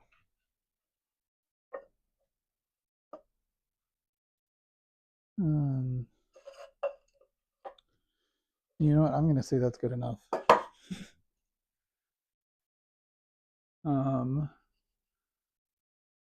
Okay, so apparently you can hear me now. All right, Jen's here, Lyons is here, Tim List is here, Vincent. Thanks for being here, everybody. Okay, so unfortunately, I'm making these. My wife is Awesome. I love my wife. She's great. So she bought hanging plants, but decided she didn't want to hang them anywhere. And so she cut off the hanging apparatus and instead asked me to make stands. Because I explained that if you just put them on the ground, the hanging plants are meant to overflow and hang down, and so they would just be on the ground. And so she asked me to make her some stands for them. And so this is one of them, and I've got another to assemble. Hopefully learning from all of my mistakes on this first one.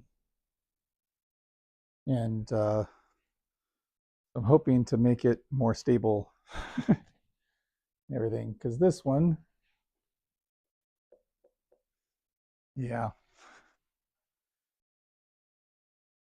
I glued the I glued the legs. Ooh, I glued the legs to the top here. You know, I had these little um, angled supports in there. I didn't have this. I didn't have these or the stretcher or anything. So I was like, oh, I wonder if this is going to be enough to support it and everything. And the answer was no. No, it wasn't. But I still tried. So I tried just gluing them in and brad nailing everything in. And basically I just locked in that.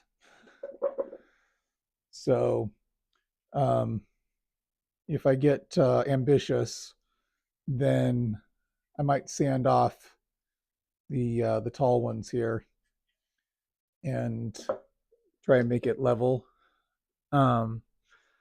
More likely, I'll put this one on the side of the because these are supposed to go in the front of the garage. So I'll probably just put this one on the side that has the flower bed, and then I can just kind of nestle it in the dirt or on the little stones there.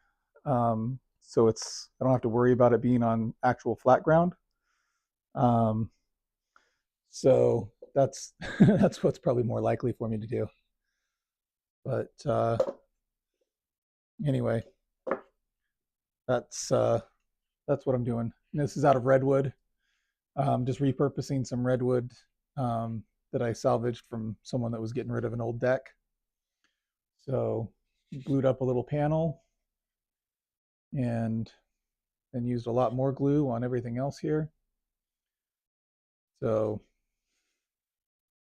anyway, on to the next one. Onward and upward, right? So I'm trying to assemble everything before I connect it to the top. So here's my next top. The other panel that I glued up. I'm actually somewhat impressed with my glue up. All right, I mean, look at that. Isn't that pretty? I mean, ignore the holes that came from with the wood initially anyway. But I mean, hey, that's not too bad, right? I mean, there are lots of other parts of this project that kind of suck, but that seems to be working okay. So this is the stretcher. I'm trying to mimic my 15-degree angle, and it's not doing great. My chiseling was pretty awful on the other one. So I'm going to just hope that this one works without having to make any other changes here. But we'll see. All right, so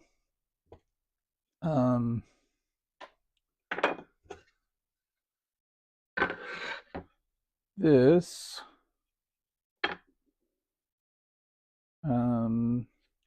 let's see, I should actually put it like this. And those are there. Where's my other? Oh, there's my other piece on the ground. That makes it easier. Okay, here we go.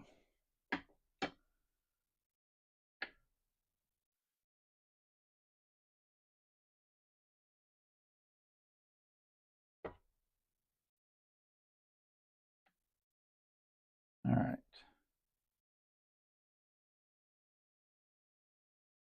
So I didn't have these spacers in there, which should make it way better.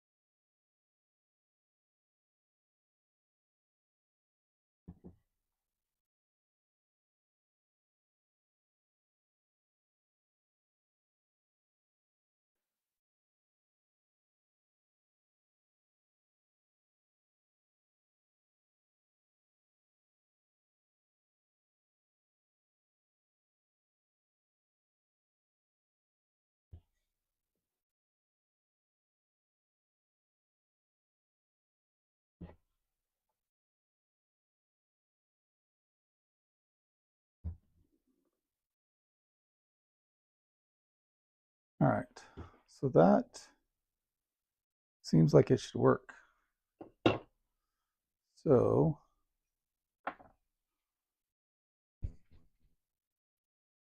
let's start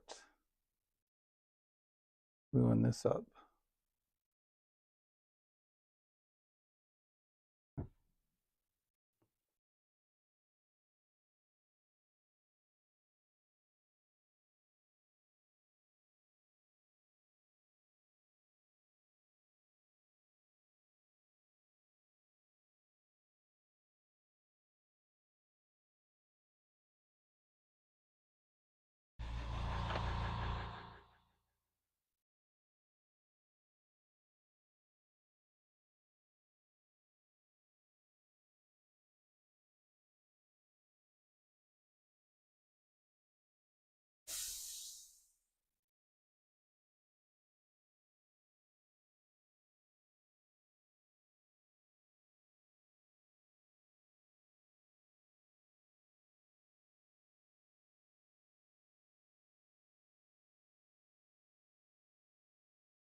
All right.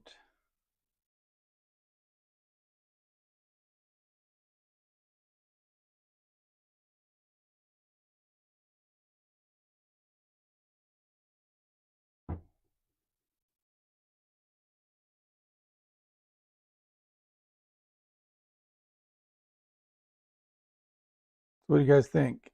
Is this a terrible plan? It's a terrible design. My wife has mostly approved it, which surprised me. I was not expecting her to like it.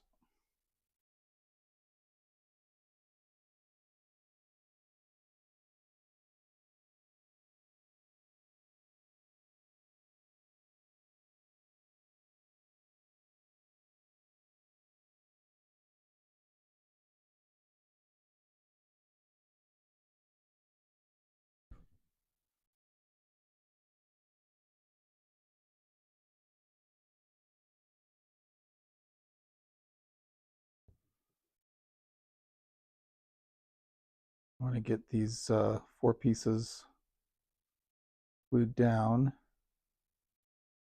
and then I'll check in on chat.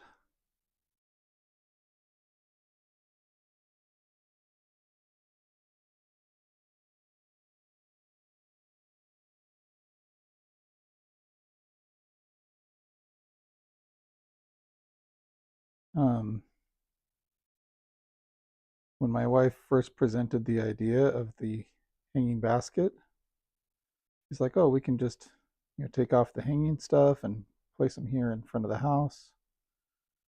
And I showed her that where she was thinking to place them in front of the house, they wouldn't even fit. They'd just fall down. They were too wide to fit there.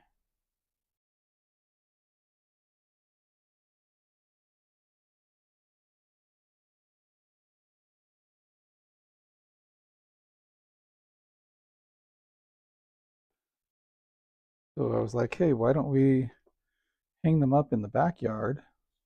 We've got some stuff, some areas there that we could hang it pretty easily. But she was wanting for these flowers to be more visible in the front yard. But all of our neighbors would see how, what green thumbs we have, even though flowers come to die at our house.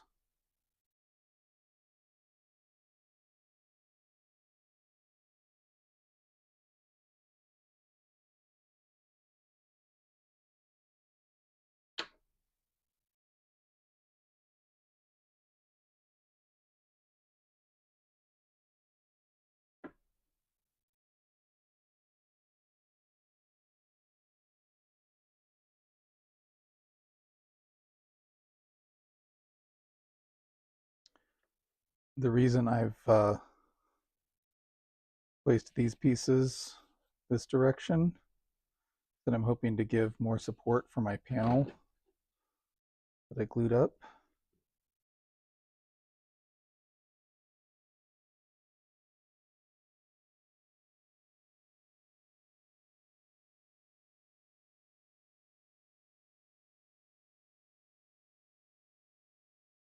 All right.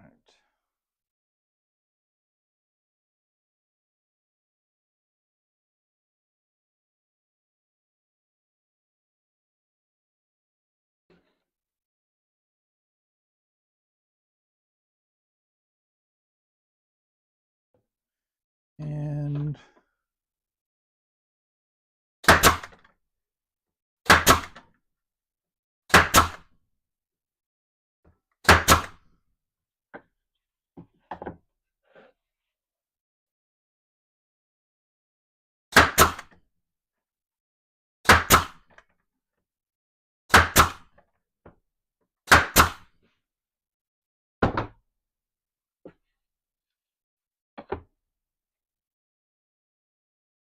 all right, so that should help clamp them in place, right? But looks like in the middle, it's going to want some more support.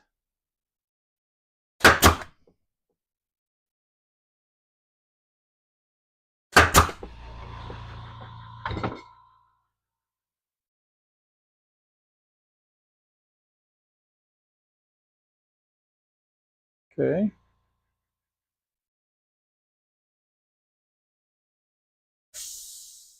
That seems like it should work.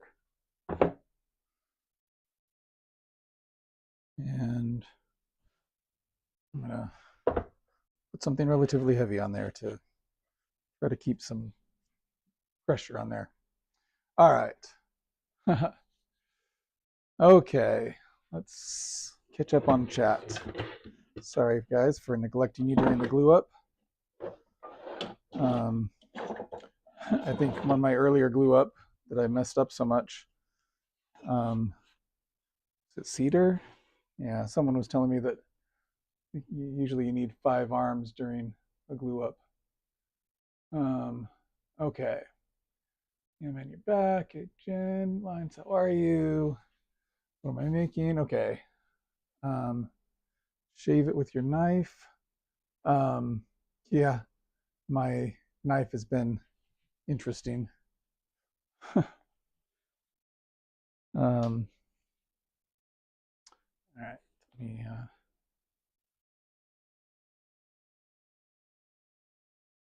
okay. All right, pretty good try, pretty good tie. Okay. All right, Jen, pretty good tie. Good to hear. Sapman, Ozzy and Robert, early start to my day. Start to your day? What are you talking about? It's still Saturday, isn't it? Ozzy and Robert, okay. Level, good morning. Pencil line of the floor across each leg to level them out. The line of the floor across each leg to level them out. I'm not sure what you're saying, Lions. What wood am I using? This is redwood. I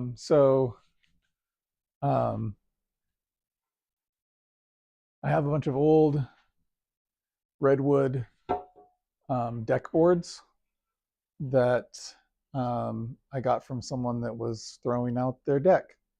And so I salvaged them and removed a bunch of nails and cleaned them up. And yeah, it's mostly 2x6s. So that's one that I've been working with. Here's another piece. So they were 2x6s by 12s. And I'm not sure how that translates to millimeters or centimeters or whatever.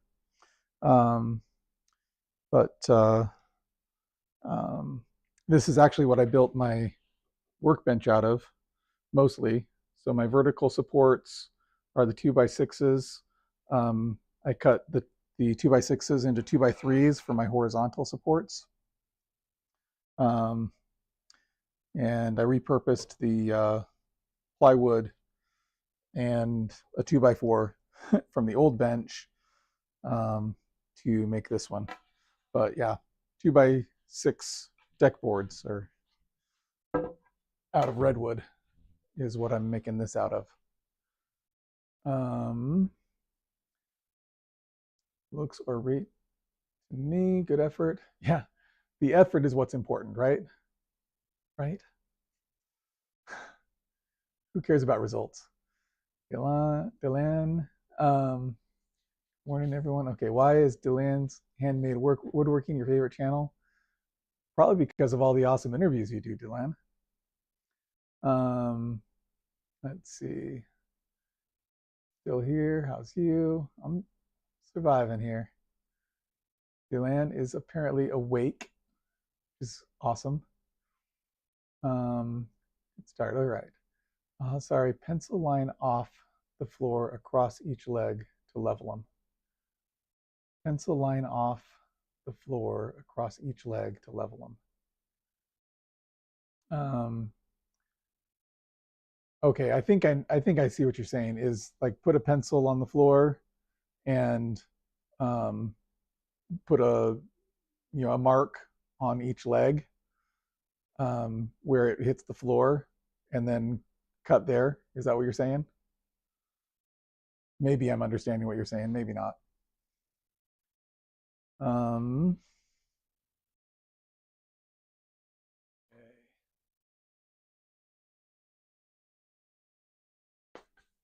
All right. So while that is drying, we'll construct our leg assembly. And let's see, let me make sure I'm thinking about these the right way. So, yes. Where is my 6-inch ruler? All right. So my 6-inch ruler goes there. Then I've just made some little supports with rabbits or rebates for you Brits.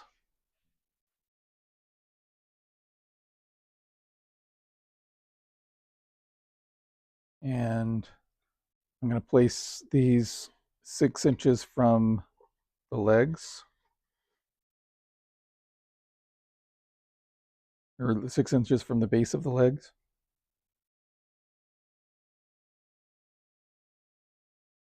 Okay.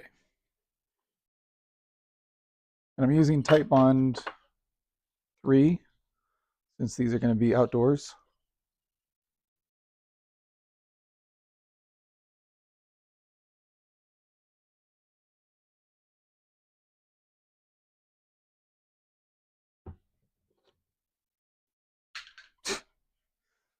Oh yeah, it's kind of how it's gone.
All right.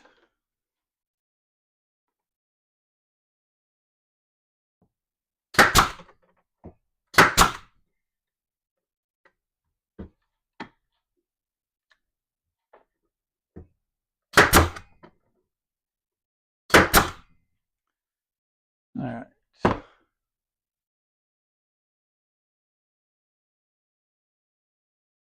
So there's one leg assembly.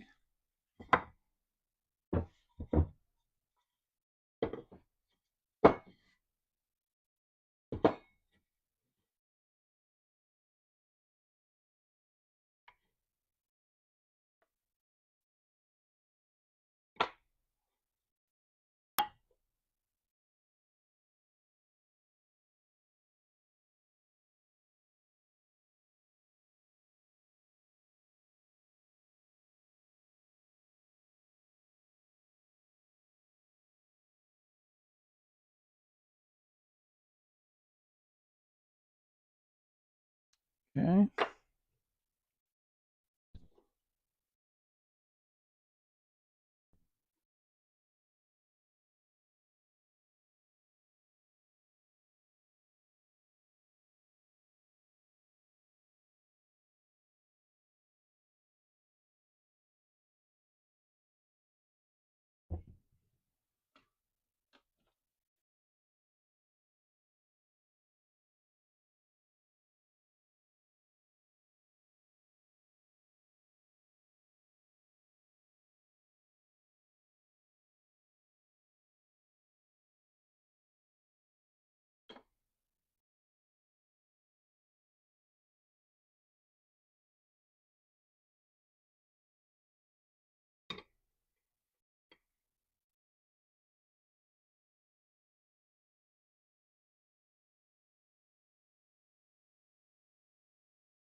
All right.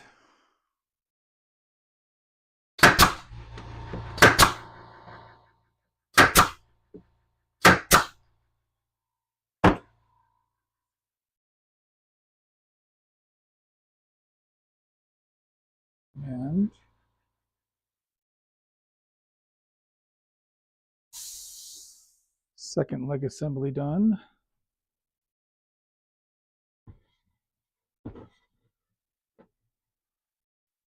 All right. Now the stretcher.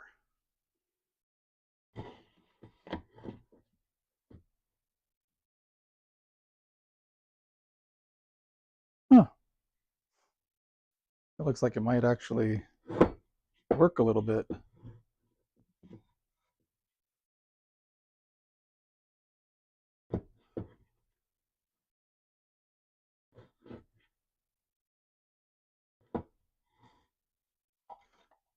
Maybe not.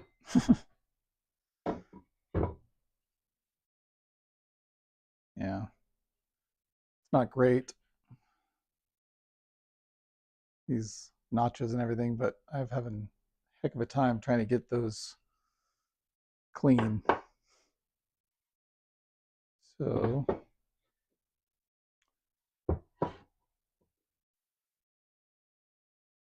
see. Rabbit rebate. Yeah. Yeah. So in the US, we call this a rabbit, whereas in the UK, my understanding is it's called a rebate. So it's basically a dado that is on the end of the board. So where a dado would be, um, a groove cut like right here could be a dado. If it's on the end, it's a rabbit or a rebate. So could consider these rabbits or rebates, I guess, as well, except that they're at an angle and I don't know, and not that great. So, all right.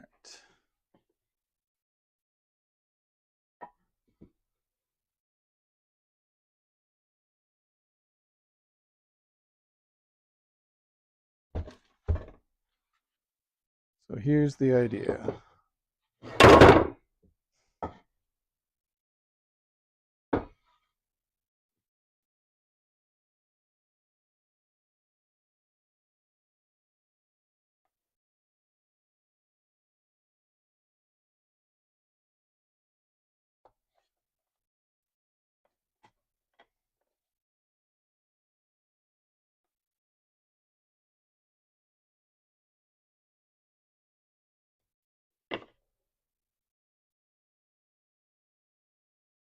Yeah.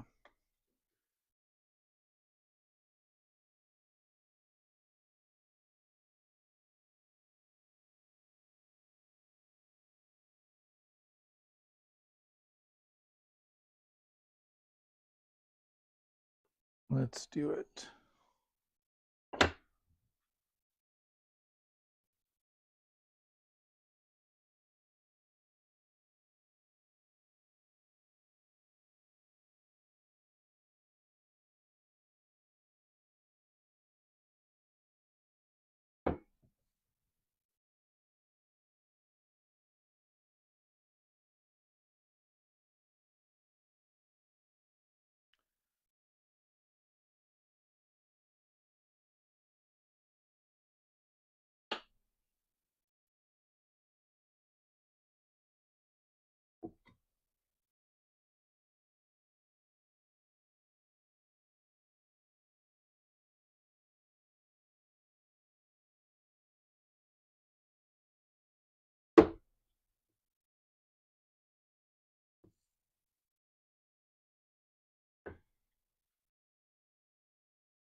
Well, that didn't work.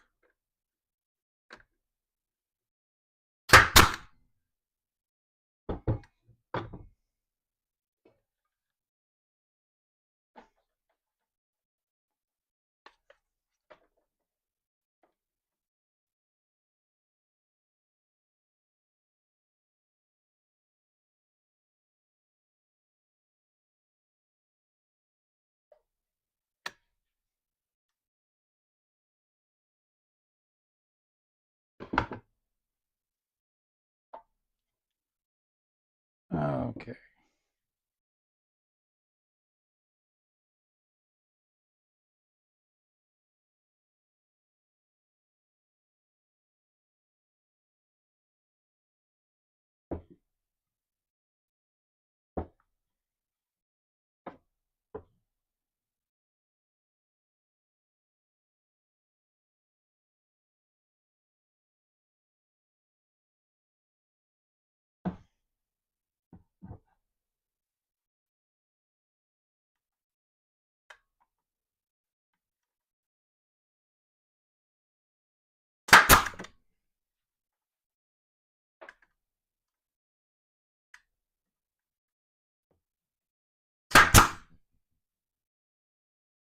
Damn it.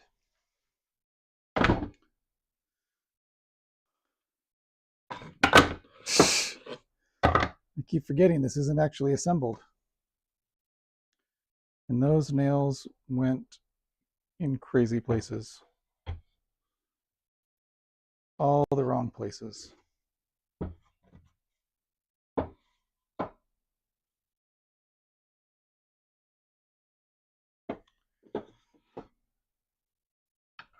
Okay.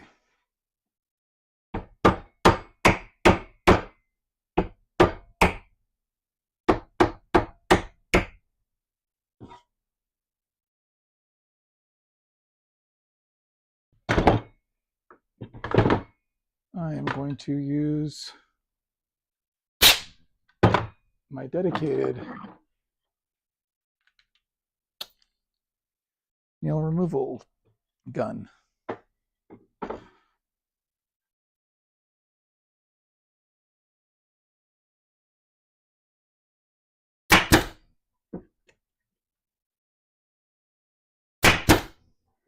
And it's not working.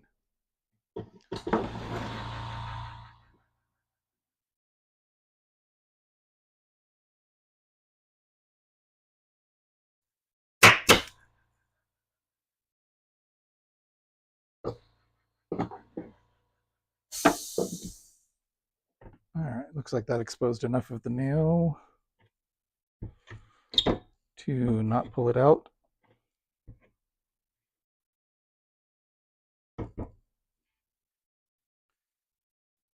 Okay, so it looks like this is not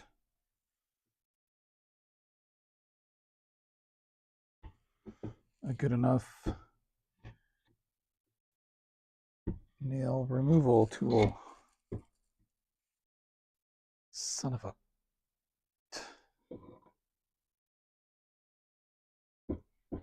Can you even get this one?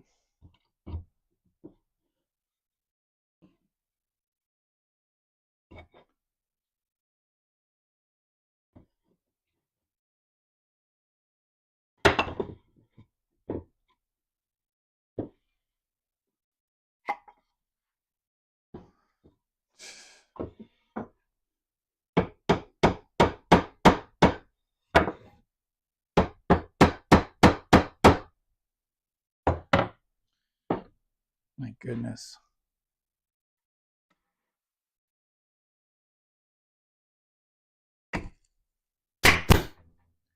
Why can't anything on this project go right?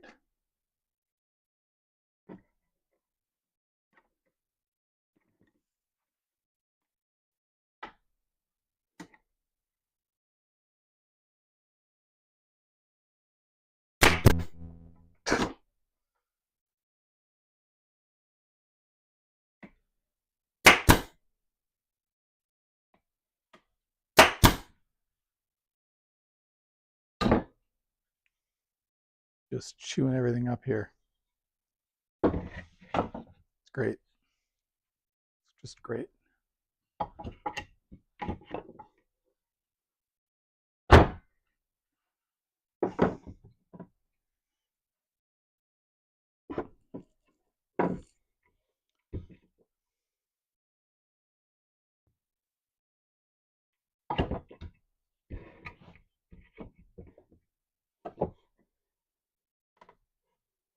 Hey, got one of them out.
Okay. All right. Good times, right? Such good times. Love it. Love it so much.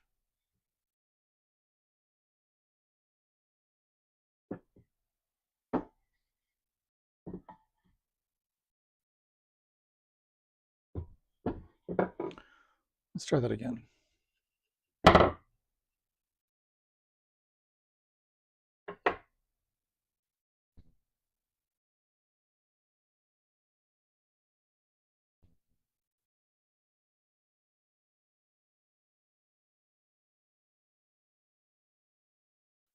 And really, I'm just trying to maximize the glue coverage here.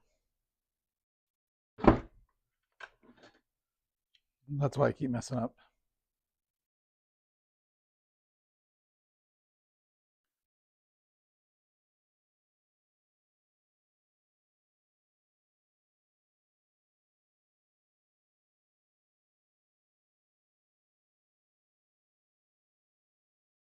Testing the limits of Type Bond 3's open time.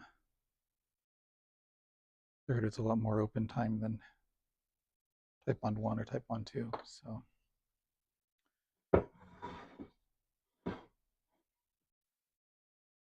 it's a test. It's only a test.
Let's see if we can.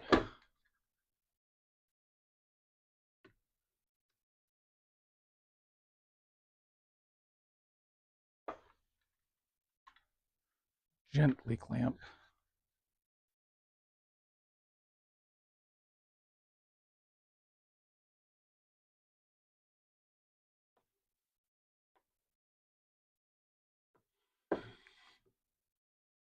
All right.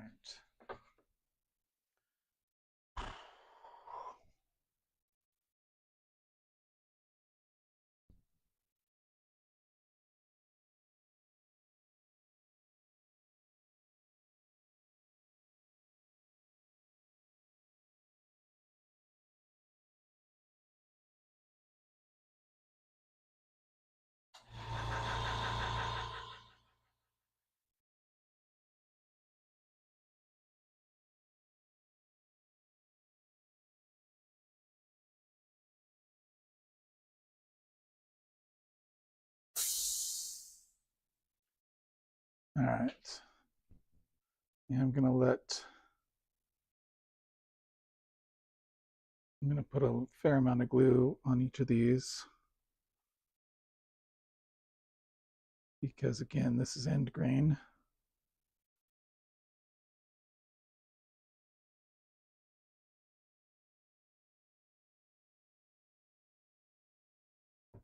And end grain likes to soak up the glue.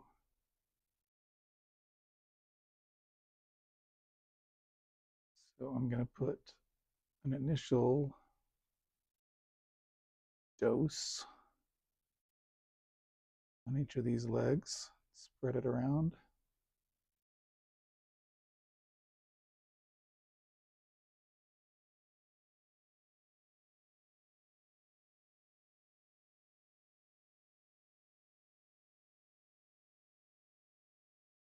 And then once I get through spreading it around on all four, I'm going to come back around with a second dose.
All right, time for more.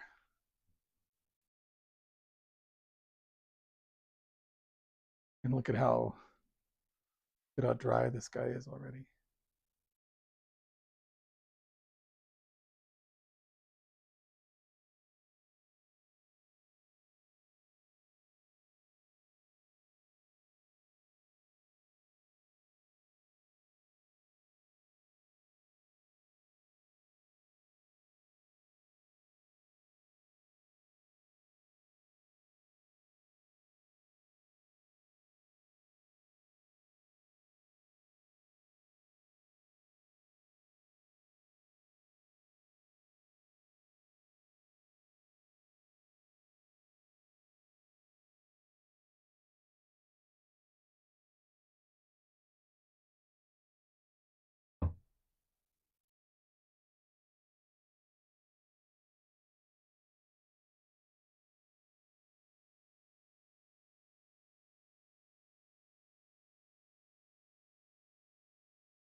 Let's see if I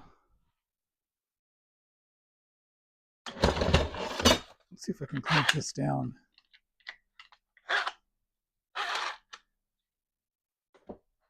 Do I have enough clearance? Ooh, I do.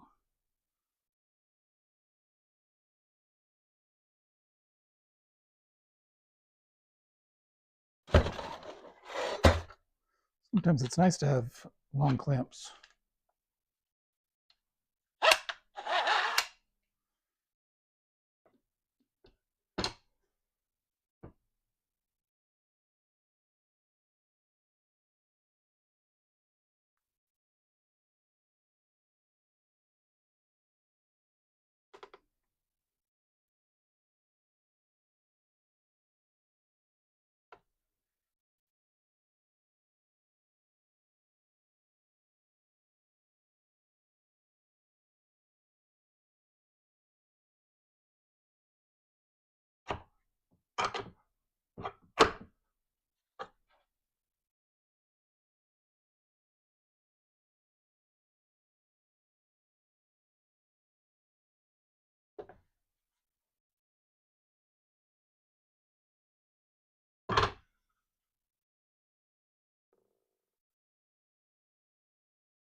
Come on now.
Let's see here. Looks like I also might need clamps that go longer than this.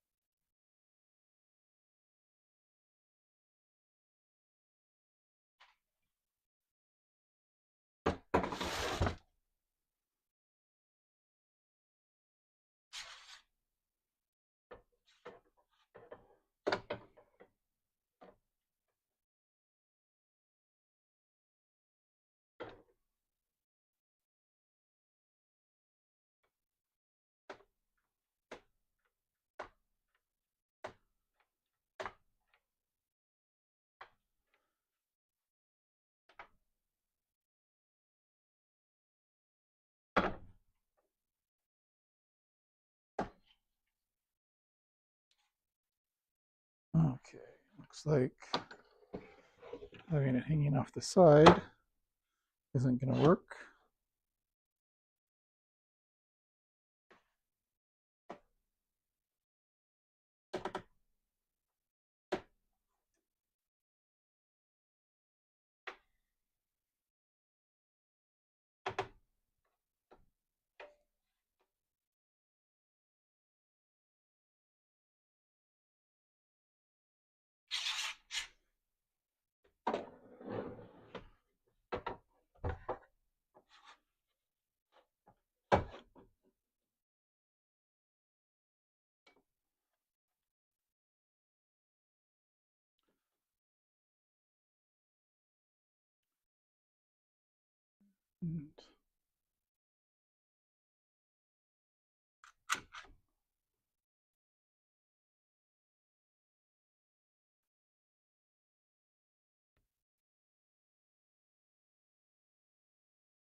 And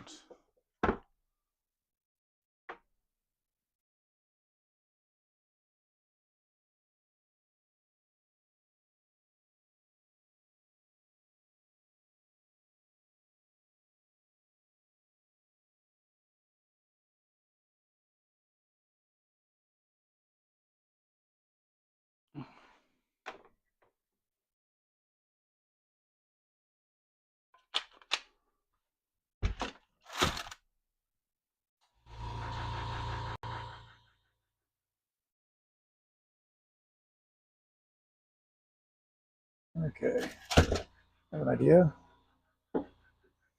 Thanks for reminding me.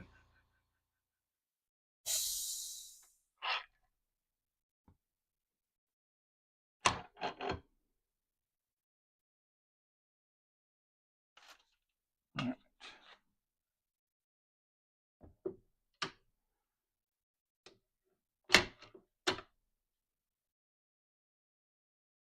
All right. So I'm going to, oh, come on. I'm going to make a huge mess of this and nothing's going to work and everyone will hate me.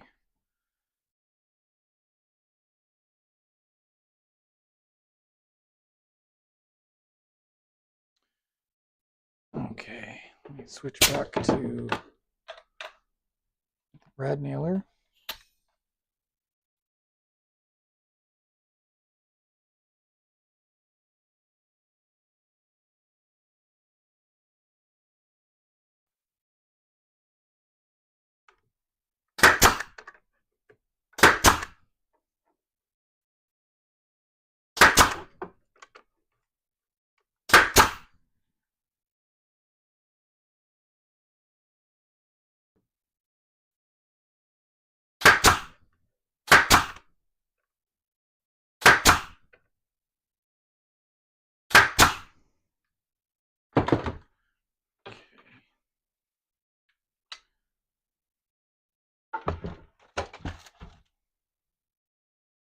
So now let's flip it around.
Oh.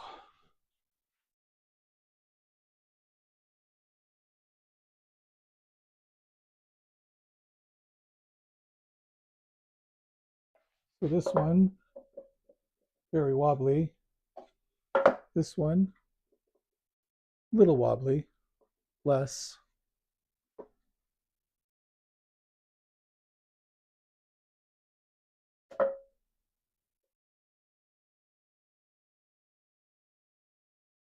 Oh, it looks like I put the wrong, yeah, put the wrong side down or up.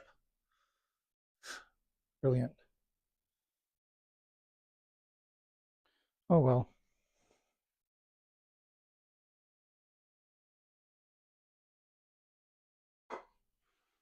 All right. So the idea is that each of these will have what's supposed to be a hanging flower thing on it, like that. Got another one that's still outside. Um, so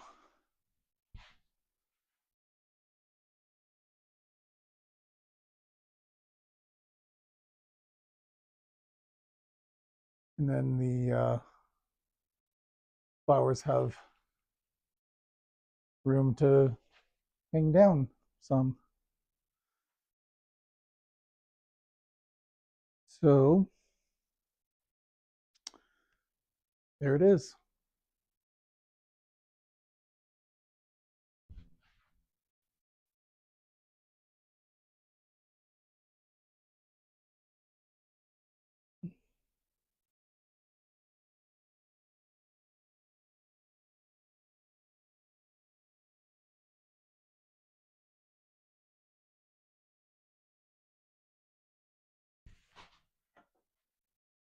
As I catch my shirt on the table saw rail. There we go. Well, I learned a lot on this build. One of the things I learned is I shouldn't do this build.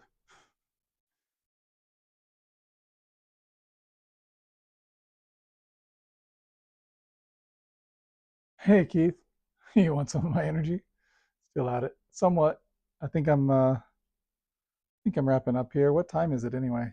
My computer is wigging out a bit, so I think my phone should probably be dying here soon too, because well, let's see. The backup battery is at 13%.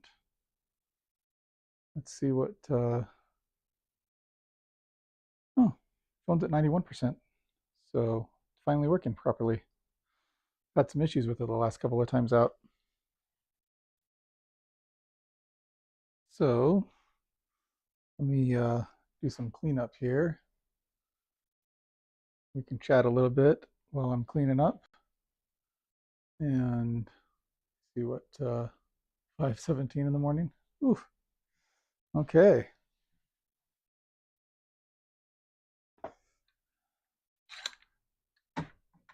Um,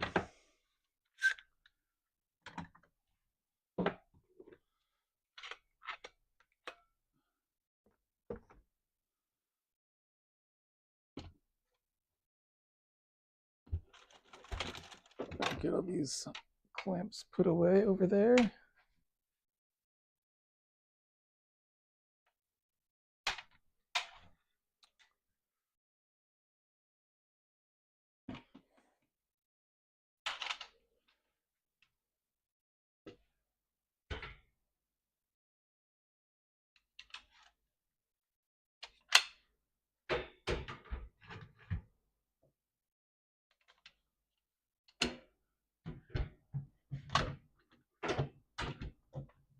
There we go.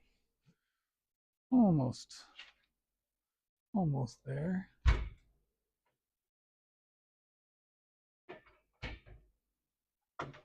Okay.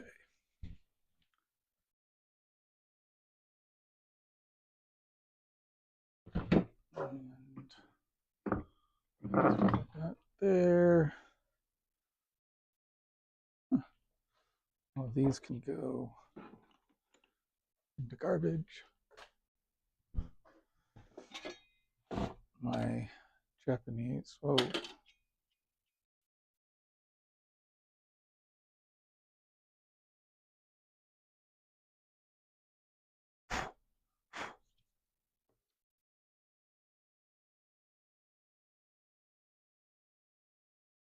And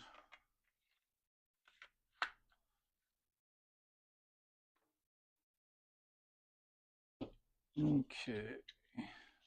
My measuring tool, chisel, 1-inch chisel. I did not do well with the chisel. It was not a good job. If you want to laugh, that would be a good place to look. Is what did I do with my freaking chisels? That was a little bit on the ridiculous side. And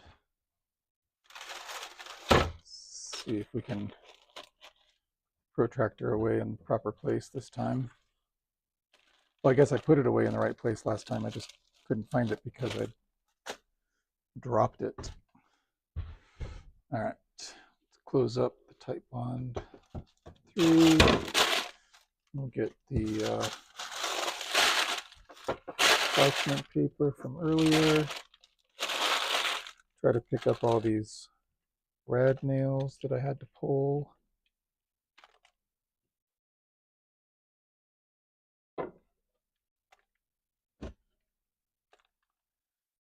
And set all of them.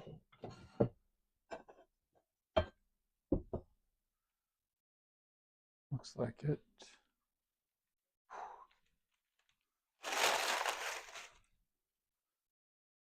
And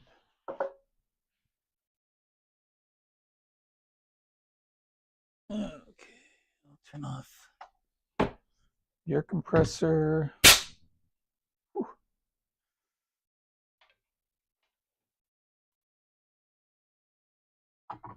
Rad nailer away. Put the hand sander away. Put the sand. Oh, there's more sandpaper over here, intended for the lathe. So go put it with the lathe.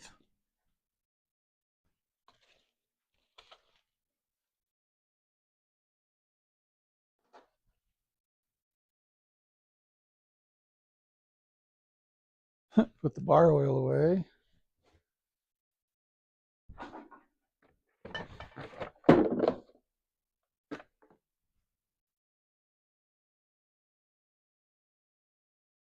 And unused segments of redwood and some plywood that I used for calls. Where's the other piece that oh, it's over here.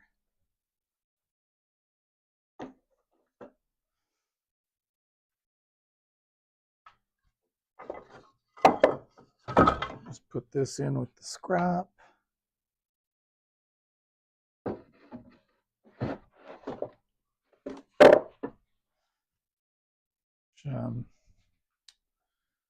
You can never have enough scrap, right? Is that the rule? That's what they always say about woodworking. You can never have enough scrap. Or was it clamps? I always get those confused. All right. Sander.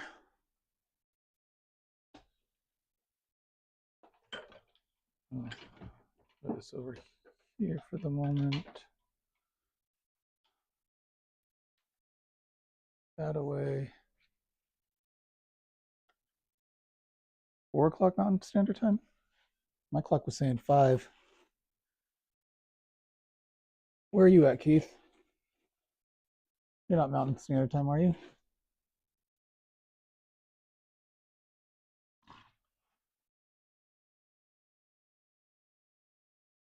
Okay.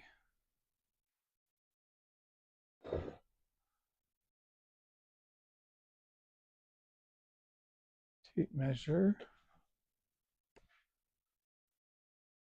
Oh, I've got another clamp over here from my miter saw stop block. All right, let me do a little bit of vacuuming on the workbench.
Need something long and skinny.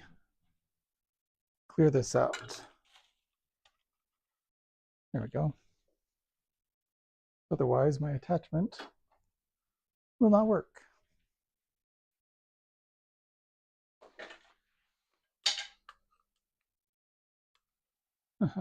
There it is. Phone down, couldn't find it. All night, dude. All night long, all night. Time for a copyright strike.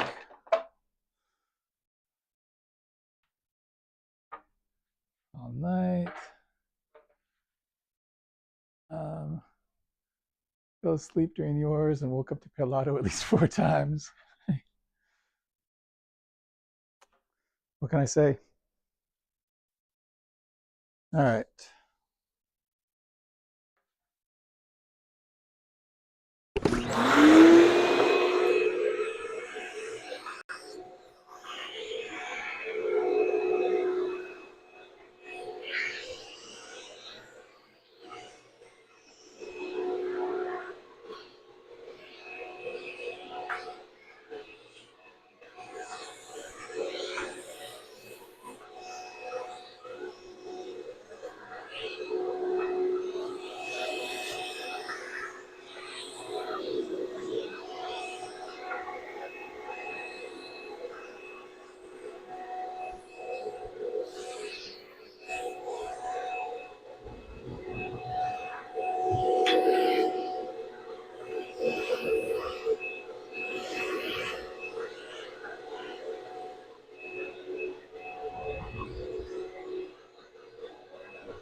Okay. It's been a while since I've been in the orbit of a true night owl.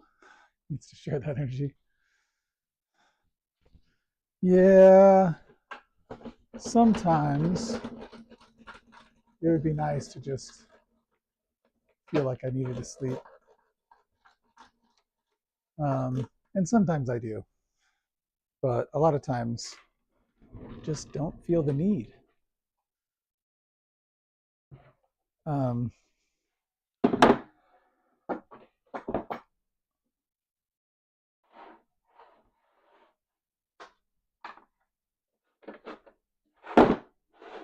we go.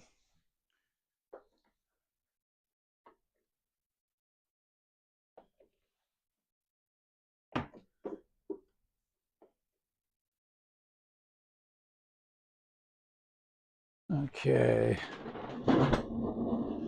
So, did you guys see the end result here? We've got a wobbly stand and a slightly less light wobbly stand. The other flowers are still outside.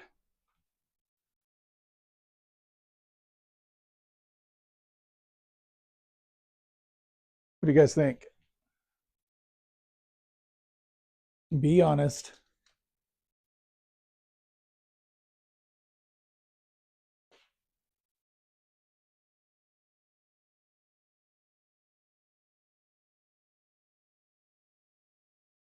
And I can get my camera to, or my tripod to work properly. All right. I'm gonna put these back up.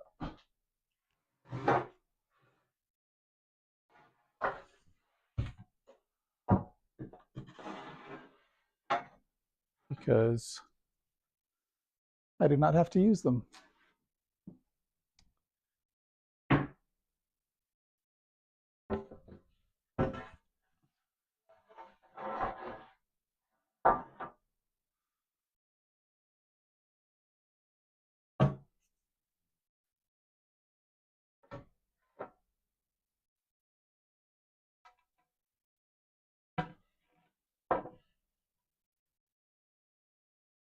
All right. No, thank you. ADHD made it super tough to lock in my circadian rhythm. Yeah. For the sake of preserving my Michael alter ego during the day, I need to keep it. I like them.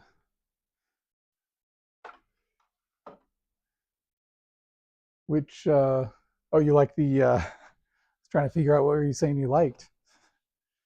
Like, what? He likes the circadian rhythm. He likes the Michael alter ego during the day for Mike is making stuff. Like, what does he like? What's he saying? I don't understand. All right. Time to put boards away.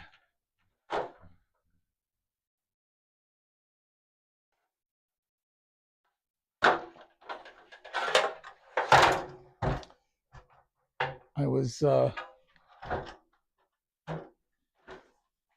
celebrating earlier that I was able to get up and down the ladder without any injuries. Hopefully that continues.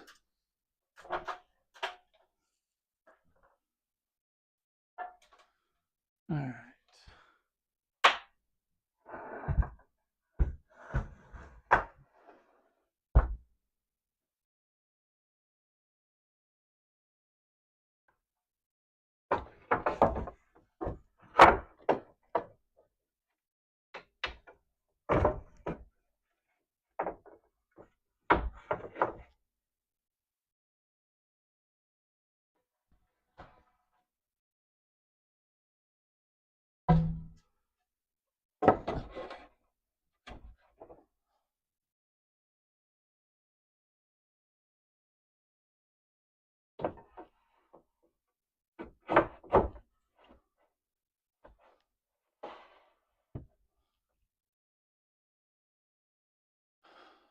Okay.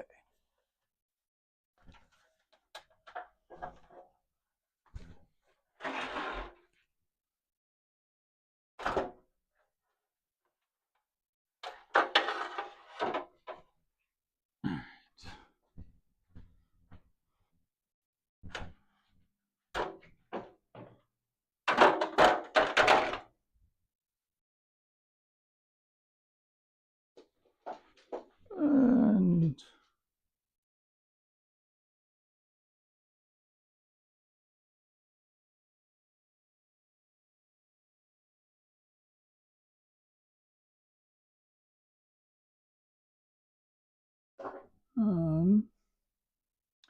well done, friend. The A-frame is great with the flowers in place. Curious, a personal aesthetic choice on the display angle. Kind of a guess. Sauer was in earlier and initially suggested a 22.5-degree angle, which I tried and showed my wife, and she decided that was a little too splayed. And so we went with 15, and that seemed to work okay. Part of my thought process was that the shape of the pot for the flowers, it's about 7 inches in diameter at the base and 14 inches in diameter at the top. So I wanted the base of the stand to be at least the 14 inches that the diameter of the top of the pot was. Just make sure it was, had enough distance to be safe. So it wasn't, going to be rocking around too much. Let's see. Keith is going to start milling up the lumber for your desk frame build. Cool. Yeah, so I've got my bandsaw mostly taken care of. I still have another project I want to do on the bandsaw, or that I want to do for the bandsaw. So I don't know if you guys saw the other day.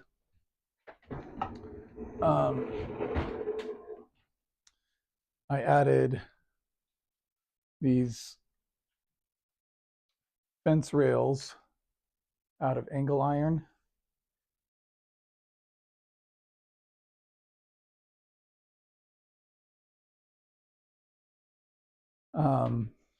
And then I added a fence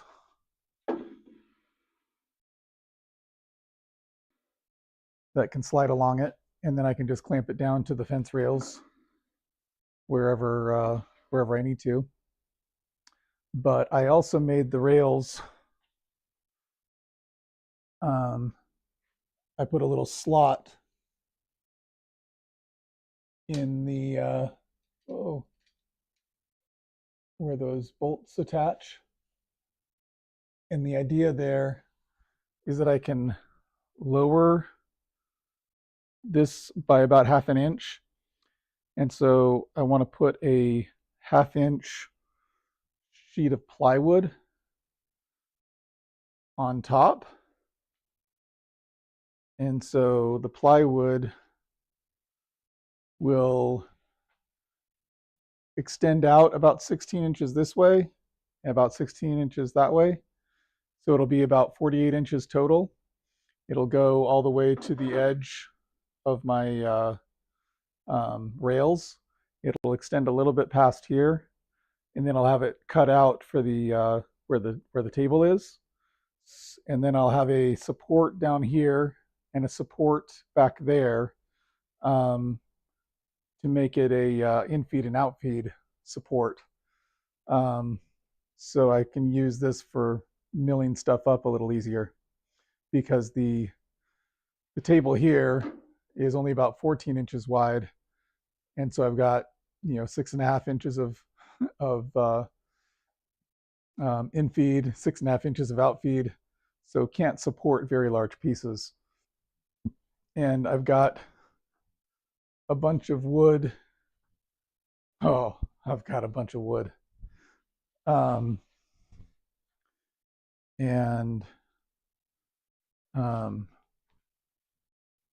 got a bunch of wood out on the patio here that I should have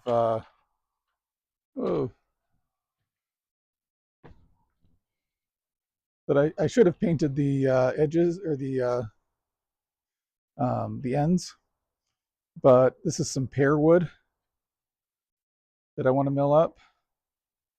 And so these ones range from, you know, about 1 foot to, you know, probably about 18 inches is, it's probably not even 18 is the longest on these ones. But then I've got a bunch of sycamore over here that are a few feet long and big. So, um, yeah, I'm gonna have to. Then I've got this cherry that it's just a branch that broke off of the cherry tree in the backyard when I brought down the willow. So here's some more of the sycamore. And here is where the willow came down, right over here. And I've got an apple tree in its place that is sprouting some new leaves. This is actually a new apple tree. I put in an apple tree last year that died, but thankfully I only paid like 10 or 20 bucks for it. And so this one is a multi variety. So it's got like 3 or 4 different varieties of apple on it. And then I got a little dwarf cherry tree going in there. And then this is the cherry tree that those branches came off of. So anyway, and then some irises that never bloom. And then I've got more irises over here that haven't bloomed. So my wife is very disconcerted about that because irises are her favorite flower and they never bloomed. So, all right. On our way back, there's the sycamore and the grill and the pear. Here's where the corn was last year. I haven't done anything with it yet. And then I've got the garden boxes. I've got some chicken wire over the top so the squirrels don't get in and dig around. So I've got some stuff planted over here, some carrots and Roma tomatoes and peppers. And what else did I have over here? The peppers, Roma. Is that it? Seemed like there was another one over here, but then over here I've got celery and green beans and peas and cucumber, and I think there was one other thing over here too, broccoli. Which was weird. It's like so odd that my wife wanted to plant broccoli this year. She likes broccoli. I like broccoli. Just never really thought of growing broccoli. But apparently she did. So, all right.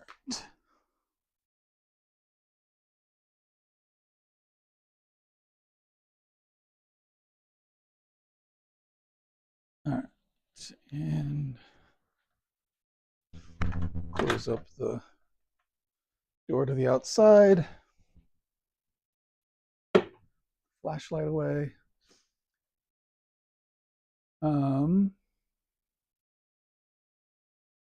Okay. All right, that becomes more Herculean with each year that passes, it seems, ascending the ladder. Yeah, yeah. I've heard some horror stories, so I'm trying to protect myself and not not take getting up on the ladder for granted. I got up on the roof last year and kind of scared to come down.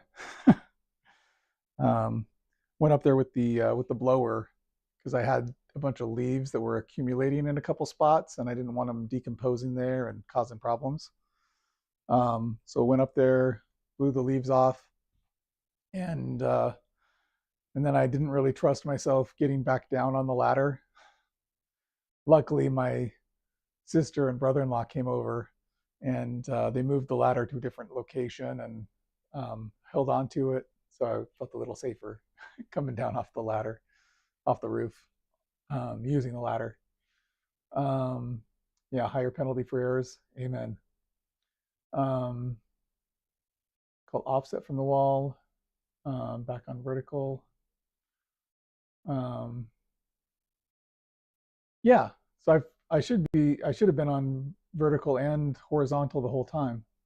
When you say, Mike, when you say offset from the wall, I'm not sure what you're talking about. Let's see. Got some lumber there. Yep. Nice big working table. Cherry's good for spoons. Yeah. Yeah, I've got more cherry wood up here. I mean, this is just one example. Had this for a while. This is all kiln dried in my homemade kiln, and I've also got it filled, got cracks filled with epoxy. So and then there's a bunch more up there. This was just easily accessible. And then the cherry branch out there that I had to cut down myself because of the damage from the willow tree falling on it. Oh, Lions, let me show you the results of my attempt at lathing a willow or a maple spoon. So this is hard maple that is kiln dried. So did the handle on the lathe and did a little bit of this on the lathe, but I didn't want to attack this too much on the lathe because of I had very limited width, so I wanted to keep my width and not knock it down. So this I did on the lathe, and I was pretty pleased with it. There was just a couple spots that I was less than pleased. Carving this out by hand with knife, chisel, whatever, is not going well at all. I don't have any like really carving tools, gouge or whatever. Somebody in the live suggested Forstner bits to remove a lot of the material. So I did that actually, and got a little too close to one edge, and had a lot of trouble removing the rest of the material. So here's, and then smoothed out the outside just using the belt sander. So here's what it looks like on the inside.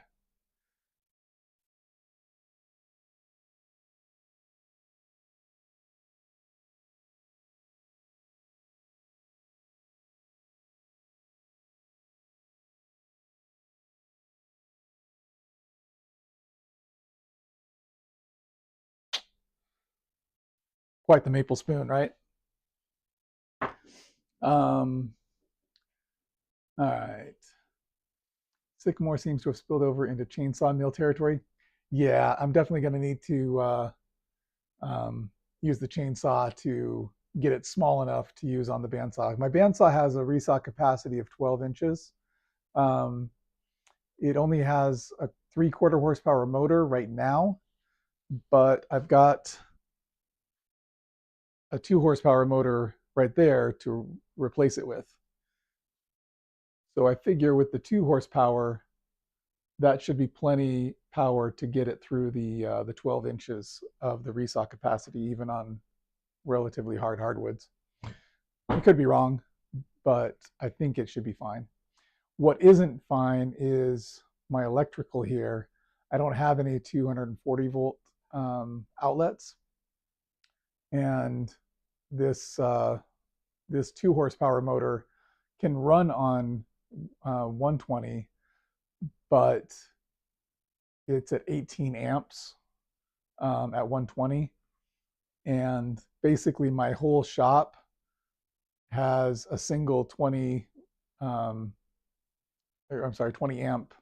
circuit, for all of the outlets in the shop. And so I'm pretty sure with the 18 amps getting pulled by this motor that it's not going to work. So I've been accumulating some electrical to be able to put a sub panel right over here. And the reason for that is prior owners had a hot tub out there, and so there's a 50 amp line going to right there, going outside. So I was thinking to put in a sub panel right there, pull in that 50 amp line, send the 50 amp line back out on one of the breakers, but then also put in a couple of 250 or 240 volt whatever outlets, receptacles, and a 120 as well, just a 20 amp 120, and then a couple of 20 amp 240 volt outlets, and that way I've got easy, consistent power for the bandsaw motor. And if I ever want to upgrade my saw, my table saw, to cabinet saw or something like that, I've got another outlet. Or if I get a more industrial dust collector or something like that, I've got the 240. Just figure as long as I'm putting it in, I might as well put in two rather than just one outlet. All right. Is it dark because it's early or because it's late? Yes. Yes, it is. 4:48 for him. Actually, my clock is saying 5:57 a.m. right now. I'm in Mountain Time Zone, so I'm 7 hours behind you, Lions. I think 1 hour behind Mike. Marathon. Actually, Rainey, Marathon is the brand of the motor for the bandsaw. Broccoli is just cabbage flowers that don't flower. Oh, okay. Didn't know that. On the splay offsets. Oh, the splay offsets from the flower pot from the wall. Okay. You're talking about the offset from the wall. I think that's what you mean. All right. Morning, Rainy. Yep. Thanks for coming back, Rainy. I knew if I just stayed on long enough that you'd be able to come back. Okay. The big one. Nice wood. Thanks, Lions. Means a lot coming from you. Interior is textured for her pleasure. The 120 volt is also going to suck down the current.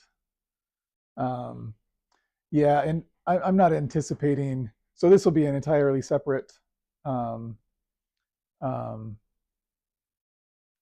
well, are you talking about if I leave the 2 horsepower motor at 120? So hey, Miss Heather, how you doing? Have I been live all night long? All night long, all night long. I wonder how many copyright strikes I can get with this live. Let's see. Google lied to you? That's unacceptable. And morning, Mike. Morning, Pelado. It's a pleasure.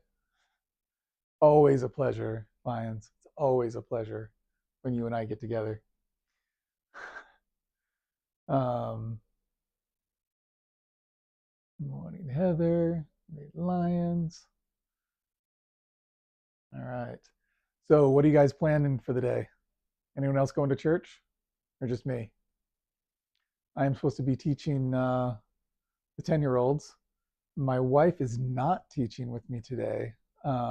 They've got all of the lady folk going to be gathering for a little, Mother's Day celebration, basically. I think they're going to have like ice cream or treats or something for them to enjoy while the rest of us are slaving away, teaching the kids. And teaching the other people, whatever. So I guess I should look at what I'm supposed to be teaching, maybe sometime before I'm supposed to start teaching. Something in the Old Testament. I'll figure it out. Please tell Melinda we said Happy Mother's Day. I will try to remember. Happy Mother's Day to all of you, Heather and Rainey and all of the other mothers or potential mothers in the chat. Regarding the 240, is the box you have split phase with L1 and L2? You might not have to tie into the hot tub leg. Two breaker as long as they're phased from each other. That's a great question. Let me pull out the box. I just figured it would be relatively easy to just access that 50 amp line because it's pretty much right where I want it to be for the shop. And it has enough juice to be able to do what I want. Oh, all right. So you're asking about the box, right? Okay. Square D, circuit breaker, or were you just asking about the breakers themselves? Do you have split phase with L1 and L2, or are you talking about the main power, the main panel? Might not have to tie into the hot tub leg, two breakers, as long as they're phased from each other. I'm not sure what you mean by that, Mike. But here's the panel that I was anticipating using as a sub panel. So it's rated for up to 125 amp, I think, if I remember correctly. Let's see.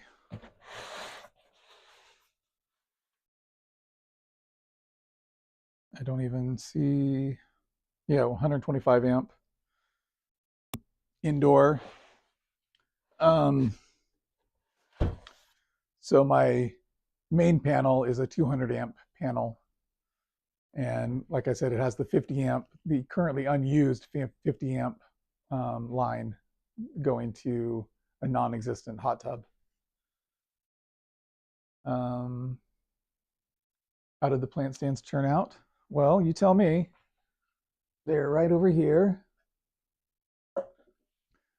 One of them is pretty wobbly, and the other one is a little less wobbly.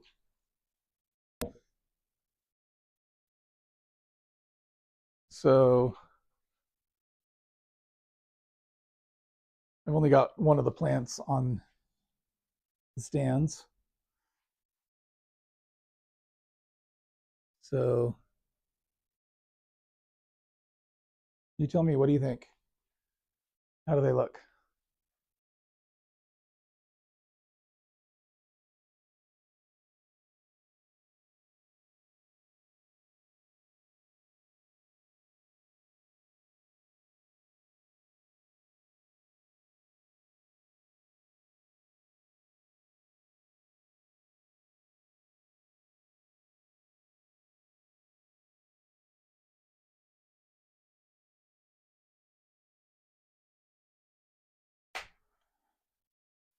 Be honest now.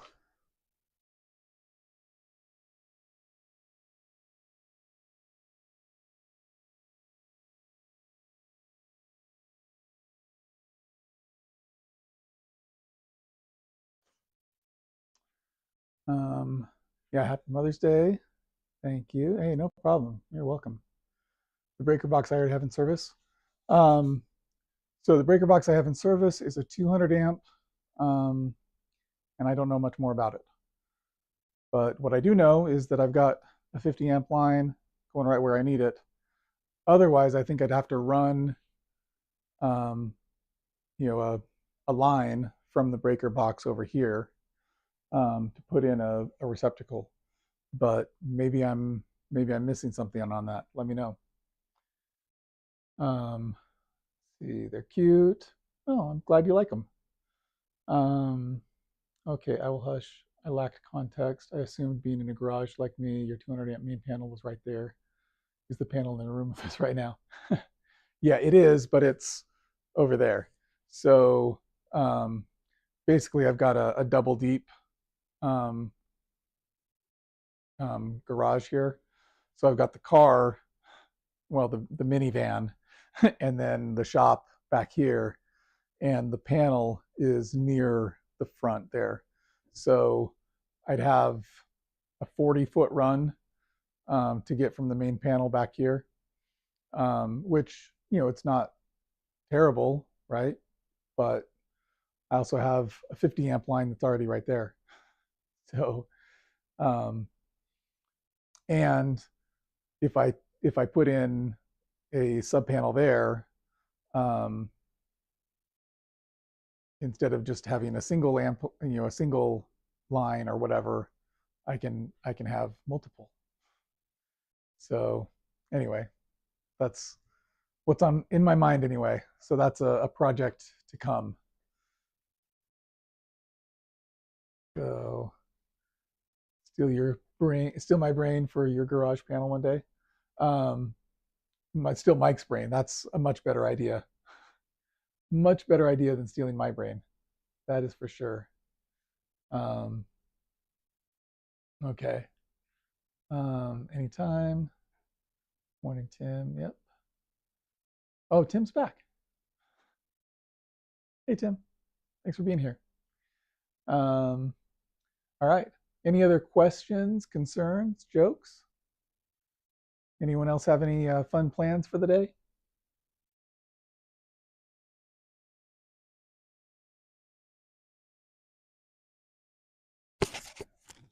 See if hey, my battery on the second mic hasn't died yet. That's probably good. I'm actually pretty impressed with how long my phone's been going, because I've had issues with it lately, but I switched out my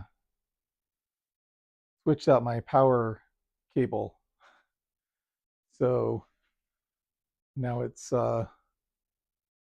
now the backup battery is actually charging the phone instead of not charging the phone. So seems to work a lot better. So I still have 90-some% on the phone, even though I've just been with this setup the whole time. So Tim's plans: worship, brunch, more work. Nice. What are you guys doing for gifts for the mothers in your lives? I've already got you know, stuff for the mother of my children, but what do I need to do for my mother? I think she would really like a phone stand, don't you? An amplifying phone stand. Of course, the amplification probably doesn't match where the speakers are on her phone, but that's not a problem, is it? I think she'd really like it. Happy Mother's Day.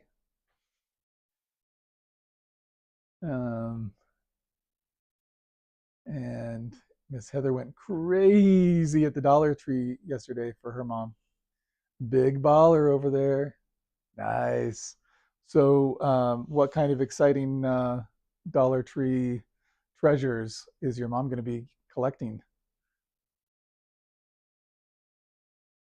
What's your favorite thing that you found there for your mom, or what do you think will be her favorite thing?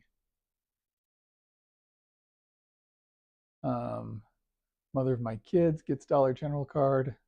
My own mother has passed. Oh, I'm sorry, Mike. My dad passed away a long time ago, but my mom is still with me.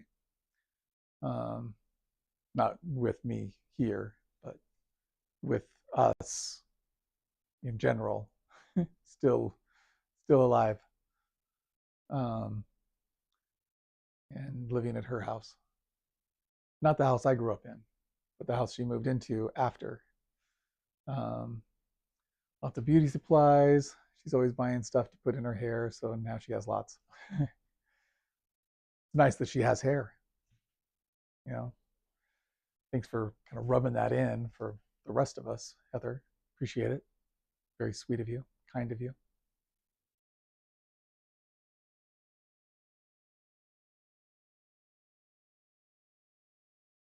Rainey's mom has also passed. Oh, I'm sorry.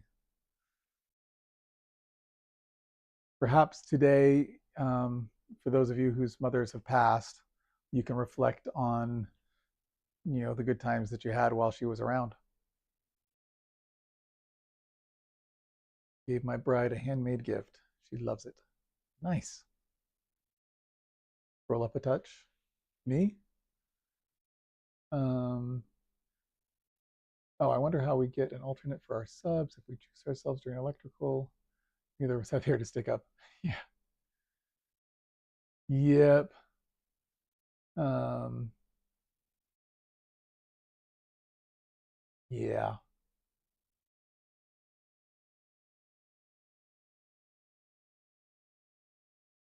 It's a sensitive topic. Yeah. Very sensitive. Very sensitive. And I guess I'm learning that I have relatively sensitive skin too. So my my wife made me go to a dermatologist. So it's like, hey, you should be using Dove soap because it's gentler on your sensitive skin. I'm like, okay.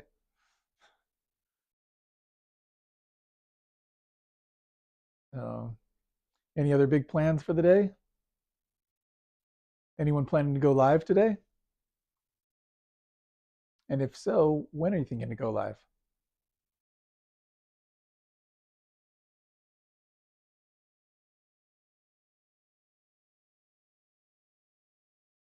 My wife requested a Mother's Day dinner consisting of steak and potatoes. So luckily, the beef tenderloin was on sale at Costco yesterday. And so I loaded up. I don't really buy a lot of beef anymore because beef prices have been crazy. And it wasn't cheap. Um, but with the special, it was a lot less expensive than normal. And so um, I felt justified in splurging, knowing that she would probably want beef tenderloin for Mother's Day dinner anyway. Um, find myself not very sentimental most days. That's a whole kettle of fish. Yeah, I can understand that, depending on the progress of your chores. Go live. Okay, sweet. Well, let us know. Um, I never do this, but for those who can or who think to, if you schedule the live for when you figure that you'll be ready, um, makes it a lot easier for those of us that are just kind of scrolling to see, like, oh, so and so is going to be live at such and such time, because it seems like the notifications never work for me. Like I got a I got a notification that Dad's workshop was live.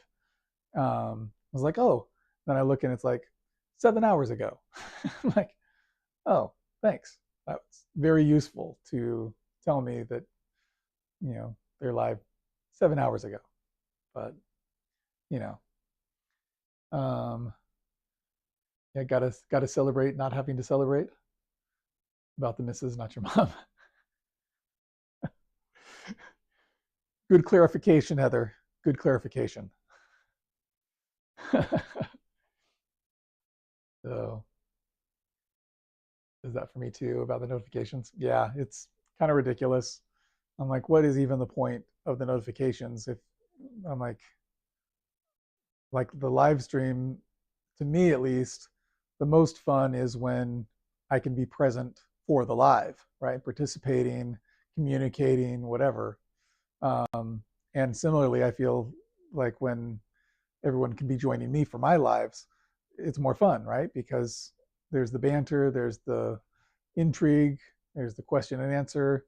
There's the idea sharing. You know, like with me, I was like, I'm not sure how I'm going to do this, but here's kind of what I have in my head. And then people volunteered ideas to help me get it done. So um, now maybe if no one had volunteered anything, maybe I would have come up with a better design and executed it better. But you know, whatever. Probably not really. Let's be honest. Um, let's see. Rainy, did you live yesterday? Still gotta finish the board I was working on. It's gotta be done before Wednesday. Stupid autocorrect. I hate that. Especially when I'm trying to do um, like a different language. So um, I restarted Duolingo recently. So way back when I had a streak of like 760 days, something like that. So I think it was 765. Um, so now I think I'm on 5 or 6 days. I haven't done it for like 2 or 3 years. So first time back in quite some time. But you know, I'm trying to learn French, and you know there are you know lessons in there or you know questions in there where I'm supposed to type something in French, and so it's very disconcerting when the phone changes what I typed in French to something in English. Like, come on, making me get things wrong because I don't notice that changed things on me. Um, okay. But Mother's Day lives will struggle around lunch and dinner windows. Mother's Day is the most hectic day in the restaurant year. That's probably true. Yeah. Um, everyone is taking mom out to eat. Not me. Not I. Brunch at the American Legion post today. Nice. Cool. All right. So, um, Mike, any other ideas on my electrical? So I've got the sub panel to put in. I've got a bunch of breakers. I've got the receptacles. I've got cable. I don't have the replacement or the extension 50 amp cable yet to go out to the hot sub. I've got all this dried glue on my hands that I'm slowly peeling off. I don't have that cable yet because I wanted to. It's kind of pricey, and they charge by the foot, and so I wanted to really have everything open and know how much exactly am I going to need. So I'm not overpaying for the wire that goes back out to the hot tub shut off valve or shut off switch. Um, so I'm thinking I'm gonna open up the drywall, remove some of these shelves. Well, I'm supposed to have at least 30 inches of opening for the sub panel, and it has to go all the way down to the ground if I want to comply with code, that is. So I was thinking, I've marked here. So here's a stud here, here's a stud there, and then a stud over here. The um, shut off on the exterior is between these studs. So I was thinking that I'm going to open everything up over here. I'm going to put in the sub panel right there. I'm going to cut off this shelf right where it joins that vertical support, and then I'll cut right here where the shelf ends anyway, and same for the shelf down below. And so then I'll have all of this open down to the ground. I'm thinking I'll need to move this vertical support over to right here. I'm hoping that that won't cause problems with the kiln being right there and whatever weight might be on it. Um, but I think it'll be fine. Um, so so anyway, I'll have this open all the way. The sub panel will go in right there between those studs. I'll be able to pull that 50 amp line, and because I'm pulling it back here, I should have enough length on that line to be able to tie into the sub panel.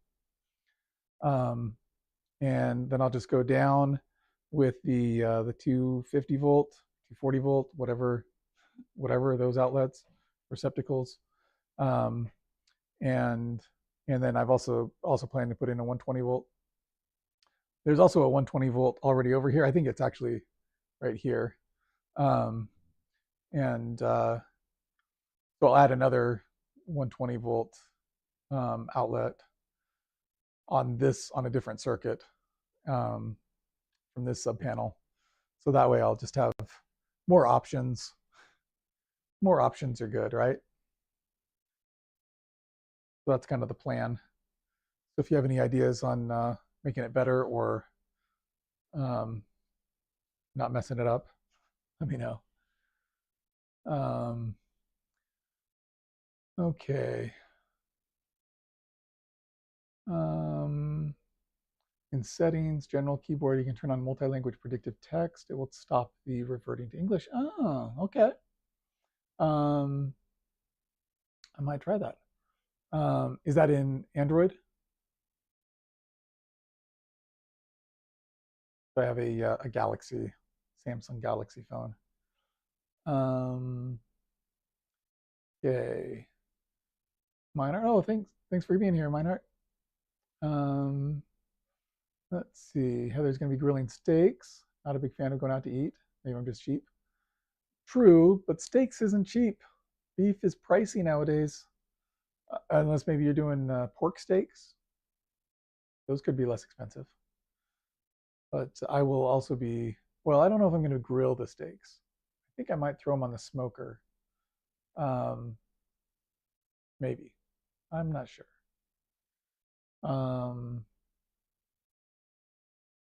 Okay. And happy Mother's Day. Any all mothers. Yep. Not sure. Okay, hear me out. You're going to lose the shelf storage. Might even be able to go in all in enough to give you a niche for your bandsaw to live. Reclaim some floor space. I was actually thinking, rather than have the bandsaw live over there, I was thinking it would make more sense to move my drill press over there. Because right now, the drill press is squeezed between, so I've got the workbench and the vacuum with cyclone separator, then the drill press, and then the lathe, and then the plywood storage cart. Can't really move this plywood storage cart further down because I've got the garage freezer and stuff over there. So that's about as far over as I can have the storage cart. And so this wall is mostly consumed. And so I was thinking if I can take that drill press, which I don't really use that much, but you know, and it's also relatively narrow, so it's not going to really constrain things too much. But you make a good point having the bandsaw over there because there's the 240 volt outlet right there. So yeah, that could make more sense. But also I'm going to need enough room around the bandsaw to be able to manipulate whatever it is that I'm, you know, cutting and stuff. So yeah, we'll see. We'll see. Not a bad idea. I'll think about it. Good morning. Yep, it is Android. Excellent. Samsung keyboard, more keyboard settings, multilingual predictive. Okay. Would you build it for your miter saw to live there? Probably. But if my miter saw lived over there, I kind of like having the miter saw on a cart rather than in a fixed position. And one thing that would irritate me about over there is that I wouldn't have room to the sides if I just like set it in where the panel is going or next to the panel. I'd have the shelves on either side, and so and I don't really want to use those shelves for in-feed or out-feed support. And they've got the vertical support, so I couldn't really put stuff in. So really, I'd have to be pulling it out. Um, I was talking earlier about building in-feed and out-feed support for the miter saw, having like a flip up in-feed and out-feed with stop block and all sorts of fun stuff. I've been thinking about that for quite a while. One of these days, I might get it done. But I wouldn't really be able to do that over there unless I just pull it out, open up my in-feed and or out-feed wings. And if I'm doing that anyway, then I'm not sure that it makes a lot of sense to have it over there. So, but yeah, maybe if I think about it more, it'll make more sense to me. Or maybe it'll make less sense. Okay. Maybe it only stores there, rolls in and out. Yeah. It buys you back the floor when unused. Mm-hmm. Yep, bandsaw and casters. Yep, I've got the got it on casters already. Actually, both my bandsaws are on casters. This one is on those casters. And these one, this one has a bit more robust system. So instead of just locking casters, I can set it down on the ground. So a little bit better setup that way.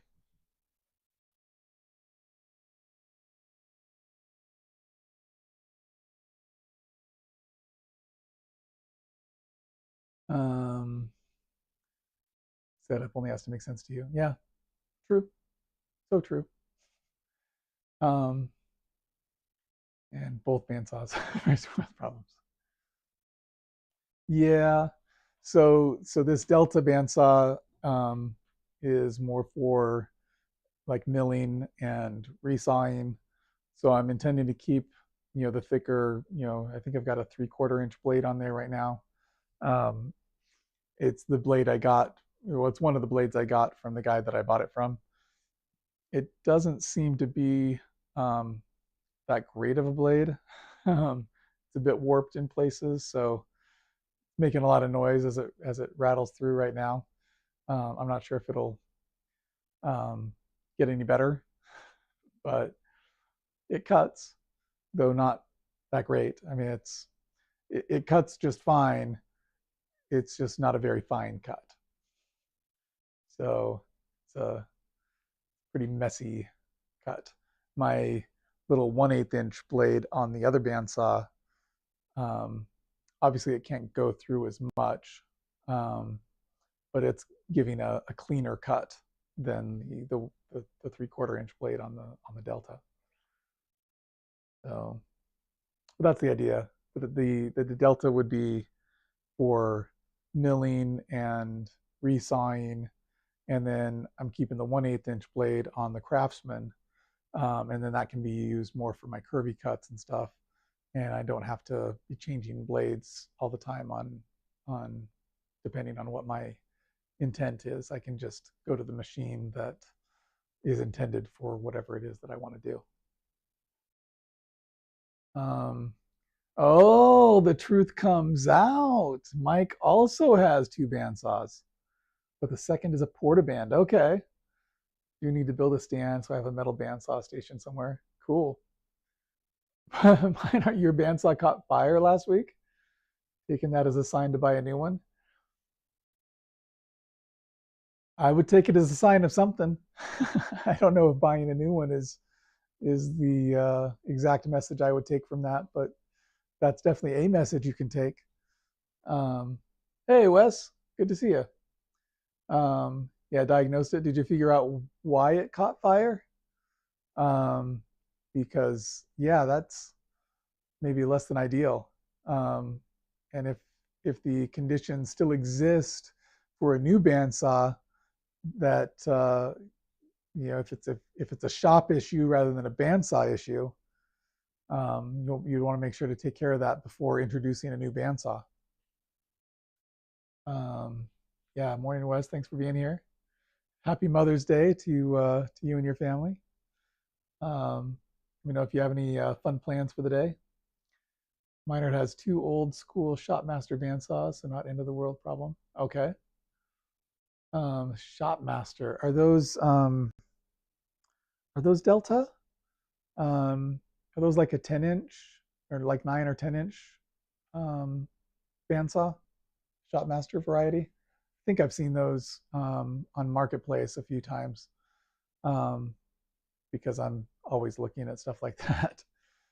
So um, Wes's third world over there. Do you have a bandsaw, Wes? And if so, well, if not, hmm. I guess what I'm saying, Wes, is if you don't have a bandsaw, you need to get two.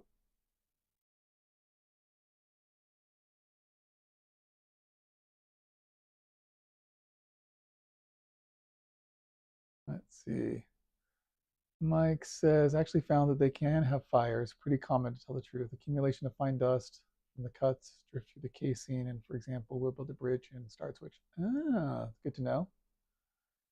Good to know. Wes just finished making breakfast at Disney for the mother-in-law and the kids and the wife and the aunties. Nice. No bandsaw for Wes yet. But hey, scoring some points with mother-in-law and the aunties and your missus. So I hope Disney's a lot of fun for you, and fun for the kids as well. I'm presuming that's Disney World, since that's so much closer to you than Disneyland. Um, yeah, opposite for me, although Disneyland really isn't all that close either. Um, let's see. I think you overworked the motor. Only has like a half a horse. Not sure. I got it for $20 at an auction. Yeah. Yeah. Is it like a tabletop version? Because yeah, I think those are like a 10-inch um, bandsaw, um, and they look fine. I don't know if there's any problem with them, but yeah, if you overworked it, that can happen. Mine is actually only a half horsepower motor as well on the Craftsman, um, and then my lathe has a quarter horsepower motor. But the lathe is also pretty old. Well, I mean the Craftsman bandsaw is pretty old. That was built in 1978 the manufacture date on that. And then my lathe was manufactured sometime in the 1930s by Sears Roebuck and Company. Tim needs a bandsaw, a lathe, and a good sander, or a babbed saw. Tim, is that? I'm not familiar with the babbed saw. I just read it as bandsaw automatically. Sorry, didn't mean to misread what you'd written. But a babbed saw, a lathe, and a good sander. Wes is broken tired. Yeah, the Florida one. Horse medallion turned out sweet. Sweet. All right. Well, guys, it is 6:34 a.m. here, and I have not slept yet. Bandsaw. Okay, Tim. Typo. No problem. Crazy how we're all looking for 60-year-old tools. Yeah, I mean, in a lot of ways, they're better than the new crop, and I'm cheap, right? So I like having all the tools, but I don't want to pay retail price for the tools. So, um, And let's see, one more thing, sounds odd, but if you can, ground the case on the bandsaw. Not because of the electrical per se, but static buildup from friction through the wood, the guides, etc. Okay. Yeah, I think the case is supposed to be grounded on this marathon motor anyway. But good to know. Older is better. Yeah, yeah. Don't make them like they used to. Yeah, in a lot of ways, the old stuff just works better. Like this old Delta. It's all metal. It's all um, you know, it's and it's not like bandsaw technology in particular is particularly advanced now compared to 20, 30, 40, 50 years ago, right? Like you got a couple wheels, you got a motor, you got a blade, not that complex, right? Now they've got newfangled, computers and whatever else that they can throw in the new stuff. Um, and I'm not gonna lie, some of it looks pretty cool, um, but it's not exactly necessary for doing the cuts. So thanks for the advice. Yeah, yeah, I was taking that advice for me, so I guess you could use it too. But since I'm going to be putting a new motor on my Delta, um, eventually someday, but probably not until after I put in the new sub panel and receptacles for 240 volt.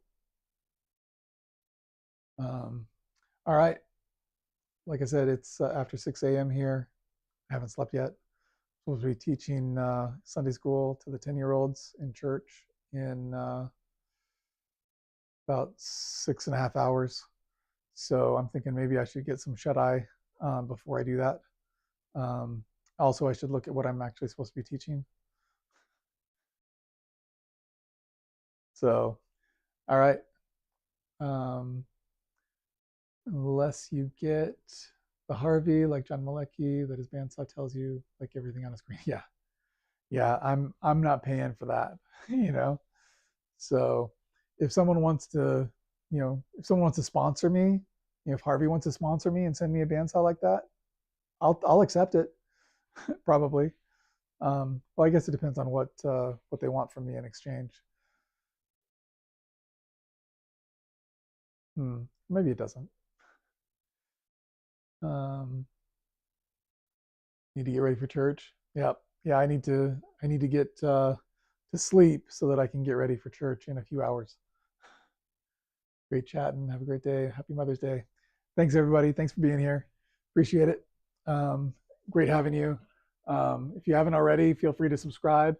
Um, Feel free to hit the old like button, and then if anyone wants to become members, that's an option too. So thanks again for being here, and we'll see you next time. Happy Mother's Day, everybody. And